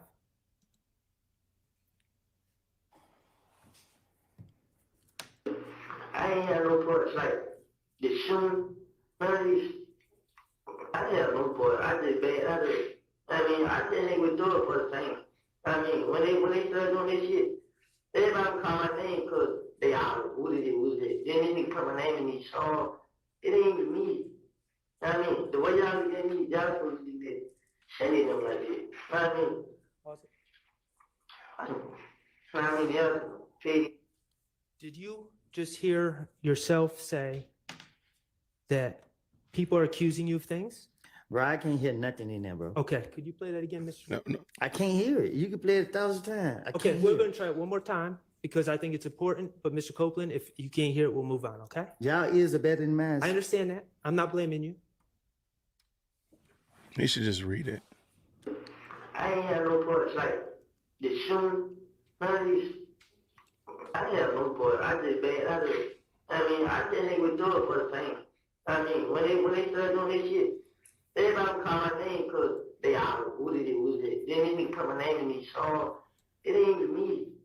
I mean, the way y'all look at me, y'all supposed to be there. Sending them like that. I mean. Okay. Mr. Copeland, did you hear yourself say, I just hang out with Thug for the fame? No. Okay. Did you hear yourself say that people are saying that you're committing these crimes, certain crimes, but it's not you? I didn't hear him. I heard I said Shannon's name, but I don't know what I said with it. Did you hear? Well, do you remember, regardless of what you heard, do you remember saying everything that people are blaming me for, they need to look at Shannon? I probably did. I can't Okay. hear what I said. Now that you have this immunity agreement from the state, you acknowledge that you were committing crimes back then, correct? What you mean? Well, you've acknowledged that, and we're going to get to it later, but you've acknowledged that you and Threat shut up Rich Homie Kwan's dad's barbershop, for instance. Right? You testified to that. All right. Okay. So when you said, I ain't doing nothing, when people are blaming me, they need to be looking at Shannon, that was not true. That was you trying to shift blame from yourself. That was you finessing. But I already said it. I understand that. But that's an example of you finessing, correct? And shifting the blame from you to Shannon, right? I said that to you, and I said it to them, and I'm saying it again. I have lied, and you're gonna keep sitting here asking me the same question. You just said a minute ago that you weren't gonna ask me the same question. Okay. All right.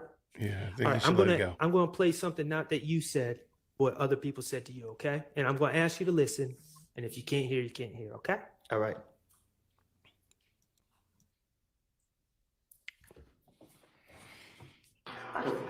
I mean, that's kids.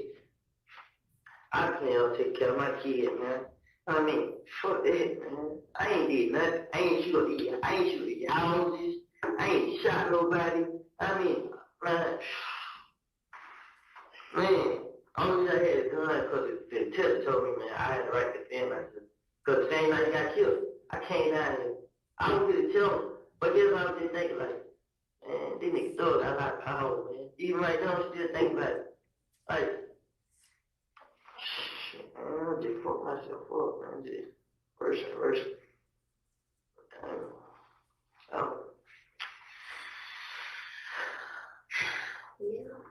Yeah. I want to say, I don't know. I don't make that decision. I ain't have no foot. Keep going. I'm I sorry. will talk to the USA. The judge makes. Did you hear yourself ask Agent Cunningham if your case is going to the feds? Yes. Did you hear Agent Cunningham say, I don't know, I just talked to the AUSA? No. Okay. Keep playing. Decision on, what's going down there. I ain't have no foot, so I ain't. But you were, I don't know if you had no part of that. That's yet to be determined. But you had every part of the gun that was found today. No, you keep saying the gun don't found today. I didn't have that gun. Though like she said, y'all don't fingerprints. My fingerprint, I don't come back on that gun. Do you know what actual and constructive possession is? Been around. Yeah, be around. But I didn't know what he was in there though. Just like she said she didn't know, I didn't know. Man, I'm not even, the baby didn't know. She a baby. Nah, this is what I'm saying here. Me and her just, we were there. But I wasn't there yesterday.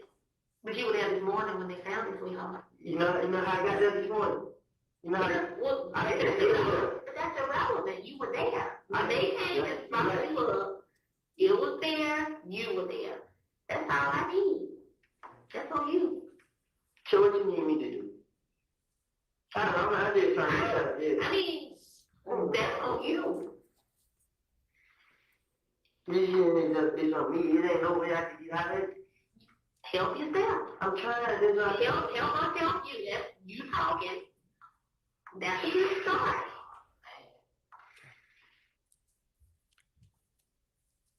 Did you hear yourself, Mr. Copeland, ask Agent Cunningham, what do you need me to do? I'm just trying to get out of jail. Yes. Okay. And did you hear Agent Cunningham respond, you help yourself? You help yourself? Yes. Help us help you? Yes.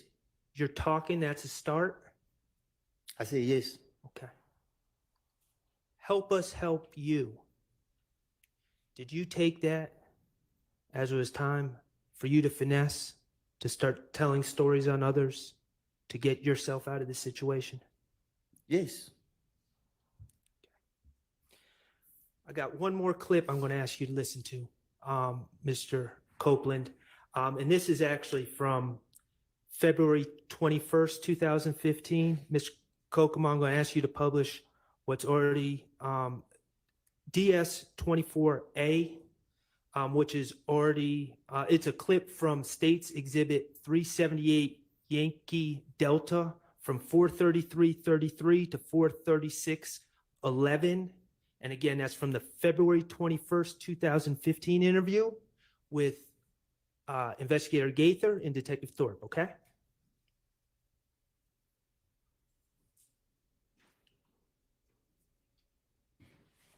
They rushed on me.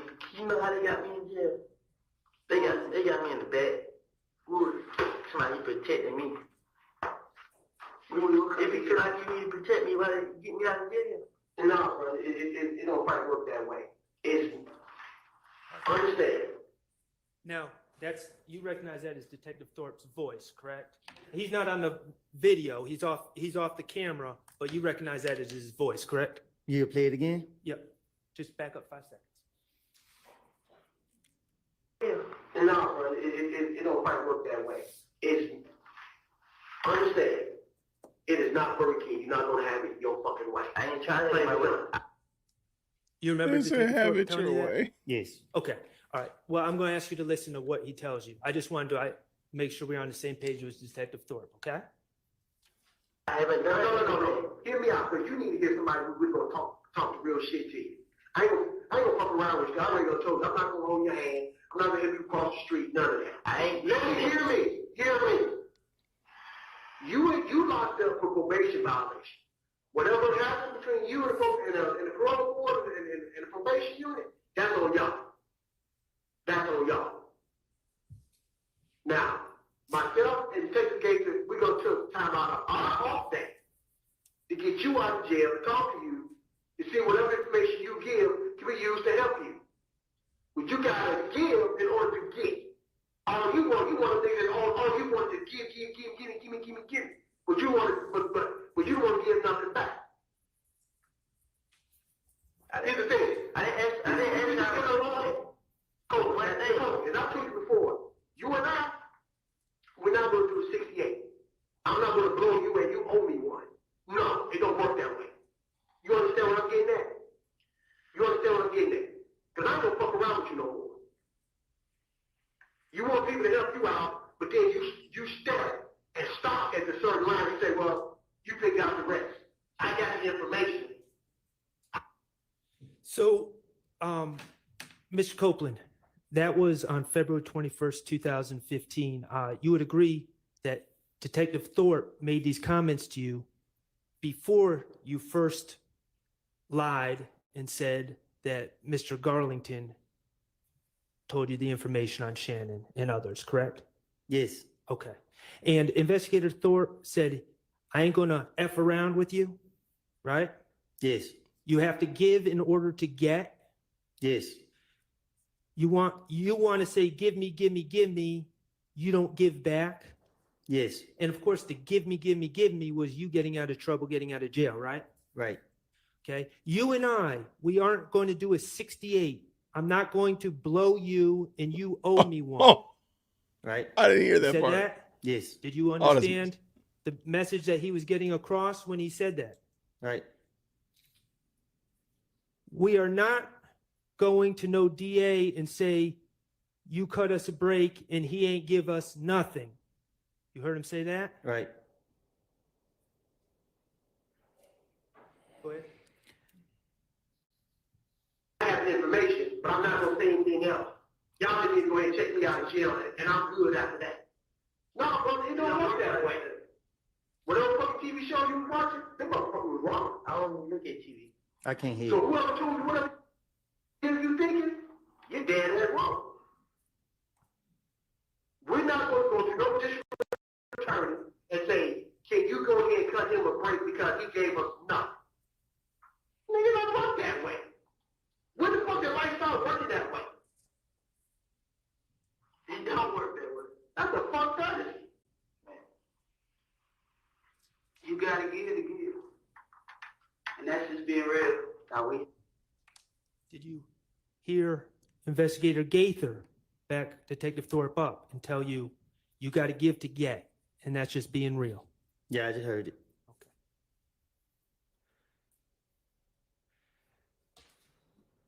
Ms. Copeland, these are just some examples. The reality is the detectives in this case had been encouraging you to tell stories on others to get yourself out of trouble, correct? For the 100th time, I've been telling you that. You knew how to finesse on your own, right? But the detectives were also encouraging you to finesse, correct? Well, they were tricking me.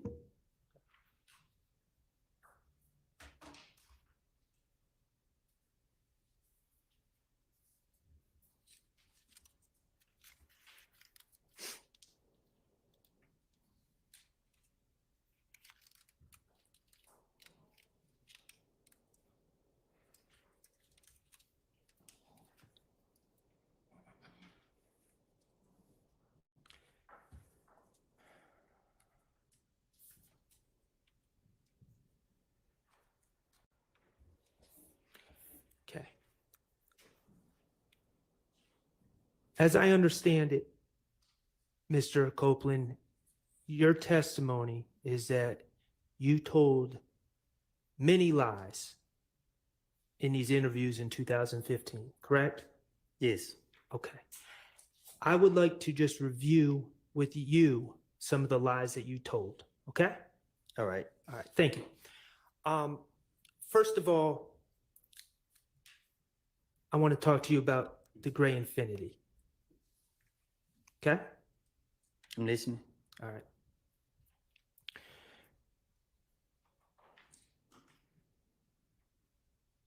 Through the questioning of the police, and I don't know, maybe through other information that you've been given, you're aware that there's a surveillance video of the shooting of Donovan Thomas, correct? Yes. Okay. And you're aware that the surveillance video shows a gray sedan, correct? Yes. And you're aware that the police believe it to be an Infinity, correct? They put it on the news. Okay. Your Honor, I'm going to ask Mr. Kokomo to publish DS-19A, which is a clip from States 378 Yankee A, which is the January 11, 2015 interview, from 3/18/47 to 3/19/38.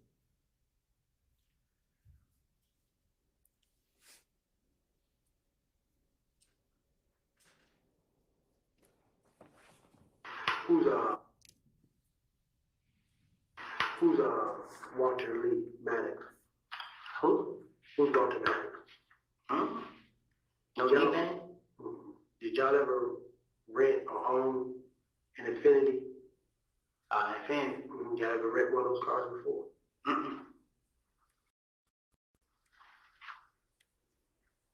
Have you ever been stopped in an Infinity before? Yeah. Had an accident in an Infinity? No. A Maxima? Have I ever had a cover in? No. Let me think. Anytime. I had a cover in the Pontiac. That was a couple years ago. I ain't had no coverage. I ain't had no red sleep. I ain't have none of it. Okay, this is the same night that Donovan Thomas was shot and killed, correct? Can you say it again? This is the same night, this interview was the same night that Donovan Thomas was shot and killed, correct? I guess. Okay. And Detective Thorpe, you heard him. He asked if you've ever owned or rented an Infinity, correct? That's what he said. And you said no. Right? Right. He asked if you ever wrecked an Infinity. Right? Right. And you said no. Right. Okay. I'm going to publish, Your Honor, with your permission, DS-19B, which is a clip from the same interview on 378 Yankee Alpha, States Exhibit 378 Yankee Alpha, from 3/20/28 to 3/20/48. It's just 20 seconds. This is video? Yes. 3/20/28 to 3/20/48. y'all ever had a infinity gray? It's not playing. Gray. Y'all ever? Is it up now? No. Okay, could you start it over? Y'all ever had a infinity gray? A gray infinity Q45 before? A truck? No. A cup? Yeah. Not I know of. Actually, brother, maybe his car. A red car he had rented or something like that. That's cool. That's cool. I'll be satisfied. Okay, in that clip, again, Detective Thorpe asked you about whether you ever had a gray infinity, correct? Right. And you said, not that I know of. Right. Okay. Those were your statements on January 11, 2015, hours after Donovan Thomas was shot, correct? Right. Okay. I want to talk to you about the reality. The reality is that you asked Jeffrey Williams to rent you a gray Infinity, correct? I'm listening. Or I should say, you asked him to rent you a car, and it ended up being a gray Infinity, correct? I'm listening. Okay. The reality is that on the night of June 9th, going into the morning of June 10th, the same day that Donovan Thomas was shot, you were driving that Infinity on the highway, correct?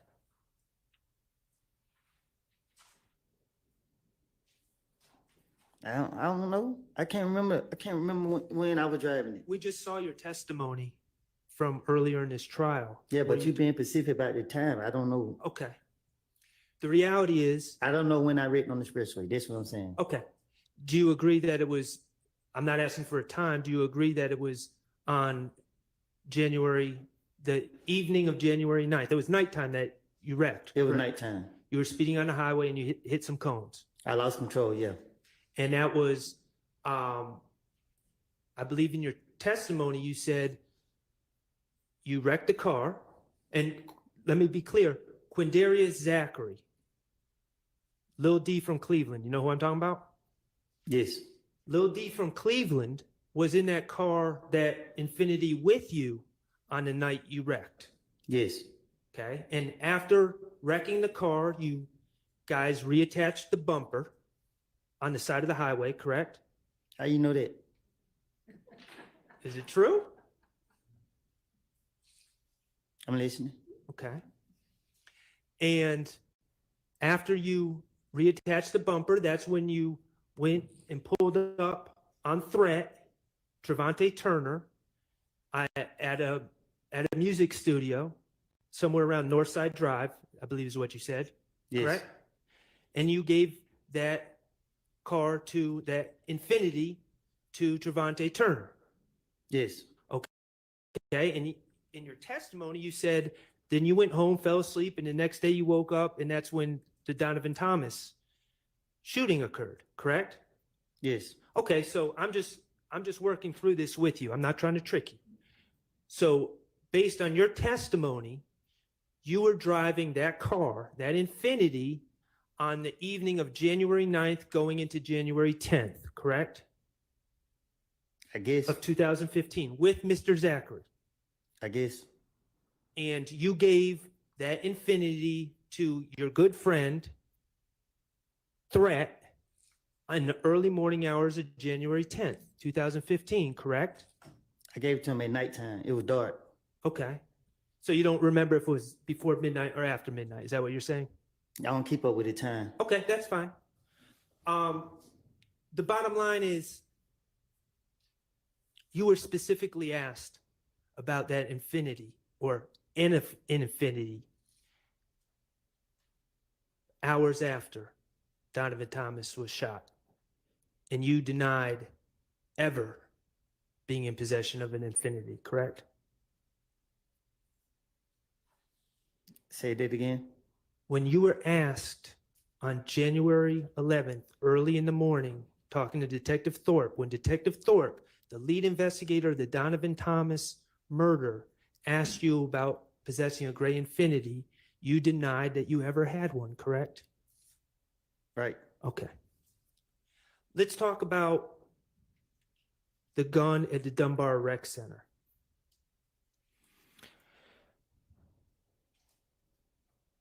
As I understand your testimony, or as I understand your statements, let me back up. I'm sorry. At the Dunbar Rec Center, we're talking about a Diamondback 223 assault rifle, correct? Mm-hmm. Yes. Okay, so we're not talking about a handgun. We're talking about a semi-automatic machine gun? Is that a fair assessment? A chopper. A chopper. Okay. And in your statements back in 2015, you repeatedly denied possession of that gun, didn't you? They put it on me. Okay. And your testimony actually here today is that you were just there playing basketball and they put it on you. That's what the video would show. Okay. You specifically said in your statements when you were trying to get out of jail, I ain't do nothing, right? Right. Okay. The reality is that you pled to that case in federal court, correct?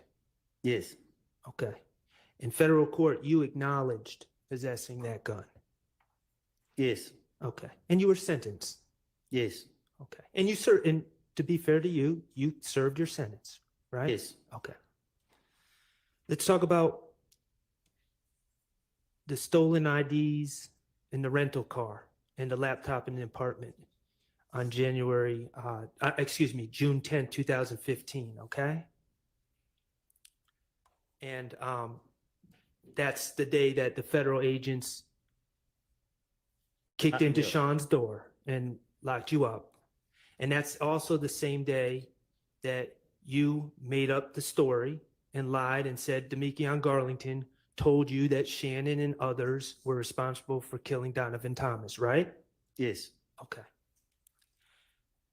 Can you play DS23I for me, Mr. Kokomo? And that's States Exhibit 378 Yankee Echo from June 10th, 2015, from 11:25:01 to 11:26:20. Like I said, you didn't say that. You said, I tell you, did that shit. Yeah. Okay. There's one of them now? Need the history, little Mike. Pause. Can you play it again? Yes, we can. Like I said, you didn't say that. You said, I tell you, did that shit. Yeah. Okay. There's one of them now? Need the history, little Mike. Little Mike, please. In that clip, you're being asked about how those stolen items ended up in your apartment and your rental car, correct? Yes.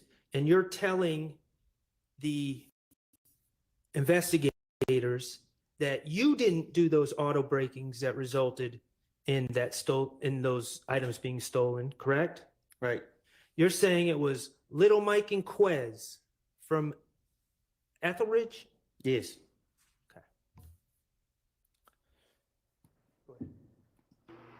You ain't never heard of them? You ain't never heard of them? They wild them. Whatever they call themselves out there. Put it away. You pull out the other day about 5 o'clock, y'all, and nothing. There's gonna be a lot of motherfuckers out there. How am I gonna know it's them? You. Well, Why you got it though? I don't know it. Why I got it? Yeah. Kind of trying to jewels out for them. What that mean? Make me some money out for them. What, sell somebody out there? Nah, just like, I mean, What's the burger there? make money out for them. How What's the jewelry? How did you get it? Shit, then I got it. When they bought the cup, Tay bought the cup at them. Wait a minute, you let Tay borrow the Jeep. Yeah. Lil D, bro. No. You know what's about. You talking about Trevante. Yeah. You let Trevante use the car. Yeah, he's supposed to go to jail. You know what I'm saying? But when they pull that car, I let him go. Okay. there you're saying that you gave the car to Javante, who gave it to Lil Mike and Quez, correct? Yes. Okay, and you would agree that detectives Gaither and Dennis are telling you we've never even heard of Lil Mike and Quez, correct? Yes.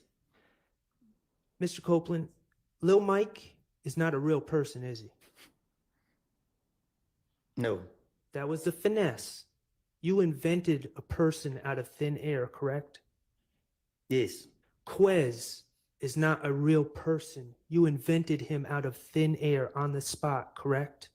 Yes. You invented those people to take the heat off of you and put it on fictional characters.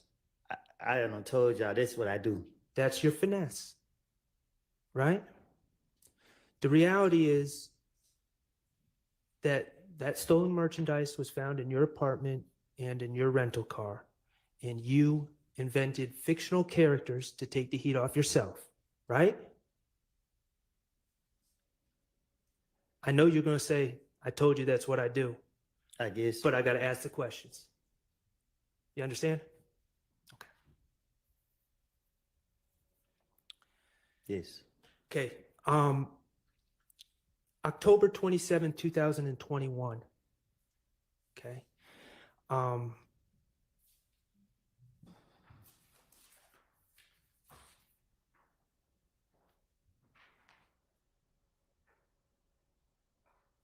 Your Honor, may I approach? You may.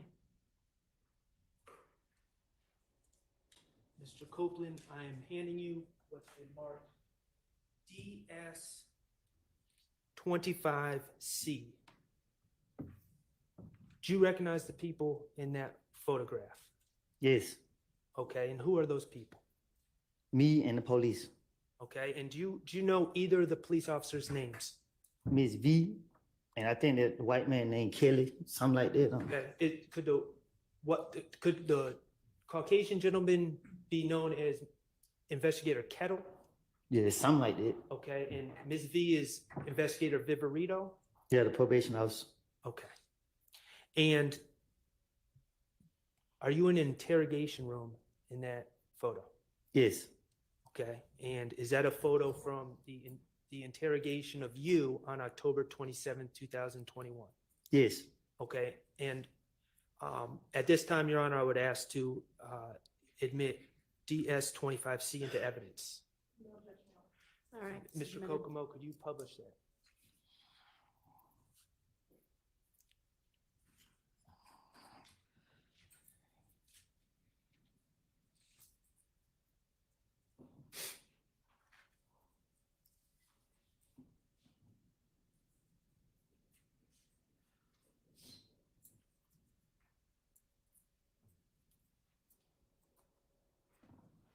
Okay, and like I asked you about the photo from June 10, 2015, I'm going to ask about this photo as well.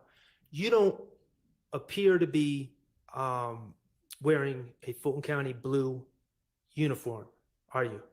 No. Okay, and I can't tell if were your arms shackled together during that interview? My leg.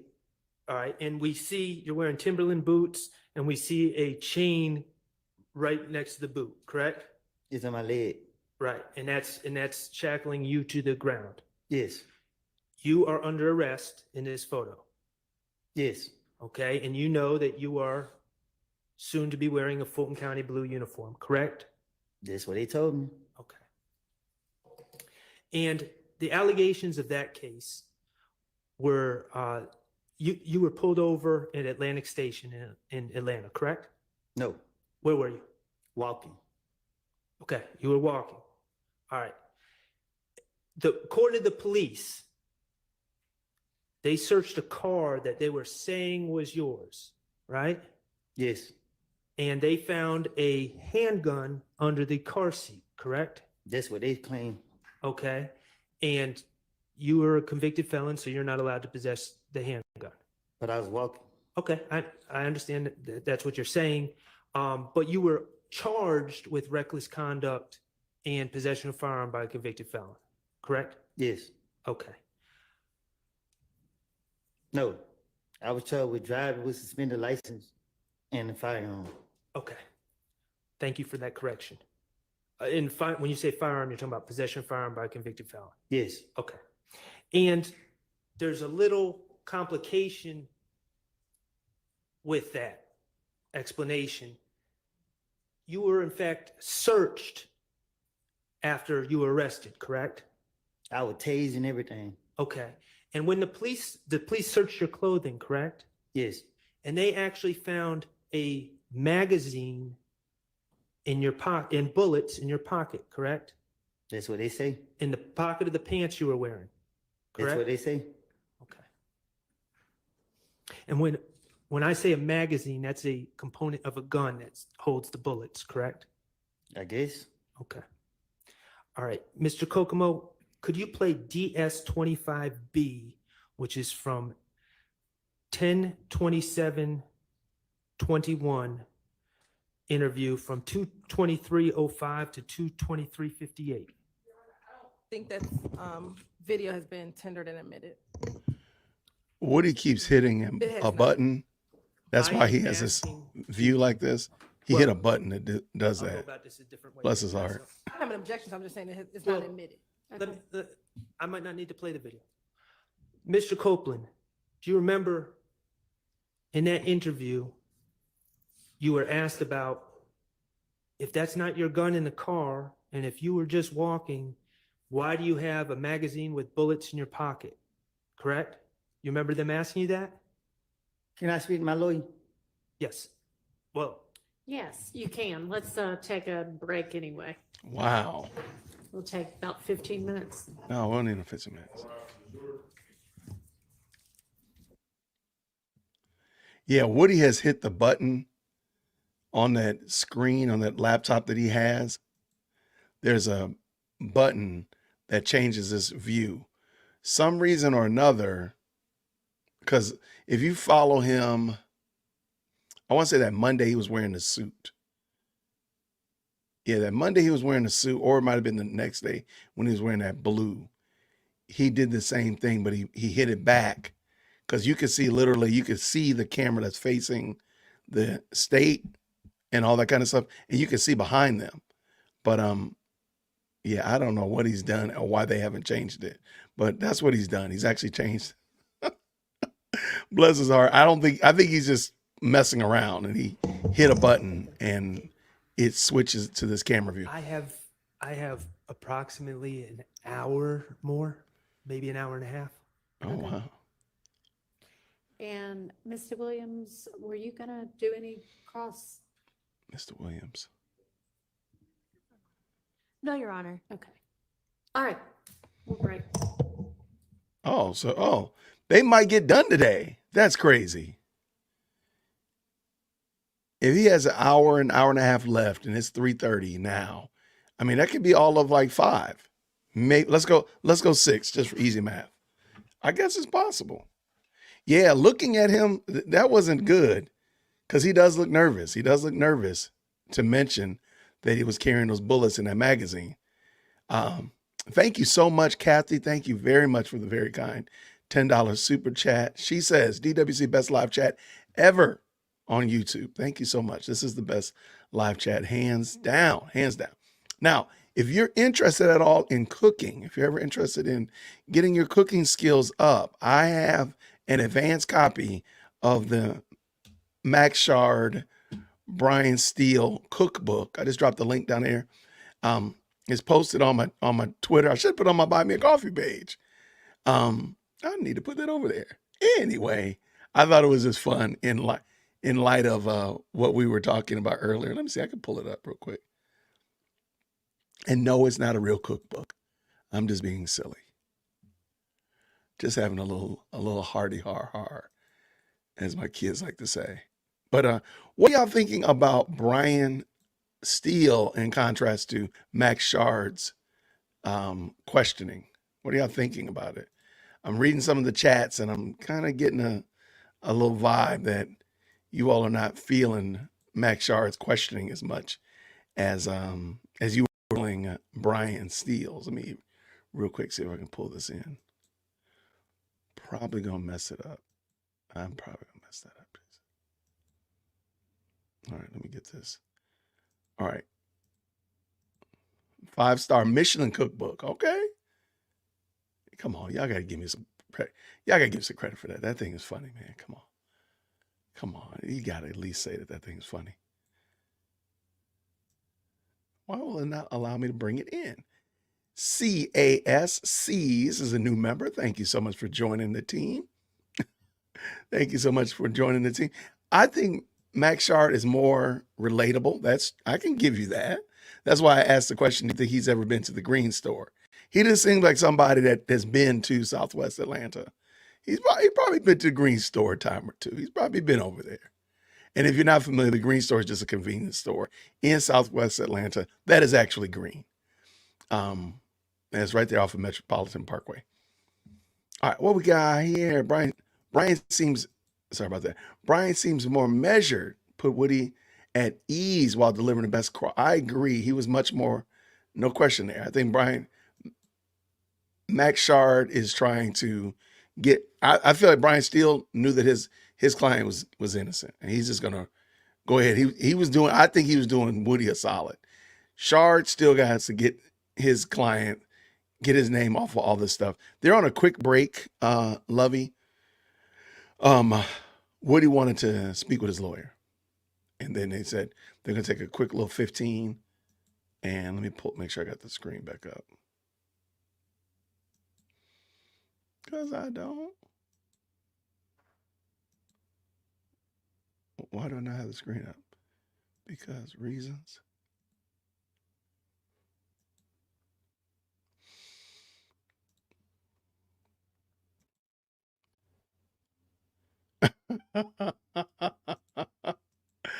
I like it. I like it so much. So much.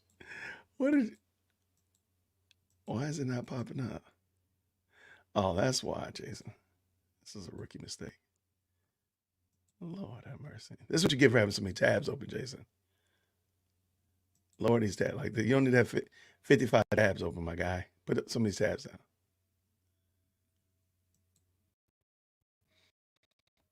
Okay, that's me, actually. That's from earlier.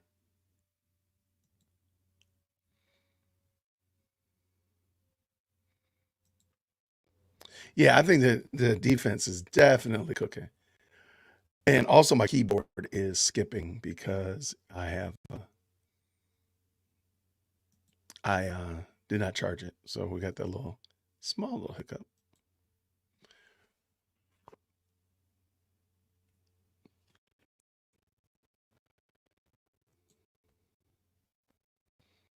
All right.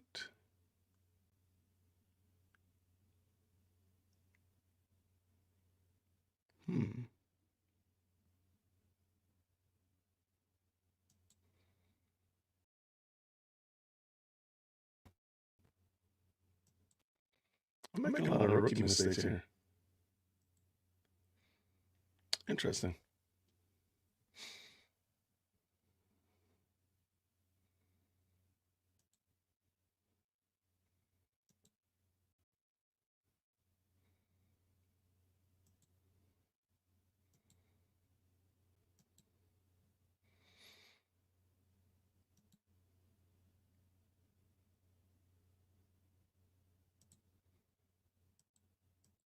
All right, let's get this in here.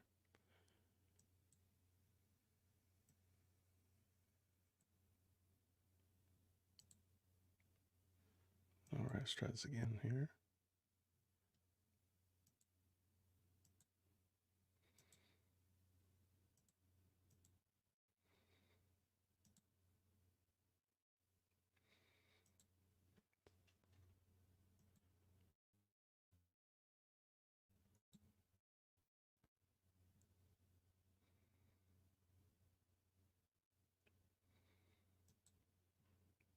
Why do I have two of me? That's crazy.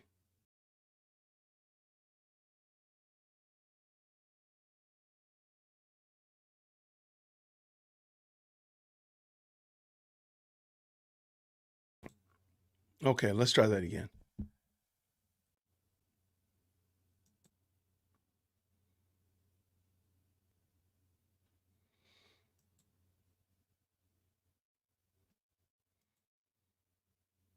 believe we were anxious for the defense's cross-exam, especially Steele. Woody wanted and on record that the state and the PD are holding cases over his head. I agree. I think so. I think Whitaker is getting nervous today. There's reason for it. It's like that.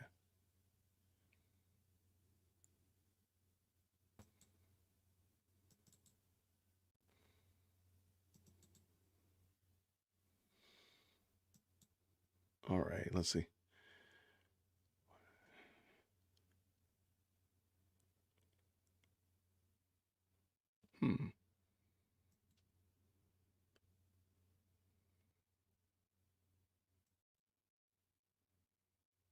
All right. Let's see.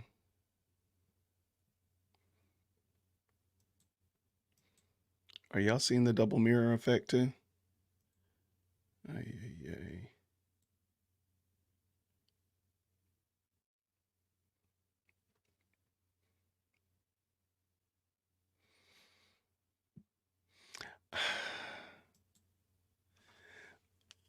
The operative word here is try. I do think they will try to redirect. The problem is, I don't think it's salvageable, in my opinion.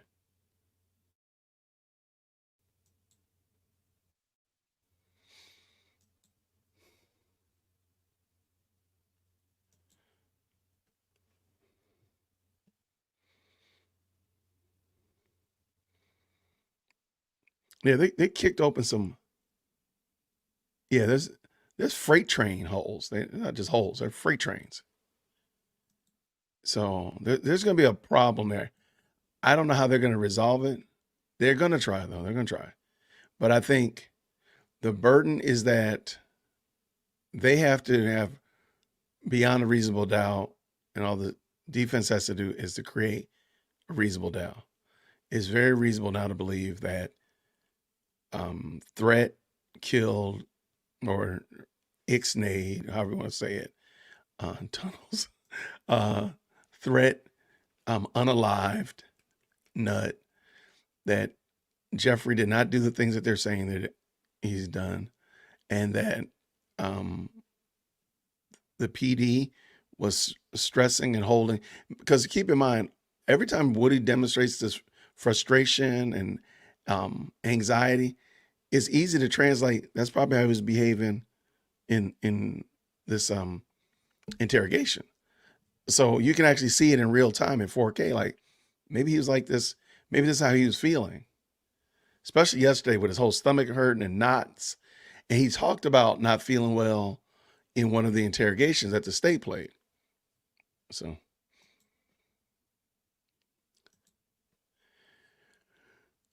All right. I think we got this.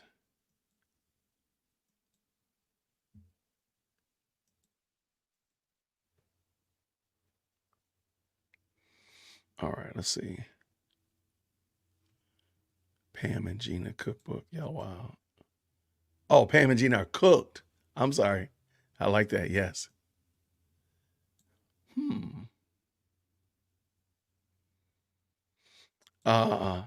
Little Mike and Quay.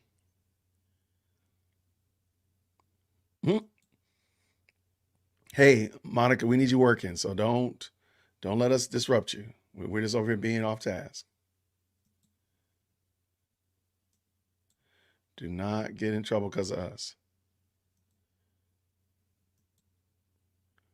We will catch you on the replay for sure.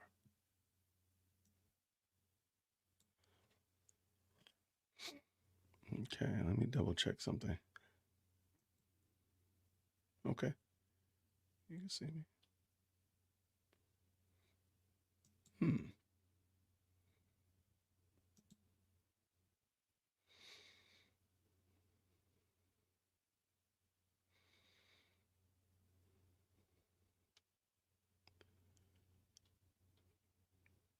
I do think, here, what does Gladiator Girl say before I jump in? I like how Steele stood up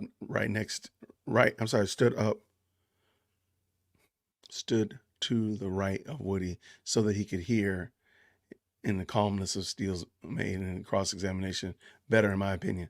I do think Max Shard should have took that note. And I think he should have read the transcript right next to Woody and just said, tell me if you hear this stuff. It hasn't been a truly long break, but it definitely could be.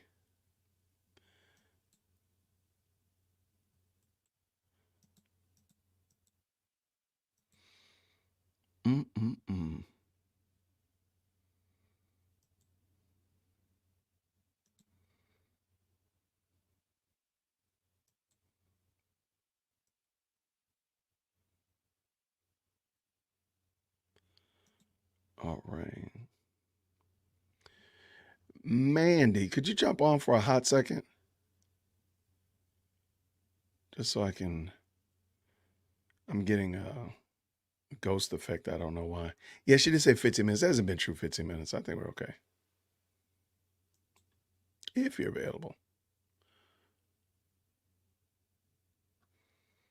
How did Shard, here goes Sarah asked a question. How does Shard know about the bumper? Interstate cameras? You know, Atlanta has cameras since the Olympics. Amen, they do. Hey, there she is. How are you? Good. I have no idea, but I have two of me on my screen. So I'm gonna exit out. I just didn't want to exit out and delete or end the stream or whatnot. Oh, no. Let's not do Okay, that. so let me do that real quick. I'll be right back. Hey, everybody.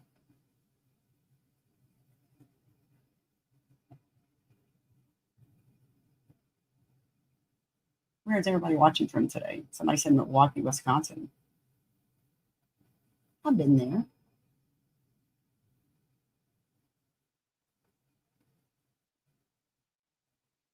Oh, we're public.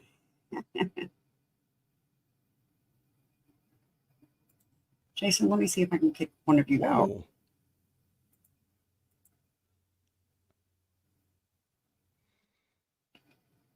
I have no idea what it's doing me. But it's your stream. Okay.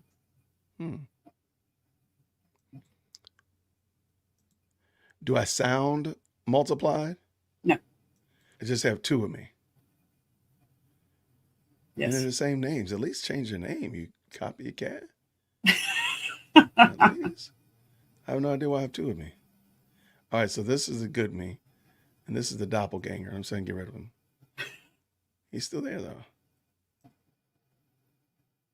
But if you pull up a stream, it gives a mirror effect.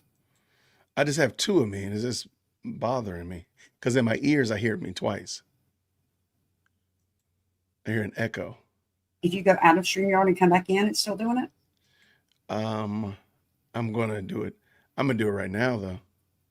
All right, give me a second. Now, is it running okay for you? I think we're good. All right, let me real quick dip out. I'll be right back.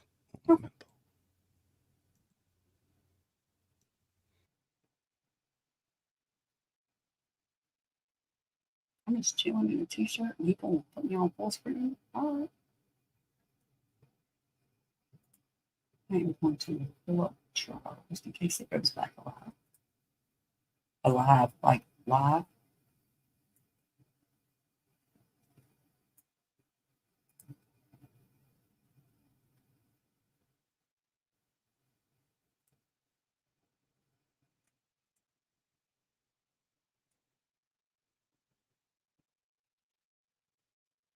New Orleans. That's somewhere I've always wanted to go.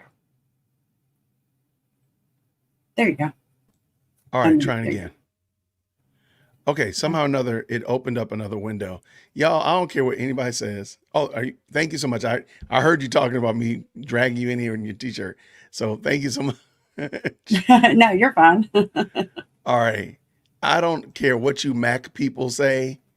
All right. Y'all can say whatever you want to say. PCs and Macs and how great Macs are. You all have Stockholm syndrome. I don't care what you say.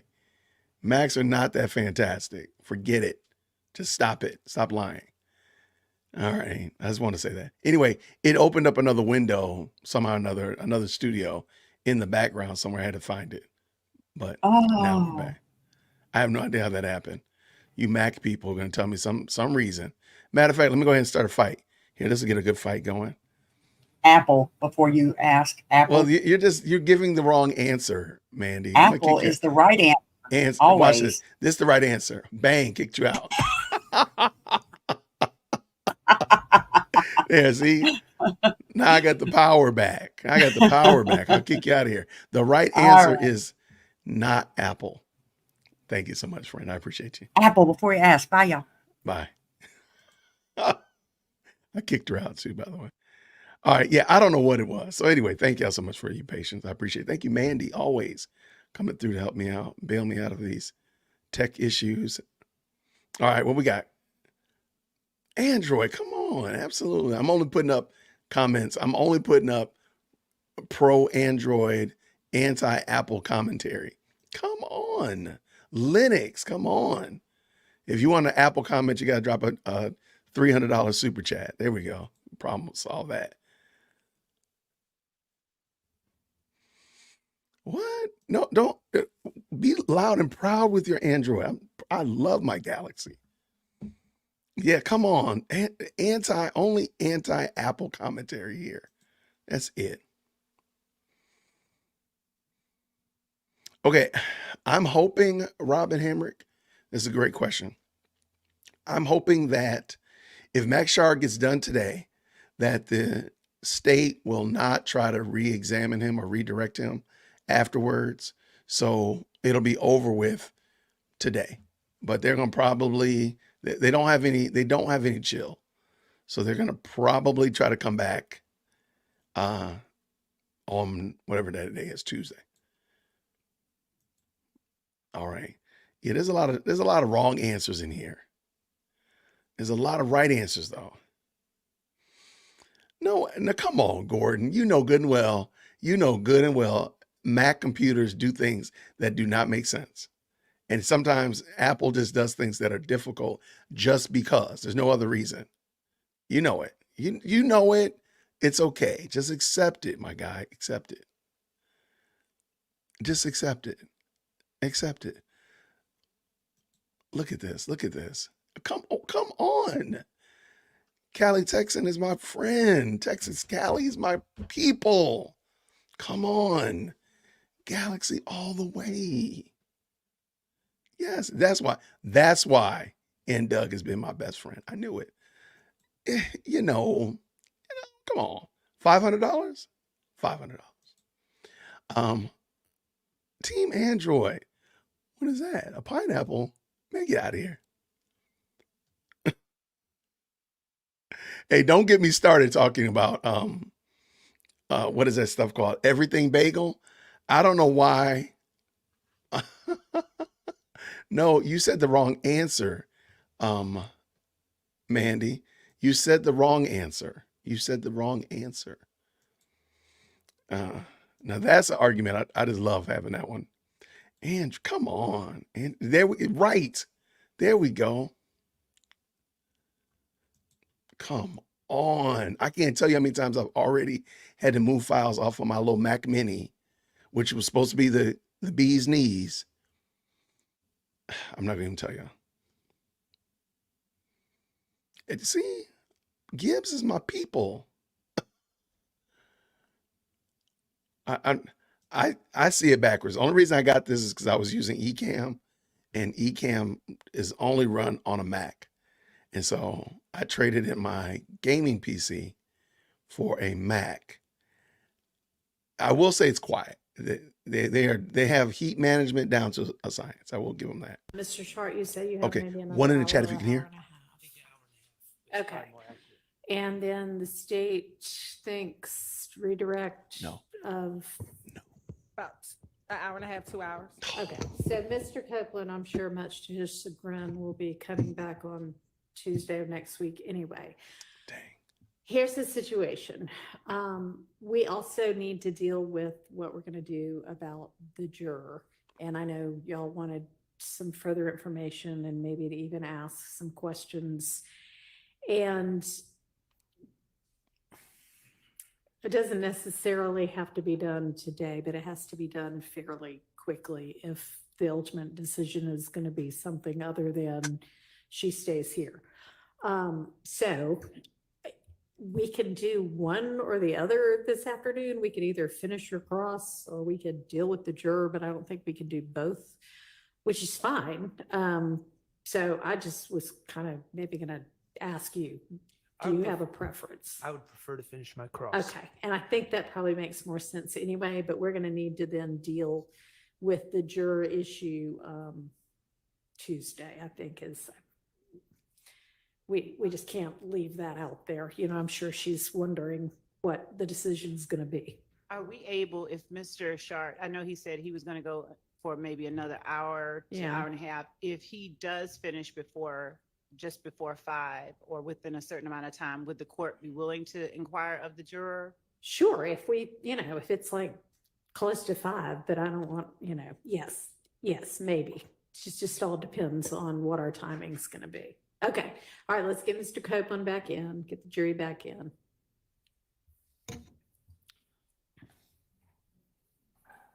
Some of your remedies are hilarious, but look, it makes me queasy to think that these people are like, hey, we're not going to release you to go get a job. Like, wait, this person wants another job. Like, why is that a thing? That's really bothersome.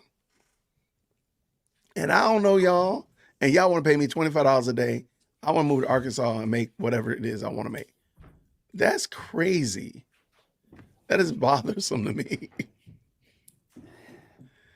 Redirect, that's called trying to fix the problems that they created.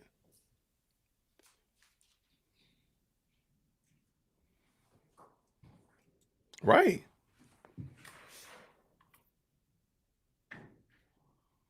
My volume's too loud.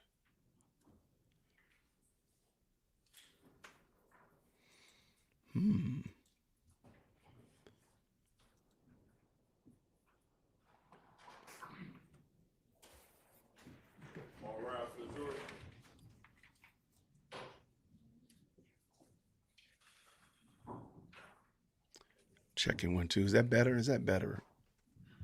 On the volume, is that better?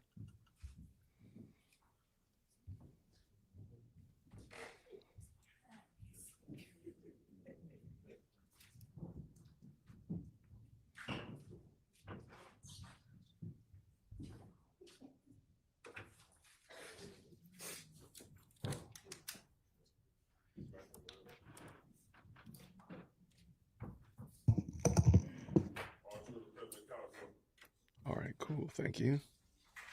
All right. All right, thank you. Y'all want her money. Go Y'all ahead, wild. Mr. Sharp. Thank you, Your Honor. Mr. Copeland, before we broke, we were talking about the October 27, 2021 interview with Investigator Viverito and Investigator Kettle, correct? Okay. And you were being accused of possession of a firearm and driving offenses. Yes. And in that statement you gave on October 27, 2021, okay, you were denying possessing the firearm that was found in the car that they said was being driven by you. Yes. Okay. And what I was asking you about is about your pockets being searched after your arrest, right? I'm listening. Okay.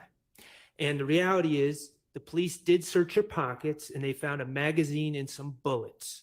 And Investigator Viverito told you that, correct? I don't recall.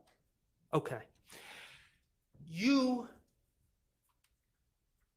told Investigator Viverito that the magazine and the bullets were in your pocket because you had just grabbed someone else's pants and put them on, correct? Yes. Okay.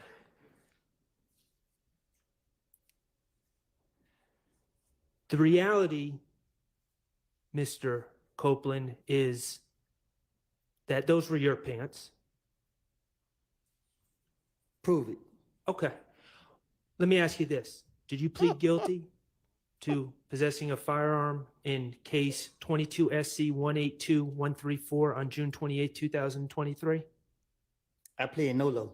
Okay, and that was involving this incident, correct? Yes. Okay, fair enough.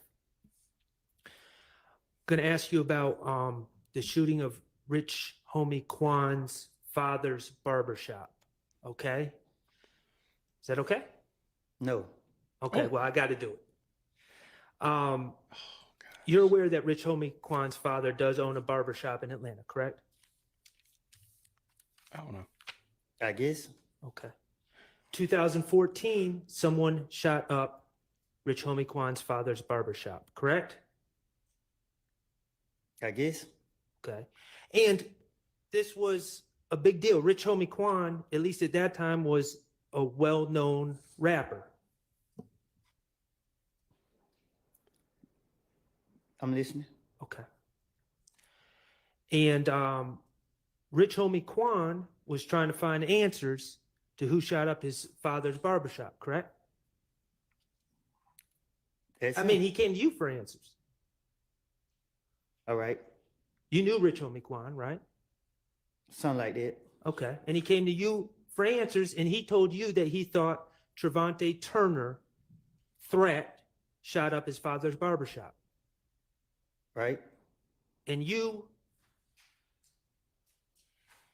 took it upon yourself to convince Rich Homie Kwan that it was not threat. Right. And you did that, at least partially, because you knew that Rich Homie Kwan was thinking about putting money on Threat's head, correct? I'm listening. And when I say money on Threat's head, taking out a contract to have to have Trevante Turner, Threat, killed. I'm listening. 25,000, right? I'm listening. Okay. On January 28th, 2015, you were asked by investigator Dennis about the shooting of Rich Homie Kwan's father's barbershop, correct? You say when? January 28th, 2015, during the interviews that we've been talking about. All right. Okay. The interviews that you've said you lied in, right? Uh-huh. Okay. Your Honor, I'm going to ask to publish DS22A, which is States 378 Yankee Bravo. And the time is 7:24:00 to 7:27:30. All right.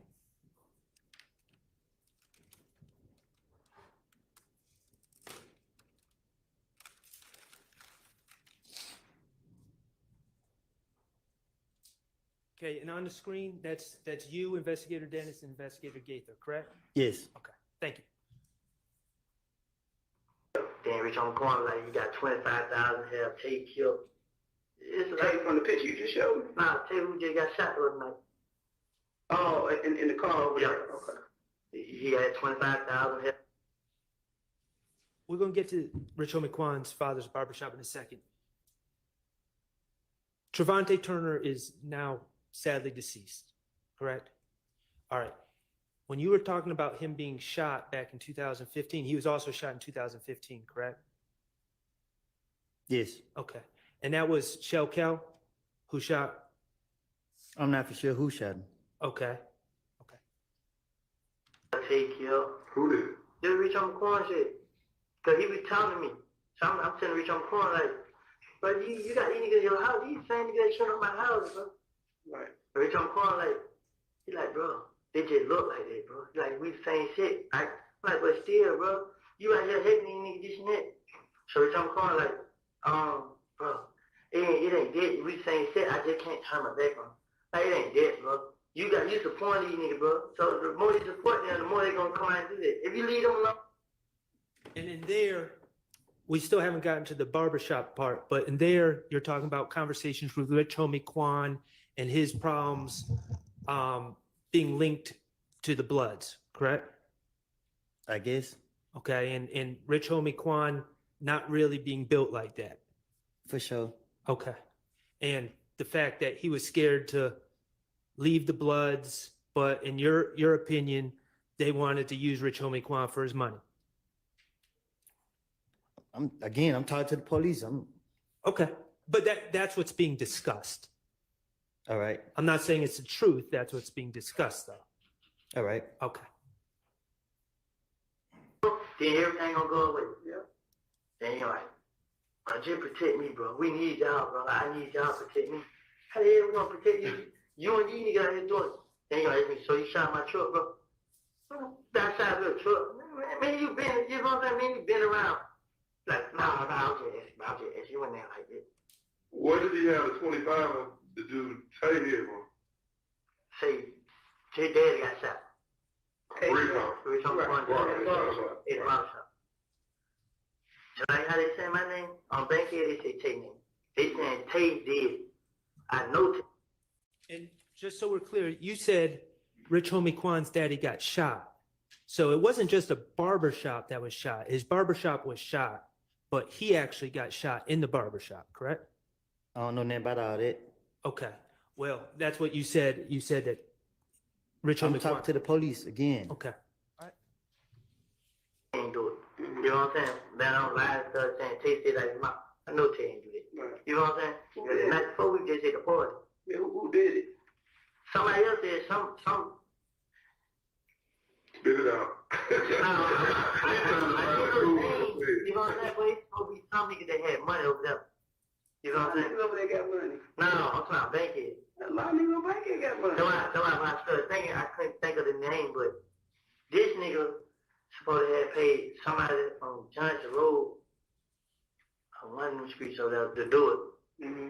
You know what I'm saying? To kill him and retaliate, to get that Quan, or to target his daddy. Cause like the same day, we like, I was in the street, I seen Quan crying. Like, oh, bro. And he tried to kill my dad. You know what I'm saying? But him and Tate been having problems. So that's why he think. Okay. And you just, about 15 seconds before we paused it, you were talking about who shot up Rich Homie Quan's barbershop.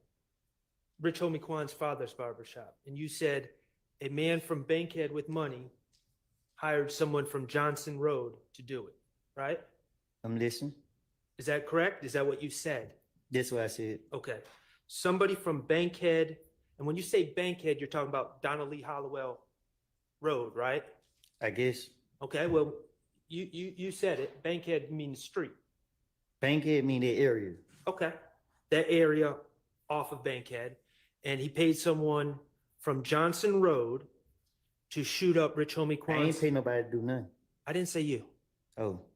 The person from Bankhead with money, according to you in this interview, person from Bankhead with money paid someone from Johnson Road to shoot up Rich Homie Quan's barbershop. Again, I'm talking to the police. Okay. Tate. Right. Him going to her and Tate murdered each other. But he don't even know that Tate. Right.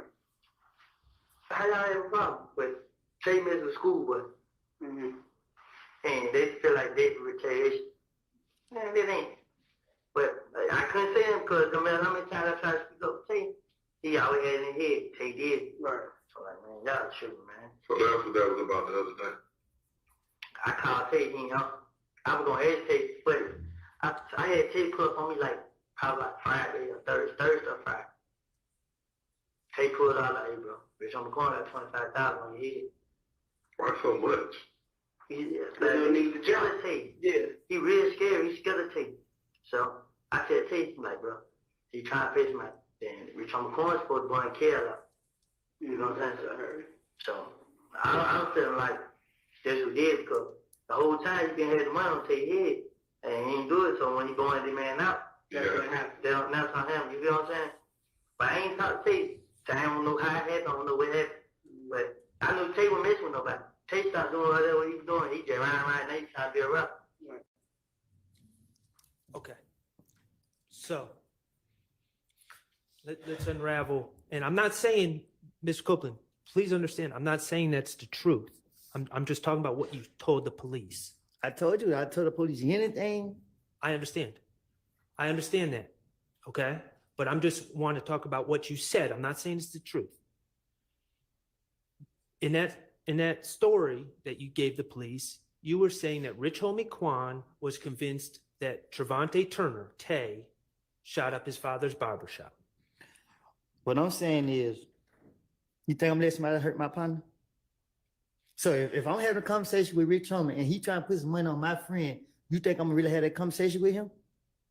It don't make any sense. Okay, but can I finish my question?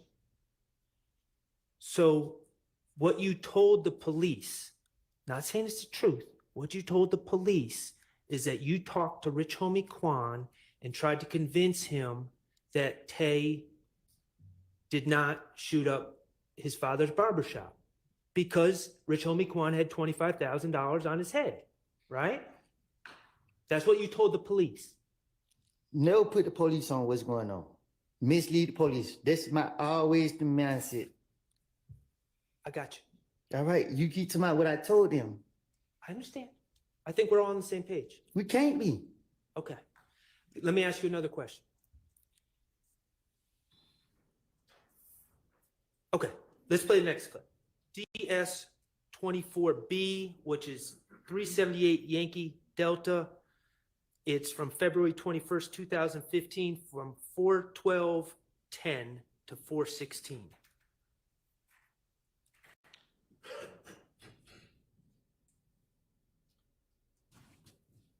You playing the video?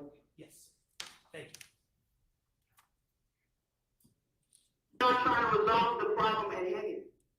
And I told you the only way for you to start resolving, to get this shit started and resolving it, is you gotta talk to us straight up. That's it.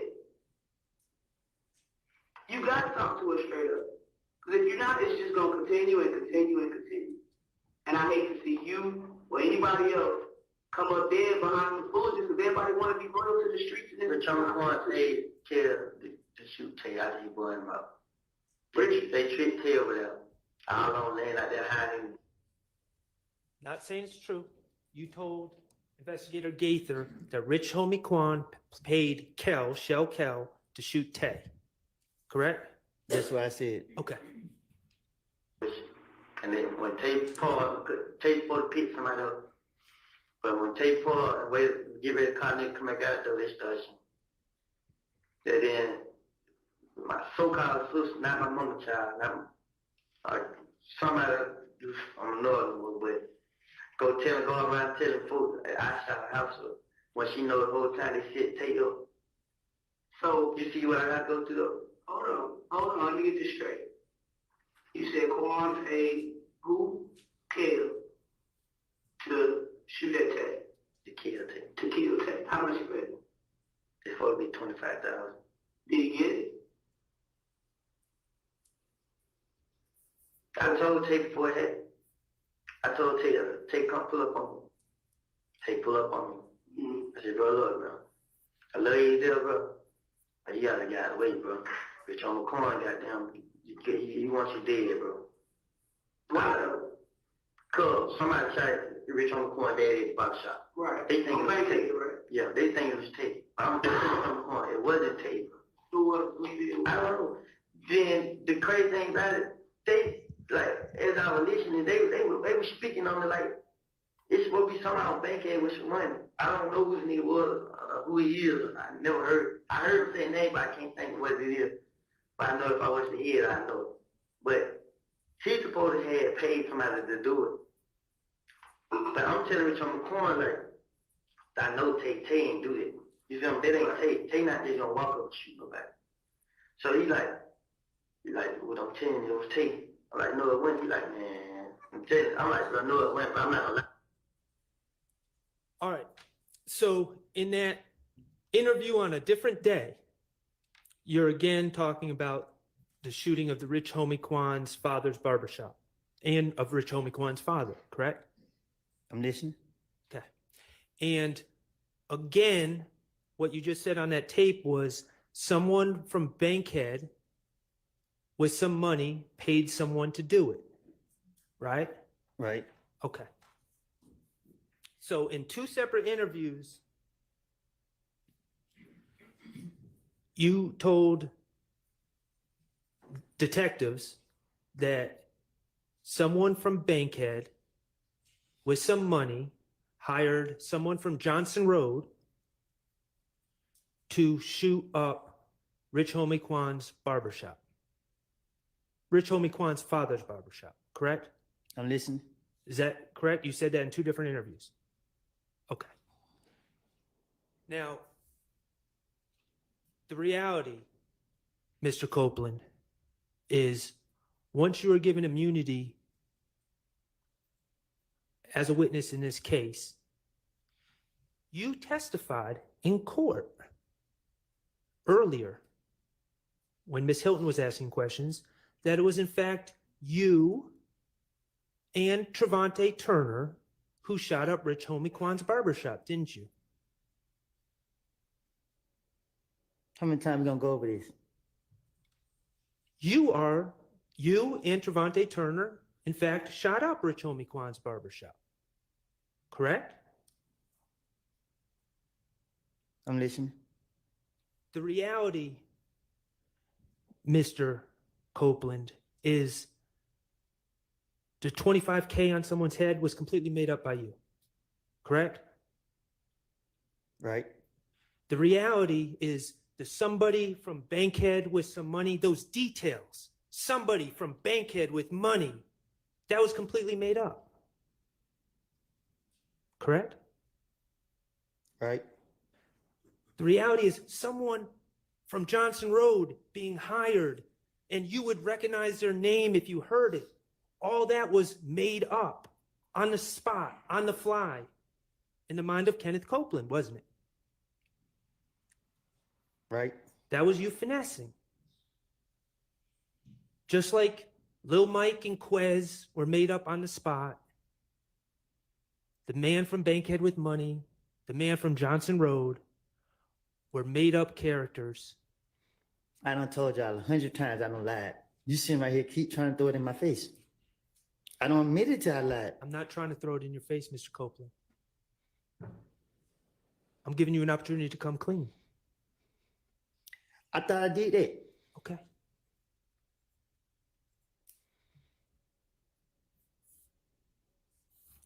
Are these the type of details? You remember when you talked about details make your lies more believable to the police? Lil Quez from Etheridge, Lil Mike from Etheridge, Quez from Etheridge, man on Bankhead with money, man from Johnson Road. I would remember his name if someone said it. Are those the type of little details that you add to your finesse to make it more believable to the police? Sound like that.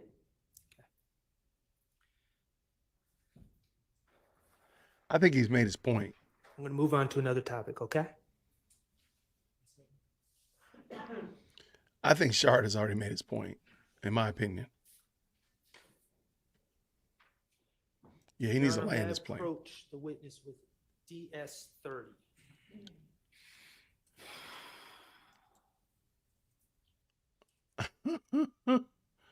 That's a good point. Thank you, Donna.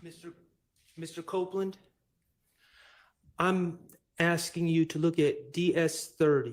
Do you recognize the person on the right of that photograph? On who right? On your right. Yeah. That's Donovan Thomas, correct? There's no. Okay, you call him not. And in that photograph, is that a fair and accurate representation of Donovan Thomas? That's a picture of him, right? Yeah. Okay, and is he wearing a chain in that photograph? Look like it. And that chain is in fact a peanut chain, correct? I can't tell. Well, okay, you're familiar with his chain, correct? It's a peanut chain. Thank you. Your Honor, I would move to admit DS-30 into evidence. Admitted. Mr. Kokomo, if you could publish that picture, please.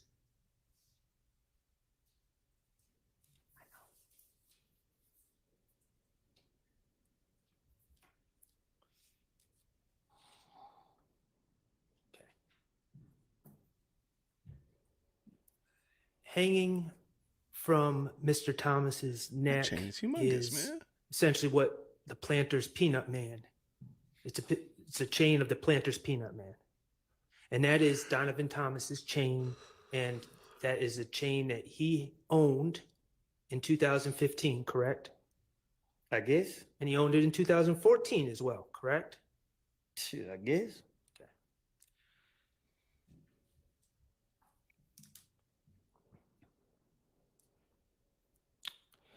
You are aware that in late 2014, Donovan Thomas's chain went missing, correct? Right. Someone stole it. If that's what you want to call it. Okay. Do you remember on January 11, 2015, the day you went to talk to Detective Thorpe? Detective Thorpe asked you about your relationship with Donovan Thomas, right? I'm listening. Okay. Mr. Kokomo, could you publish DS 18A, which is States 378 Yankee Alpha, which is January 11, 2015, 3:14:23 to 3:14:36. It's just 13 seconds, if you could listen.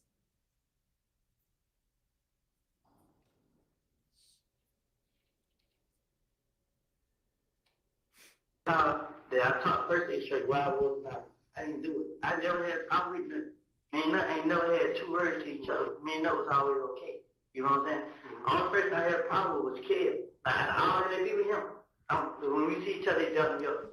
When they be with him. Okay, Mr. Kokomo, could you now publish DS 18B, which is from January 11th, 2015, 3:20:50 to 3:21:04 a.m. So, we never had a problem with that. Never in life. Okay. Never cool. Okay. We just had a problem with Brother Kale. Yes. Describe Kale to me. Show you a picture. Mr. Kokomo, could you publish DS 18C, which is from the same interview, same exhibit, 3:30:31 to 3:31:02?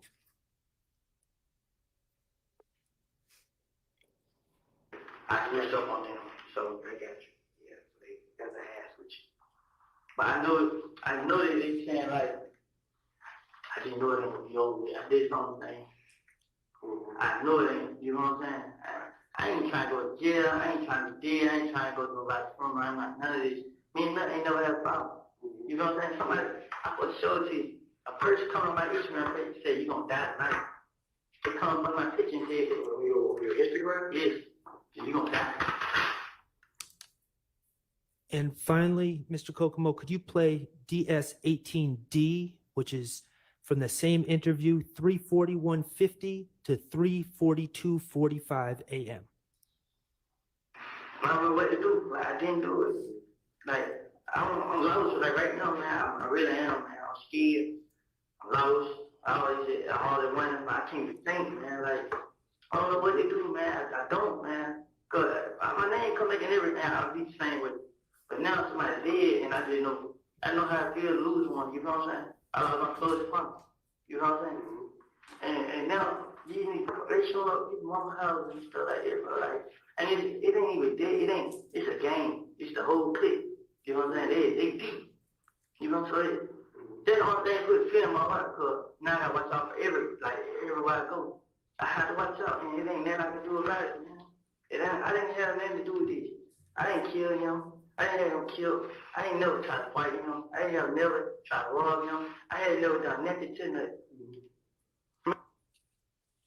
In that January 11th interview, you stated to Detective Thorpe on 4 different occasions that you never had any problem with Nut, that you and Nut were okay, correct?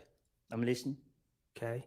You specifically said, I've never tried to fight him. I've never tried to rob him. I've never tried to do nothing to Nut. Right. Okay.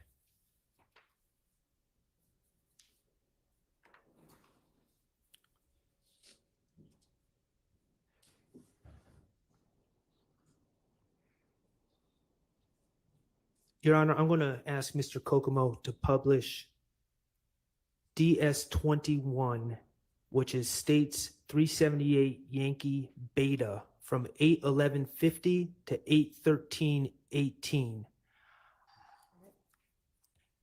Hold on one second, Mr. Kokomo. And Your Honor, I'm sorry. I'm going to ask a couple questions first. Going to your January 28th, 2015 interview. Well, in general. Let's just get to your question. You want to know, did I take the change? We're going to get there. We're going to get there. We're going to get there.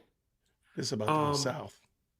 But in 2014, Donovan Thomas's chain went missing, was stolen out of his car, correct? Right. All right. To people in hip hop, a chain is a very personal thing, correct? I don't know.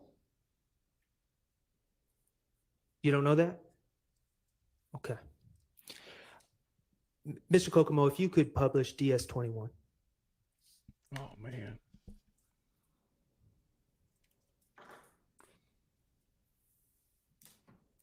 Like, and then, like, you would have somebody broke in that car and gave me the phone and the jury. Because when I realized I took it, you know what I'm saying? What the hell? Didn't know that shit. But I called him up. Hey, man, I got your shit right here. Pull up on me. He come pull up on me. But before I gave back to him, I already hit Timmy. And he was texting the kid like, come on, bro, I introduced you to these folks, bro. You just took them out. And he was like, he sent big paragraph and killed this shit. Like, man, nigga, like, nigga, what up? You know what I'm saying? Like, nigga, I'm out here, nigga, you ain't doing it for me. Yeah. This one reading. You know what I'm saying? So, nuts and big paragraph, more paragraph, more paragraph, more paragraph. Kid, like, man, like, he ain't say back, like, man, nigga, fuck you, whatever. You know what I'm saying? But nut pull up. Don't nobody know it. You know what I'm saying? Nut pull up. Him and Grease. Man, nut got to shut up. Like, bro, here, your stuff right here. You know what I'm saying? Right. He like, how you get it, bro? I ain't want to tell him one of the young niggas on the video broke in his car.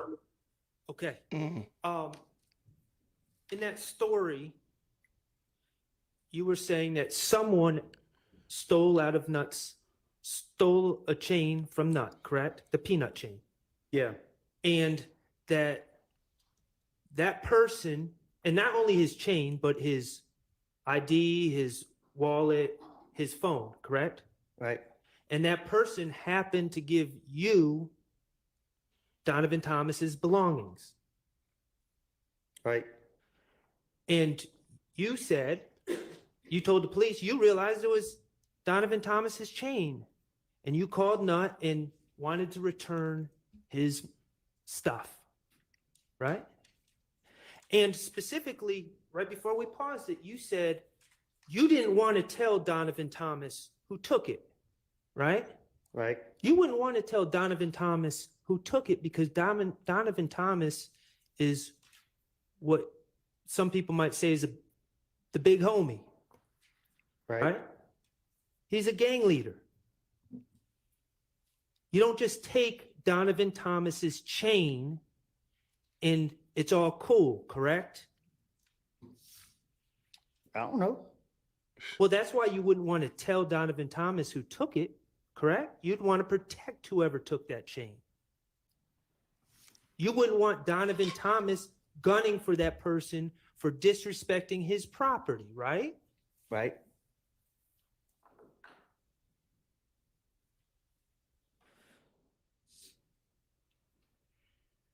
Mr. Kokomo, could you play DS-24D, which is states 378 Yankee Delta, which is from February 21st, 2015.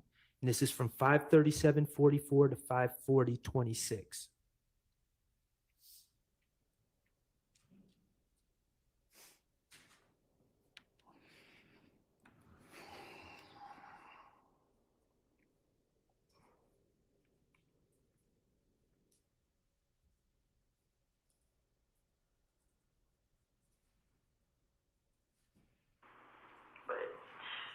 I was spying on that kid in Canada at night. It's not playing.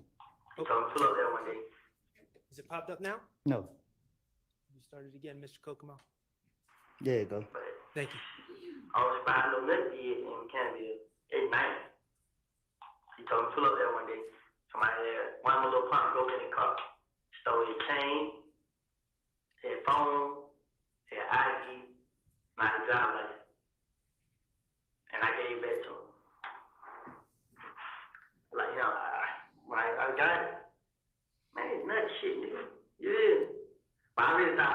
come back for it. I called him like, hey man, I got the shit, bro. Like, for real, bro? Like, yeah. Like, where you at? I'm like, right here in Mechanicsville. I'm on my way to Mechanicsville. He like, all right, call me and get out there. So he called me back. I'm like, shit, I'm here, they waiting now. He like, all right. So when I get out there, I call him. He like, pull up at night spot.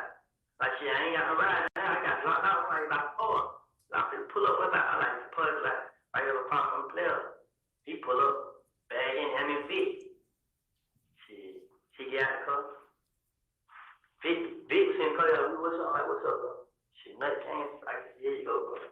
You ready? Dap it up. I gave him that little shoulder thing. So when I gave him that, but I was spotting no nut kid in Canada at night.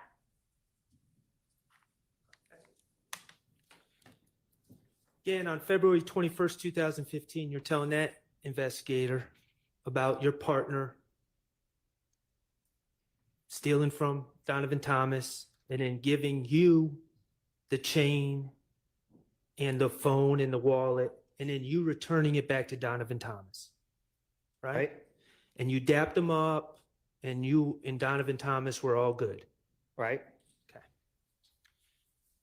January 11th, 2015, you repeatedly said you had no problems with Donovan Thomas. Right. January 28th, you talked about the chain. There was someone else that took it. You returned it to Donovan Thomas, wouldn't tell him who took it, but y'all were all good. Right. February 21st, 2015, you again repeated that story about one of your partners taking the chain, it ending up in your hands. You returned it to Donovan Thomas, you dap him up, you're all good. Right. Mr. Copeland, the reality is, late in 2014, you broke into Donovan Thomas's truck. Isn't that correct? As well. The door was open. No. The reality is, you knew that was Donovan Thomas's truck. You know what he drove, right? I'm listening. You went into his truck and took his peanut chain, right? You knew it was Donovan Thomas's peanut chain, but you didn't care. You wanted to disrespect Donovan Thomas. You wanted to take his stuff. Isn't that correct? It wasn't about disrespecting him. It wasn't about respecting him. The reality is, Mr. Copeland, that Donovan Thomas called his phone and you answered. Isn't that correct?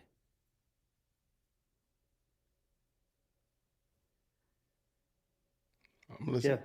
The reality is, you knew that Donovan Thomas knew that you stole his stuff. I ain't steal it. Objection, speculation. The reality is that you knew you bit off more than you could chew. What you mean by that? Donovan Thomas was coming after you. Objection, speculation. Based on the evidence, relevance. She don't sound committed at all. The reality is, you made up this whole story about returning his chain, about your partner breaking in, and all the rest to try to throw Donovan Thomas off of your scent. Correct? But Donovan Thomas knew. Objection, speculation. Vague. Sustained. When you told Detective Thorpe on January 11th, 2015, that you ain't never have no problems with Donovan Thomas, that you and Nut were cool, you never brought up the chain, did you? For what? When you said you ain't never tried to rob him, you ain't done nothing to Donovan Thomas, you never brought up the chain, did you? That ain't robbery. You and Donovan Thomas were far from cool.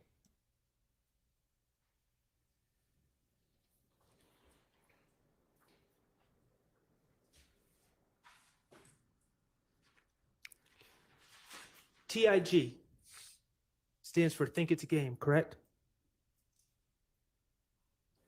Ms. Copeland, TIG is Think It's a Game, correct? You know it. Okay. That's a record label? I guess. That's a record label that Donovan Thomas was associated with, correct? I guess. Run out of Summerhill I don't know. neighborhood in Atlanta. Mr. Bennett, also known as Lucci, wrapped under that label. Think It's a Game, correct? I guess. Okay. Think It's a Game had a studio on Metropolitan Avenue in Atlanta back in 2015, correct? I guess.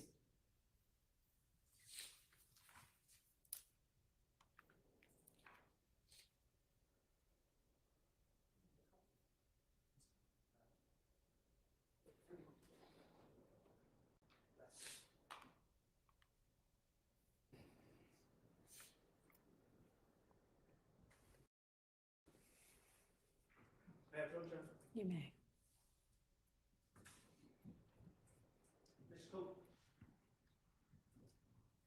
Mr. Copeland, I'm going to ask you to look at DS31. Is that, do you recognize DS31? Yeah. Okay. That is the building that housed TIG Studios back in 2015, correct? I guess. Okay. Your Honor, I'm going to ask that DS31 be put into evidence, be admitted as evidence. All right, it's admitted. That's the studio that Lucci went to make songs, correct? I guess. That's the studio that Donovan Thomas would be at, correct? I guess. That's the studio that Rich Homie Quan would be at, correct? I guess. Okay. You are aware that on January 8th, 2015, late at night on January 8th, 2015, the TIG studios were shot up, correct?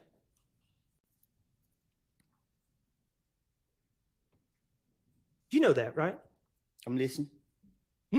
You are aware that Rich Homie Kwan's truck was struck by bullets on January 8th, 2015. His windshield was shot out, correct? You don't know. You're aware that Donovan Thomas was present at TIG Studios on January 8th, 2015. Isn't that true? I don't hang up there. DS22B, please, Mr. Kokomo. I would like to publish, Your Honor, DS22B, which is from January 28, 2015 interview, states Exhibit 378 Yankee Beta, 7/24/39 to 7/25/06. All right. Like, it ain't dead, bro. You supporting these niggas, bro. So the more you support them, the more they gonna come out and do that. If you leave them alone, then everything gonna go away. Yeah. And you're like, bro, just protect me, bro. We need y'all, bro. I need y'all to protect me. How the hell we gonna protect you? You and these niggas out here doing it. Then you're gonna ask me, so you shot my truck, bro? That side of the truck. Man, you been, you know what I mean? You been You are talking to the police about Rich Homie Quan asking you if you shot up his truck, correct? In that interview. That's what it just said. Okay. I'm gonna put it on the like, no, I'll do it. You in there like this. What did he have a 25 on to do Tay head on?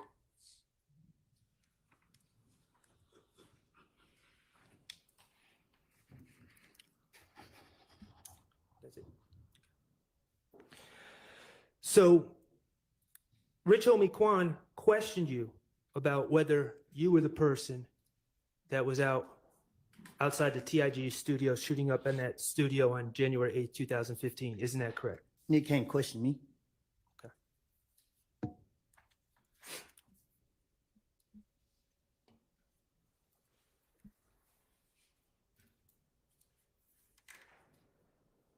Beg the court's indulgence.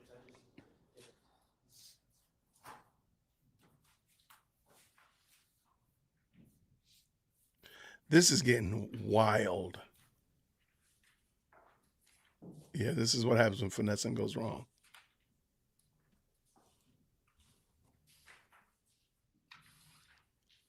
Yo, I want to thank everybody who's hung out with us today.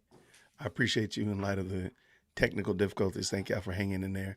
This is getting a really spicy. I just wish it was the end and not almost the middle of this trial.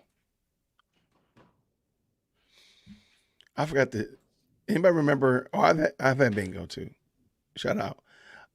Anybody remember Woody's attorney's name is Eidenberger or something like that? He's a real person, though. He really is.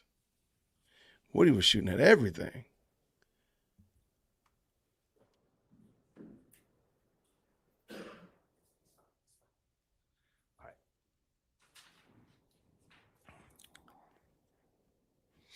Not talking about what you told the police. I'm talking about reality now. On January 6th, 2015, you were at Club Crucial. I'm listening. You were in possession of a large amount of money and you were showing off in front of a bunch of people that knew you, in front of a bunch of girls, correct? I'm listening. In front of all these people at this club, Kelvin Watts, Shell Kell, Donovan Thomas's brother, jumped you, correct? I'm listening. He tested you. He started punching you. He tried to take your stuff. He gave you a black eye. He punched me in the back. He didn't hit me he didn't face me off. Okay. Well, you had a swollen face. Because another nigga hit me. Okay. Who was with Shell Kell? What's up, bro? He was with Shell Kell, the other person that hit you? Obviously, he went with me. These men, Shell Kell and his friends, tested you publicly in front of a bunch of people, in front of a bunch of girls, correct? They tried to run your pockets, right? I'm listening. Pardon my language, it pissed you off. Just like you is. Okay. 2 days later, on January 8th, 2015, you found out that Nut and Rich Homie Quan were outside the TIG studios on Metropolitan Avenue, didn't you? I don't know what you're talking about. You got in that rented Infiniti and drove up to that studio, didn't you? Your Honor, objection, assuming facts not in the evidence. I'll allow it. I'll allow it. I knew it. You took your gun with you. You stood outside the fence and you shot at TIG Studios. And you put a bullet in Rich Homie Quan's truck. Did you not? You got proof? Uh-oh.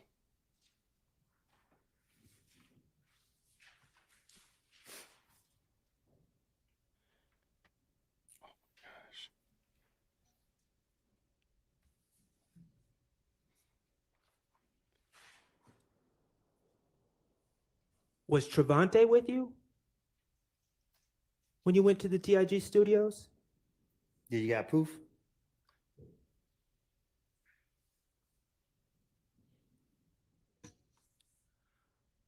All right, we're going to change the subject, Mr. Copeland. All right. To your understanding, now you pled to the possession of a firearm case from 2021. You pled to that recently, or this year. Say that again? You pled to that case this year, correct?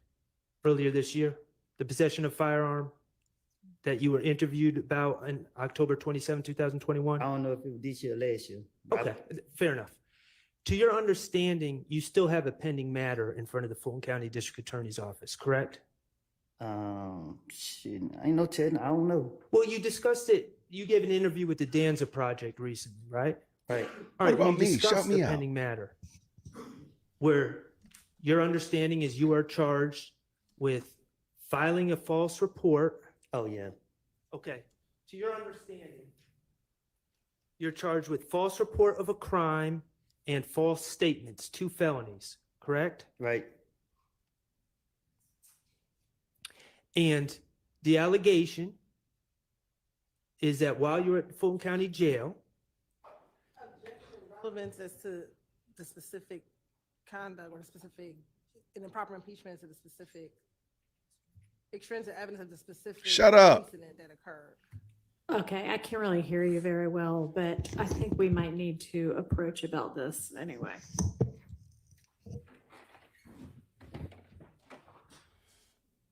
Woody need to go lay down in the back.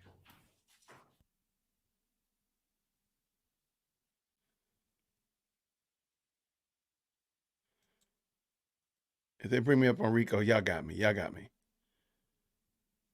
Yo, this is crazy. Okay. Club Crucial is crazy, man. Club Crucial is Woody's kryptonite. This is so exciting. This is so twists and turns. I mean, literally, we could look at hour upon hour how our demeanors all have changed from when we started this morning to, before lunch, after lunch, and now we're here. Everybody's all over the place. And I mean, now I think we're really looking at Woody's about to get, like, you're the one that shot Donovan Thomas. If nothing else, you know that Threat did it. I think Threat's going to get accused of it. Yeah, you got proof is crazy. I don't know. I would have said no, Lola, yesterday, but now I'm like, I don't know.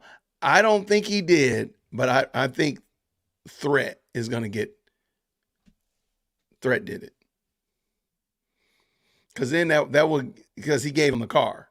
So if he did in fact give him the car, then you could just say Threat did it. He told me he did it, but yeah, this could go so south. Yeah. This is draining. Oh, Nisha, you can't be stepping away. Oh, you can't be stepping away. Okay, so in the chat will chime in. Max Shard has really got Woody over a barrel about the lies that he told to the to the police. I mean, everything from stealing the chain to somebody trying to take a hit out on Rich Homie Quan, all this stuff like that. So now he's talking about where he is right now. And he's really basically trying to get him pinned down on the idea that you killed, and he's not saying kill, I'm sorry. I think he's trying to get to Woody knows more about what happened to Donovan Thomas than he's letting on. That's what I think he's trying to get to. But this is really interesting. He has immunity for state crimes, but if they're a federal crime, all bets are off. So I don't know how that works out.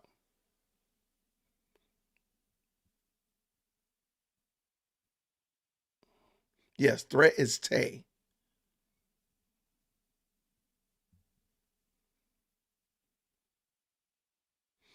Yeah. Wiggs and Wine said, whatever he says, I'm listening. I guess. Or you tell me. Or say that again. Translation. Yes. That's true. I totally get it. And I agree with you. Good to have you. Thank you so much for stopping by today. See, I hate to say it, but I thought that's what he was going to do early on. But he was like standing on it, 10 toes down, that Threat did not do it. Threat was not involved in it. I thought he would have just said that easily, threw all of it in the grave with Threat and kept it moving. That's what I thought he was going to do. But I think that's what he's going to end up doing still. Thank you so much. Thank you so much. He doesn't like being challenged. No, that's for sure. Rooting for Woody 24. I can't defend Woody 2014. Only honesty, humble, and grace can get him through this moment. The past does not forget. The present holds accountable. The future is not promised. Okay, I like that. All right, I can get with that. Thank you so much, Texas Cali. I'd never heard I'm listening. I know one thing. My children better not try that foolishness. I'm listening. No, you're not. Woody already said he done these crimes. People just don't want to listen to what he's saying. He did say that. You're right. All right, we're back at it. Let's go. I don't like Shard's Columbo impersonation, personally.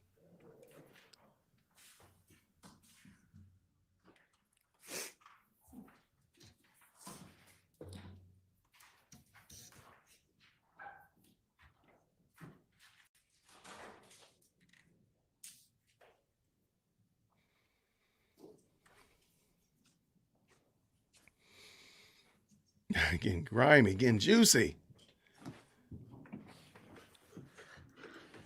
Probably Woody. Go ahead.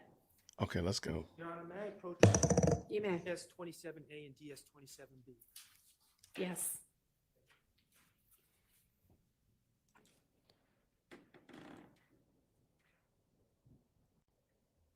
Mr. Copeland, could you just look at those two documents? Do you recognize those documents? I seen them before, yeah. Are those the arrest warrants taken out for you for false report of a crime and false statements that you believe are still pending against you? Yeah. Okay. And briefly, the allegation is that, well, Your Honor, I would move to admit DS27A and DS27B into evidence. Your Honor, we object to the admission of those two exhibits. You can ask the question, but you can make the exhibit, each of the exhibits are. They're admitted over objection. Mr. Copeland, briefly, the allegations against you that you believe are pending are that you accused a jail worker or a deputy of spraying with OC spray at the jail. Right. And the deputies, the supervisors, reviewed the videotape from the jail and determined that the jail worker did not have OC spray on her and did not spray you with any OC spray in the jail. Isn't that correct? Right.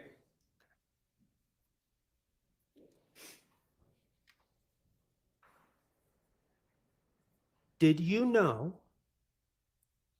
that the state, while this trial was going on, dismissed that case against you? I didn't know that. Well, I brought you good news. May I approach with 27C? You may. This dude done did his homework, the state's homework, Woody's homework. He did Judge Whitaker's homework. Does that document say State of Georgia versus Kenneth Copeland? I think. Okay.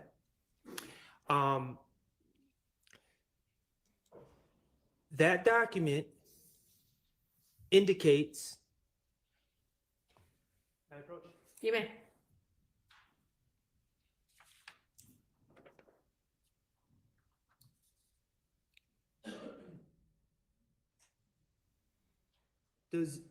Correct me if I'm wrong, does this document say the facts of this case have been reviewed, and although it appears that probable cause existed for the defendant's arrest, the decision of the district attorney at this time is not to prosecute the above named defendant? Is that what that says? Yeah. Okay. It says the reasons for this decision are as follows: prosecutorial discretion. Correct? Mm-hmm. And yes, the person whose name is on this document is Fonnie T. Willis, correct? Oh gosh, that's on my bingo board. Fonnie's on my bingo board. You're kidding me.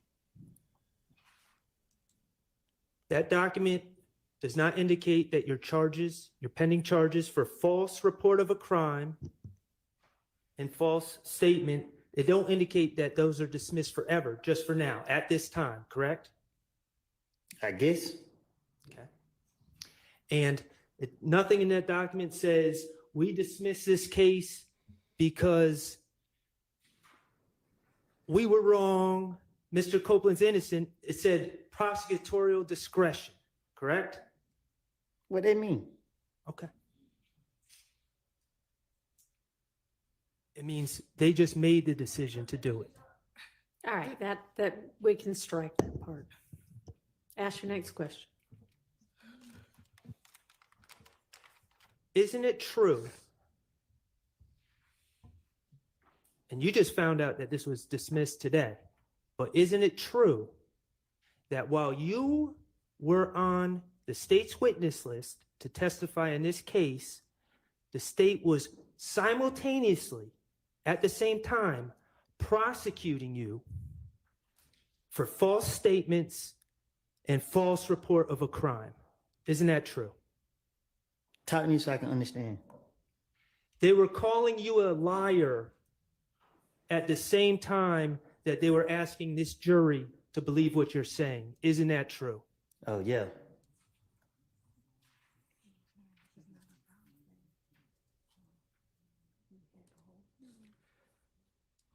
Let's talk about your immunity agreement with the state.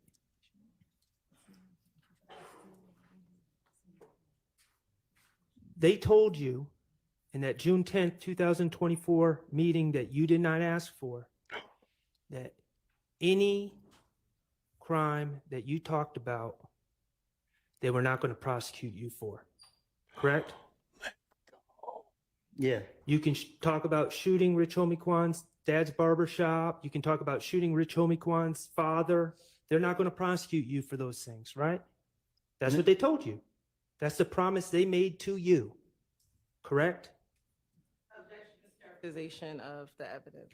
Sustained. Is that your understanding? Nothing I say can be used against me. Okay. There's one exception. If I say that I did, yeah. Okay. The Donovan Thomas thing. Yes.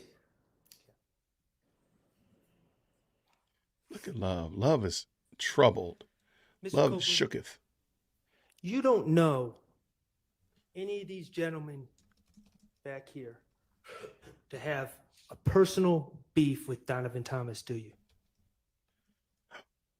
What you mean? Back in 2015, you didn't know any of these gentlemen to have a personal beef with Donovan Thomas. I never said I did. Okay. But you did. The reality, Mr. Copeland, is you were the person who had a problem with Donovan Thomas. Isn't that correct? You were the one that broke into Donovan Thomas's car, correct? So in facts, not in evidence. Overruled. Yeah, he's already said he did. You've admitted to it. Yeah. You're the one that stole Donovan Thomas's chain, correct? Mr. Copeland, you're the one that shot up Donovan Thomas's friend, Rich Homie Kwan's father's barbershop in 2014, correct? You're the one that was going back and forth with Donovan Thomas's brother, Kelvin Watts, correct? You've called his brother a waste of space in October 2021, didn't you? Mr. Copeland's not answering the question, so Yeah, he needs a apparently response. Mr. Sharp doesn't care whether he answers or not, so it's fine with me. If he wants an answer, he can say that. You called Kelvin Watts a waste of space in October 2021, didn't you? And I don't think nobody walking earth would not agree with it. You said that people would cheer if he died, I see what you did there. correct? I will. Back in the days. You've shot it, Donovan Thomas's brother, Kelvin Watts, correct? Mm.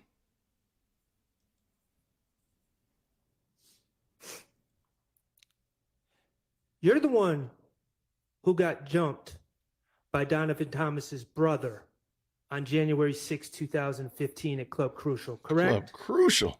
You, not any of these gentlemen. Wow. Right? And you're the one that shot up TIG recording studio on January 8th, 2015. Isn't that correct? Let me ask you something, Mr. Copeland. Wow. You were asked about the Green Store by Attorney Steele, right? The Green Store, you're familiar? Yeah. That's actually called Mommy's Grocery in Delhi on Glen Street, correct? I guess. Okay. You estimated that the driving time is 5 minutes. The truth is, to get from the Green Store to where Donovan Thomas was gunned down, you have to drive a couple 100 feet on Glen Street and take a right onto McDaniel, correct? That's how you get there, right over the tracks.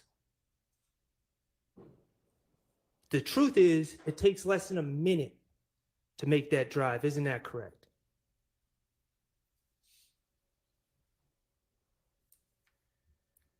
Mr. Kokomo, could you publish DS24F? This Max is is February cooking. 21st, 2015, 378 Yankee Delta from 622.59 to 624.01. He cooking them. He cooking them. I got somebody, I don't know his name. He was there. He ill there. He called the night. Well, I forgot what they got killed with. And we're going to start it over, Mr. Copeland, because I didn't provide any context. You spoke on a gang meeting that the Bloods had about you on that Thursday before Donovan Thomas was killed, correct? Here's your bingo board, Becky. Mr. Kokomo, could you play I DS24? got somebody, I don't know his name. He was. I got somebody, I don't know his name. He was there. He ill there. He called the night. Well, I forgot what they got killed with. It was a Friday night. It was Thursday night. Mm-hmm. They had a barbecue. But the barbecue just about it was blood meeting. Everything ain't blood meeting. Mm-hmm. And the whole meeting was based upon me. They was all in there talking about this and this, talking about this and this. So the nigga Mo was on the phone. So Mo told everybody, all I need, every last one of y'all, whoever 90s scraps here, whoever that other nickname, supposed to kill me. They gave all them guns. The same night, they gave every last one a gun. Say, treat me to a gas station and kill me. I forgot what else. But he called and told me everything, and he said, is this person a friend of yours?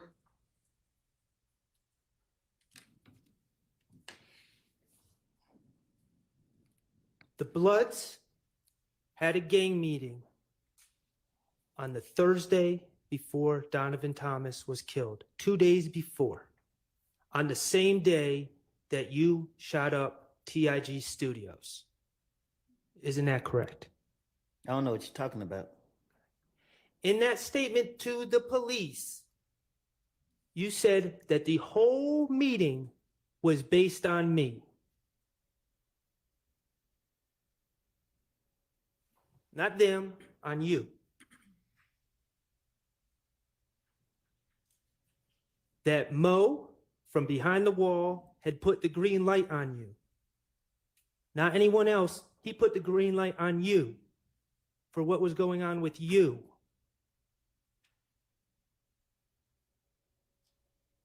The guy who stole from Donovan Thomas. The guy who shot up the studio. with Rich Homie Quan and Donovan Thomas in the studio that night. Yeah, objection, Your Honor, is assuming facts not in the evidence and harassment of the witness. Overruled. He's a You hostile told the witness, though. police at that meeting, Donovan Thomas went whoop, approved of the orders to kill you. You told the police that the gang members handed out guns to younger people. And the plan was to trick you to come to the gas station. And the only reason you weren't killed is because someone told you about it.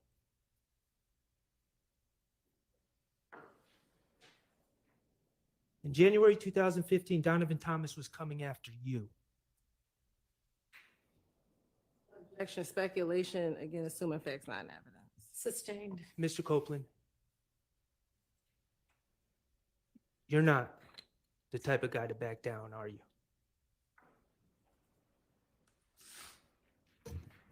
No further questions. All right. Okay, I know that the state is going to have Wow. redirect, but I think it's going to last longer than we've got for this evening. So we will come back on Tuesday of next week to finish up with Mr. Copeland. So Mr. Copeland, if you can be back here with us at 9 a.m. on Tuesday of next week. Be blessed. All right. What do you say? Wow. Okay, so I am going to excuse y'all, except I'd like for you to stay after for a minute, if you don't mind. The rest of you with the reminders to not discuss this case with anybody. Don't let anybody discuss this Oh, he case said with be you. blessed. Don't talk about it amongst yourselves. Don't look at and in fact avoid any media accounts of this case or anybody involved in it, including anything on any kind of social media. Don't try to find out any information about the case or anybody involved in it from any source outside of what we all hear together in this courtroom. Okay, I want y'all to enjoy your long weekend and your holiday break, and I'll see y'all back on Tuesday. Look, all jurors are welcome All right, here. and again, for the media, All what jurors. we're about to talk about, I'm going to need y'all to turn off all of the audio and video for. Thank you.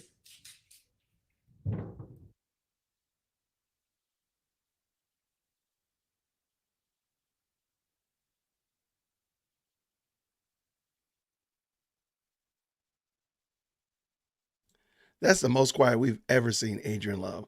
All jurors are welcome here. All jurors matter. I don't care what nobody say. Yo, Max Shard was demolishing him.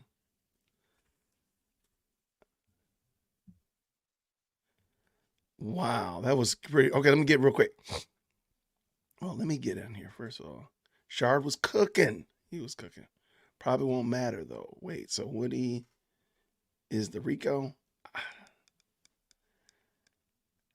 I don't know if he's the Rico as much as the one of the bigger pillars of the Rico was the unaliving of Donovan Thomas.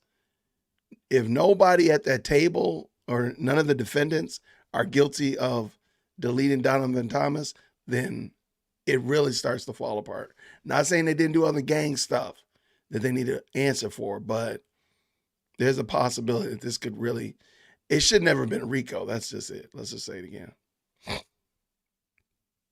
Yeah, Sylvia, please, I'll tap in with Sylvia on my way to church this evening. Woody will never the club. Yo, that Club Crucial thing was crucial, for real. Yeah, don't leave us in the dark. Oh, that's okay. You know what? Let me open up my Twitter. I forgot that young lady's name I was following the other day. That had like a real good grasp of this. As soon as I know, trust me, I'm gonna be posting it.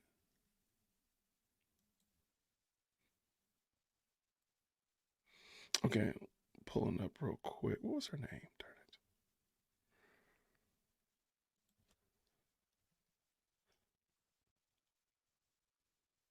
it. Is it Kathy Russin? Is Kathy Russin? Okay, I'm gonna drop this young lady's Twitter handle in here. She seemed to have a really good grasp of what was happening with the juror the other day. So I'm just gonna put her in here for you all as well. Okay. I don't know how the state is feeling good. I don't know how I have no idea. Peanut chains are Rico. Yeah. There we go. See, I knew it. I knew Chicky Brewer was a juror. All jurors are welcome here. We don't discriminate against any jurors. All jurors are welcome. I hate to say it, but it just seems like they did their work. They knew what they were looking for, because a lot of the video evidence that they played, we heard already, but we weren't paying attention to that. We didn't know about that. And we weren't able to put together all these. We knew he was finessing, but then it just made sense. Like, yo, he's just lying. So I think they're just better at this.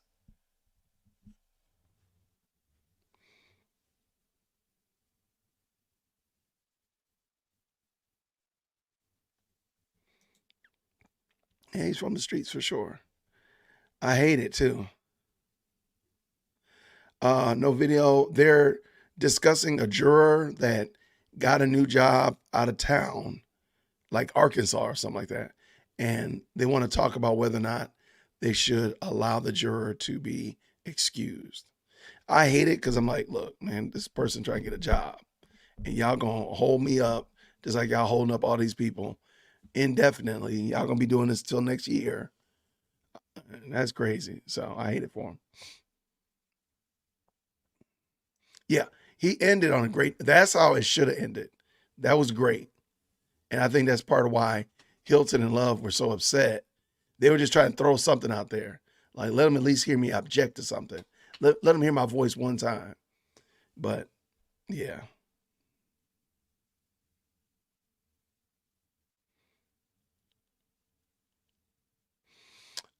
I don't know. Dream says, I don't think Woody will get in trouble. They proved the state did illegal charges and set this Rico up. They would be stupid to impeach him. I agree. I just don't know if anything that he said is going to get him in trouble in court or on the streets. Who was staying behind? It was just the lawyers who were going to stay behind, and the defendants who were going to stay behind and kind of horse trade about whether or not the young lady, I'm assuming it's a lady, the juror who wanted to be excused so that they could move to Arkansas, are going to actually be able to do that, which I think is pretty wild.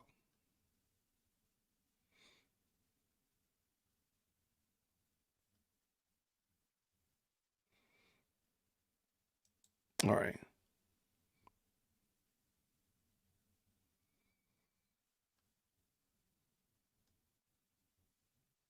I was at court today, said Courtaholic. Why did Woody just come upset? I was at the court, come upset. Had to run to the bathroom. Woody was getting grilled. He was getting grilled. Donovan Thomas's nickname is Nut. Big Nut, Peanut, Nut. Those are all the names that I've heard him referred as. Courtaholic, we got to make this happen. I'm going to go on Tuesday. So I guess I'll go for redirect day. The whole Avengers taking down Thanos. That's hilarious. And a very good analogy. Oh my gosh. Yeah. All jurors are still welcome here. The chicken got cooked. Everything got cooked here today. I mean, it was cooking it all. Every kind of way you can cook, it was cooking. It was crazy. That means he set up Copeland. Who set him up?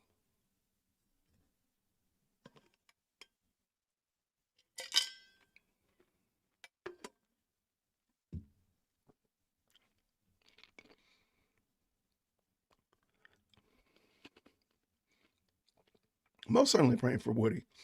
I'm praying for us all. I'm praying for all these men that are involved in this. I do want to bring up something else right here. If it was a setup, I'm wondering if Woody can get self-defense. Like, you pull before I pull. So first one to pull is the one that survives. Just wondering if that's an excuse. I don't think it is, but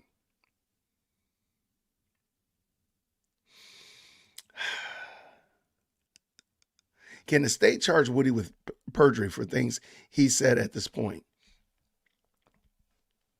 I want to say no, but we've just watched some of the shady, underhanded, duplicitous things that they've done, and I wouldn't be surprised if they could. So should they? Probably not. Will they? I'm not going to even venture out there. Yeah, sure. You'll hear his name called Nut, Peanut, Big Nut. Those are some of the names I heard. Any derivative of nut or peanut. Okay, a legume. Juror number 597.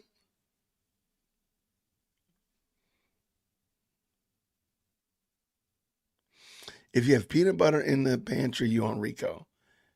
Yeah, we don't have any peanut butter. I think we had some almond butter last week and some Nutella last week. Peanut butter, no, we're good. That robbery thing, that story was crazy. And it now you're like, yo, that still was just straight lying. Oh my gosh. Yeah, I'm very interested in redirects. I'm gonna tell you right now, probably on Tuesday I will be going to court because I just want to hear how this is gonna play out. Like, how are they gonna do this? And what I'll probably do on tomorrow, Thursday, since we don't have court tomorrow, probably do a live stream. Just let's have y'all come on. Let's talk about it. Kind of flesh through some of it. Maybe pull up some clips and stuff like that. Depends on how much I get done today.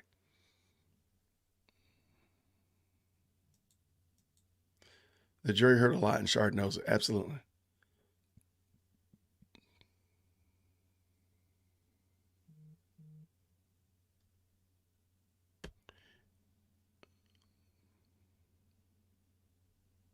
I think Sharp was finished with his cross. He was running, somebody said he was running the clock down. He said 5 o'clock and he was a man of his word. I looked up and it was like 4:58 and he was done.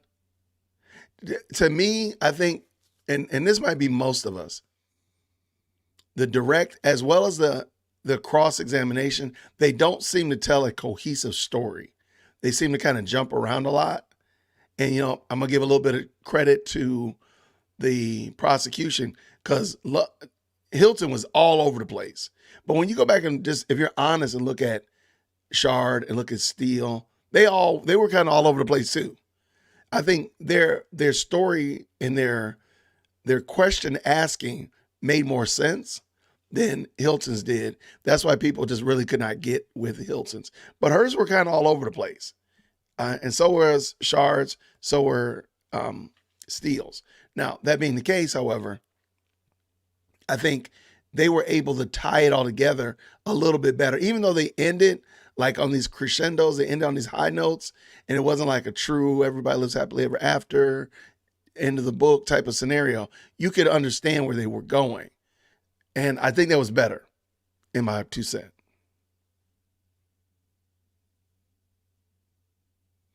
I don't know. Yeah, they need to just give it up. And I think the only thing I hate is that this case is not new. So all of the unpreparedness, all of the lack of evidence, they already knew this before they did this, but they still went through with this. That's crazy. That's despicable. Kojak. I don't remember Kojak. So I can't say how Kojak was as a detective, but that is hilarious. And I got to plug my keyboard in because I was trying to fake the funk. So let me plug it in now while I'm not really doing anything. Because there's a Mac keyboard and y'all know how I feel about Macs. Get me started. Woody was charged for the deletion of Thomas, so why wasn't he tried and convicted back in 2015? I don't remember. But we will find out. Somebody's going to tell us. Yeah, getting a new job while on trial is RICO. This case is crazy. I just hate that. Like, they're like, we don't want to let you go. Like, wait, what are you talking about, man? You better get up out of here. Was I the only one that fell off my chair when he started what he was originally charged with Big Nut situation? No, I was totally blown away yesterday. Like, you got to be kidding me. Hold them up. Right. I'm going to go get, let's just say they're moving for an $80,000 a year job. You know, they're about to make a come up. And you go hold me up for $25,000. For $25. Man, you better get up out of here. I would have just had to come up with a better story. I think they should have been a much more like, little Bobby, little Sally, they really need this school over here. I have a new job and I'm moving it. You need to tell a better story. Juror number, what was it, 387 or 378, something like that. You should tell a better story because they shouldn't be horse trading about your history or your future. What's going on, Erica? Welcome. Erica's a new member. Thank you so much. There you go. And all new members, please make sure you go to Dear World Christian page, go to the community tab, and check out. There's some things there for you already there. All right, what do we have here? All right, family dinner at the good old Presbyterian Church starts at 5:30, and devotion starts at 6:30, and it's 5:10. So y'all know what that means. They wanted Thug. That was the problem. They wanted Thug, and there was nothing else they could do. The juror is lying. Why would they want to keep her anyway? Right. I don't know if the juror is lying. Is the juror lying, though, Monica? Is the juror lying? You keep me honest, so I'm just saying. If the juror is lying, again, this is their fault. They should have done this when they all came back.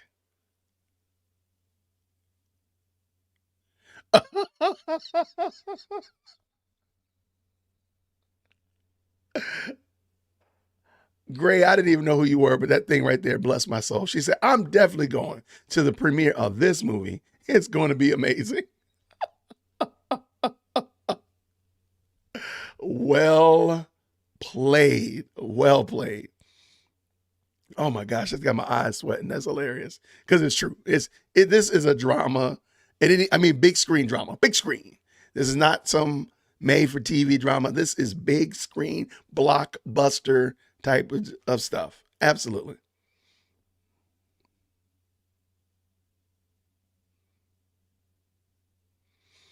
I'm wondering, like, what could be a reason to get you out of jury duty to start with? Like, yo, I don't listen to trap music. I don't like mumble rap. I'm not a drill rap fan. I think that could be an option.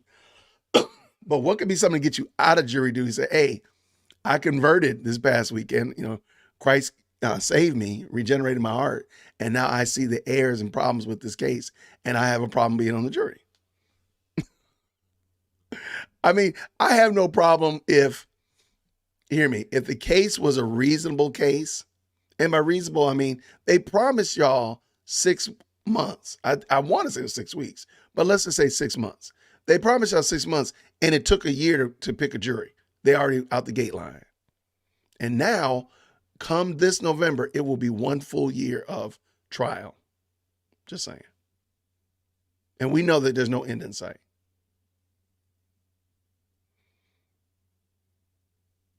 Thank you so much, Erica Miller. I appreciate you. Thank you for joining us. That's fine. Look, I would find a job offer if it was that. And look, I'm not trying to say the person's even faking a funk.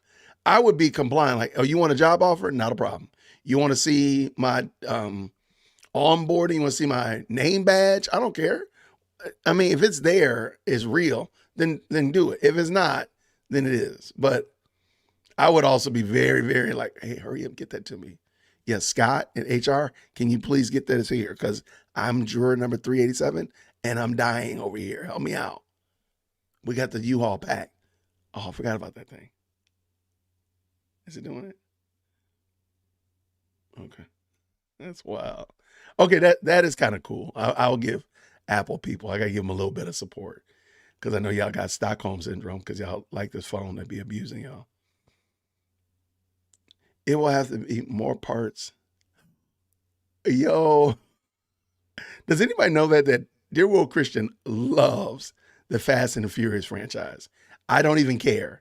I don't even care what you're telling me. So don't even type what you're typing. I don't care. I love the Fast and Furious franchise. It is so ridiculous. I don't even care. I don't care.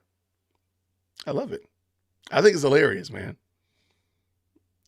I mean, yeah, I don't even care. Fast and Furious franchise. I mean, just sign me up. Just sign me up. I don't even care. They can go ahead and start swapping out people too. It might actually get better. All right, I've got to, must get out of here. But y'all may have noticed, if you've been hanging out with me throughout the week, you noticed that I didn't have any visitors today. That's right. Was part of her soccer team for a while when she was younger. Because a great advocate for her diabetes. The dangerous crew always up on the new technology. Just went and in reference to your daughter's diabetes, what type of a father, what type of caretaker was he with your daughter with? From the time she was diagnosed with type 1 diabetes, he was up on every single new technology, every single sensor, every single new idea. Something's playing in my Very ears. big on what kind of diet she could have, what she needed, what she shouldn't have. Most of our arguments even later. So there we go. The screen is playing in my ear again. It's always something. Anyway, the girls went on to church on their own. So I said, go ahead. They left school and went to an after school meeting and then they went on to church. So I'm gonna get over there. I will put up the thumbnail tonight for tomorrow. We'll just come on, maybe look at some clips, look at some fun things. I do want to talk about that article that I read on the side effects, the effects of jury duty in these long drawn out cases. It's really interesting. So I'll probably pull that up. We'll talk about that tomorrow and have a good conversation. And that's everything, y'all. Thank you so much. I really appreciate it. Thank you, everybody who supported with their supers and became new members. I appreciate it. Members, again, go check out your benefits. Go to the community tab and you'll see the information about the Discord. Everybody else, thank you so much. Thank you again to Rebecca for being the stream sponsor with the $50 super chat. Thank you so much. But everybody, I thank you for hitting that like button. I thank you for being a part of the best live chat on the planet. I don't think I would be doing this if it wasn't for y'all. Having you all here, watching this with you all, chopping it up with you all. Some of the stuff we pick up is just amazing. So it is amazing to do this with y'all, and I really do appreciate it. So let's do it again real soon. Lord willing, we'll do it tomorrow. Let's do like about 10 o'clock, okay? Ain't no reason to get up here at 8 o'clock in the morning. So let's do it around 10. But I'll make sure the thumbnail goes up in a few. Thanks again, everybody. Grace and peace.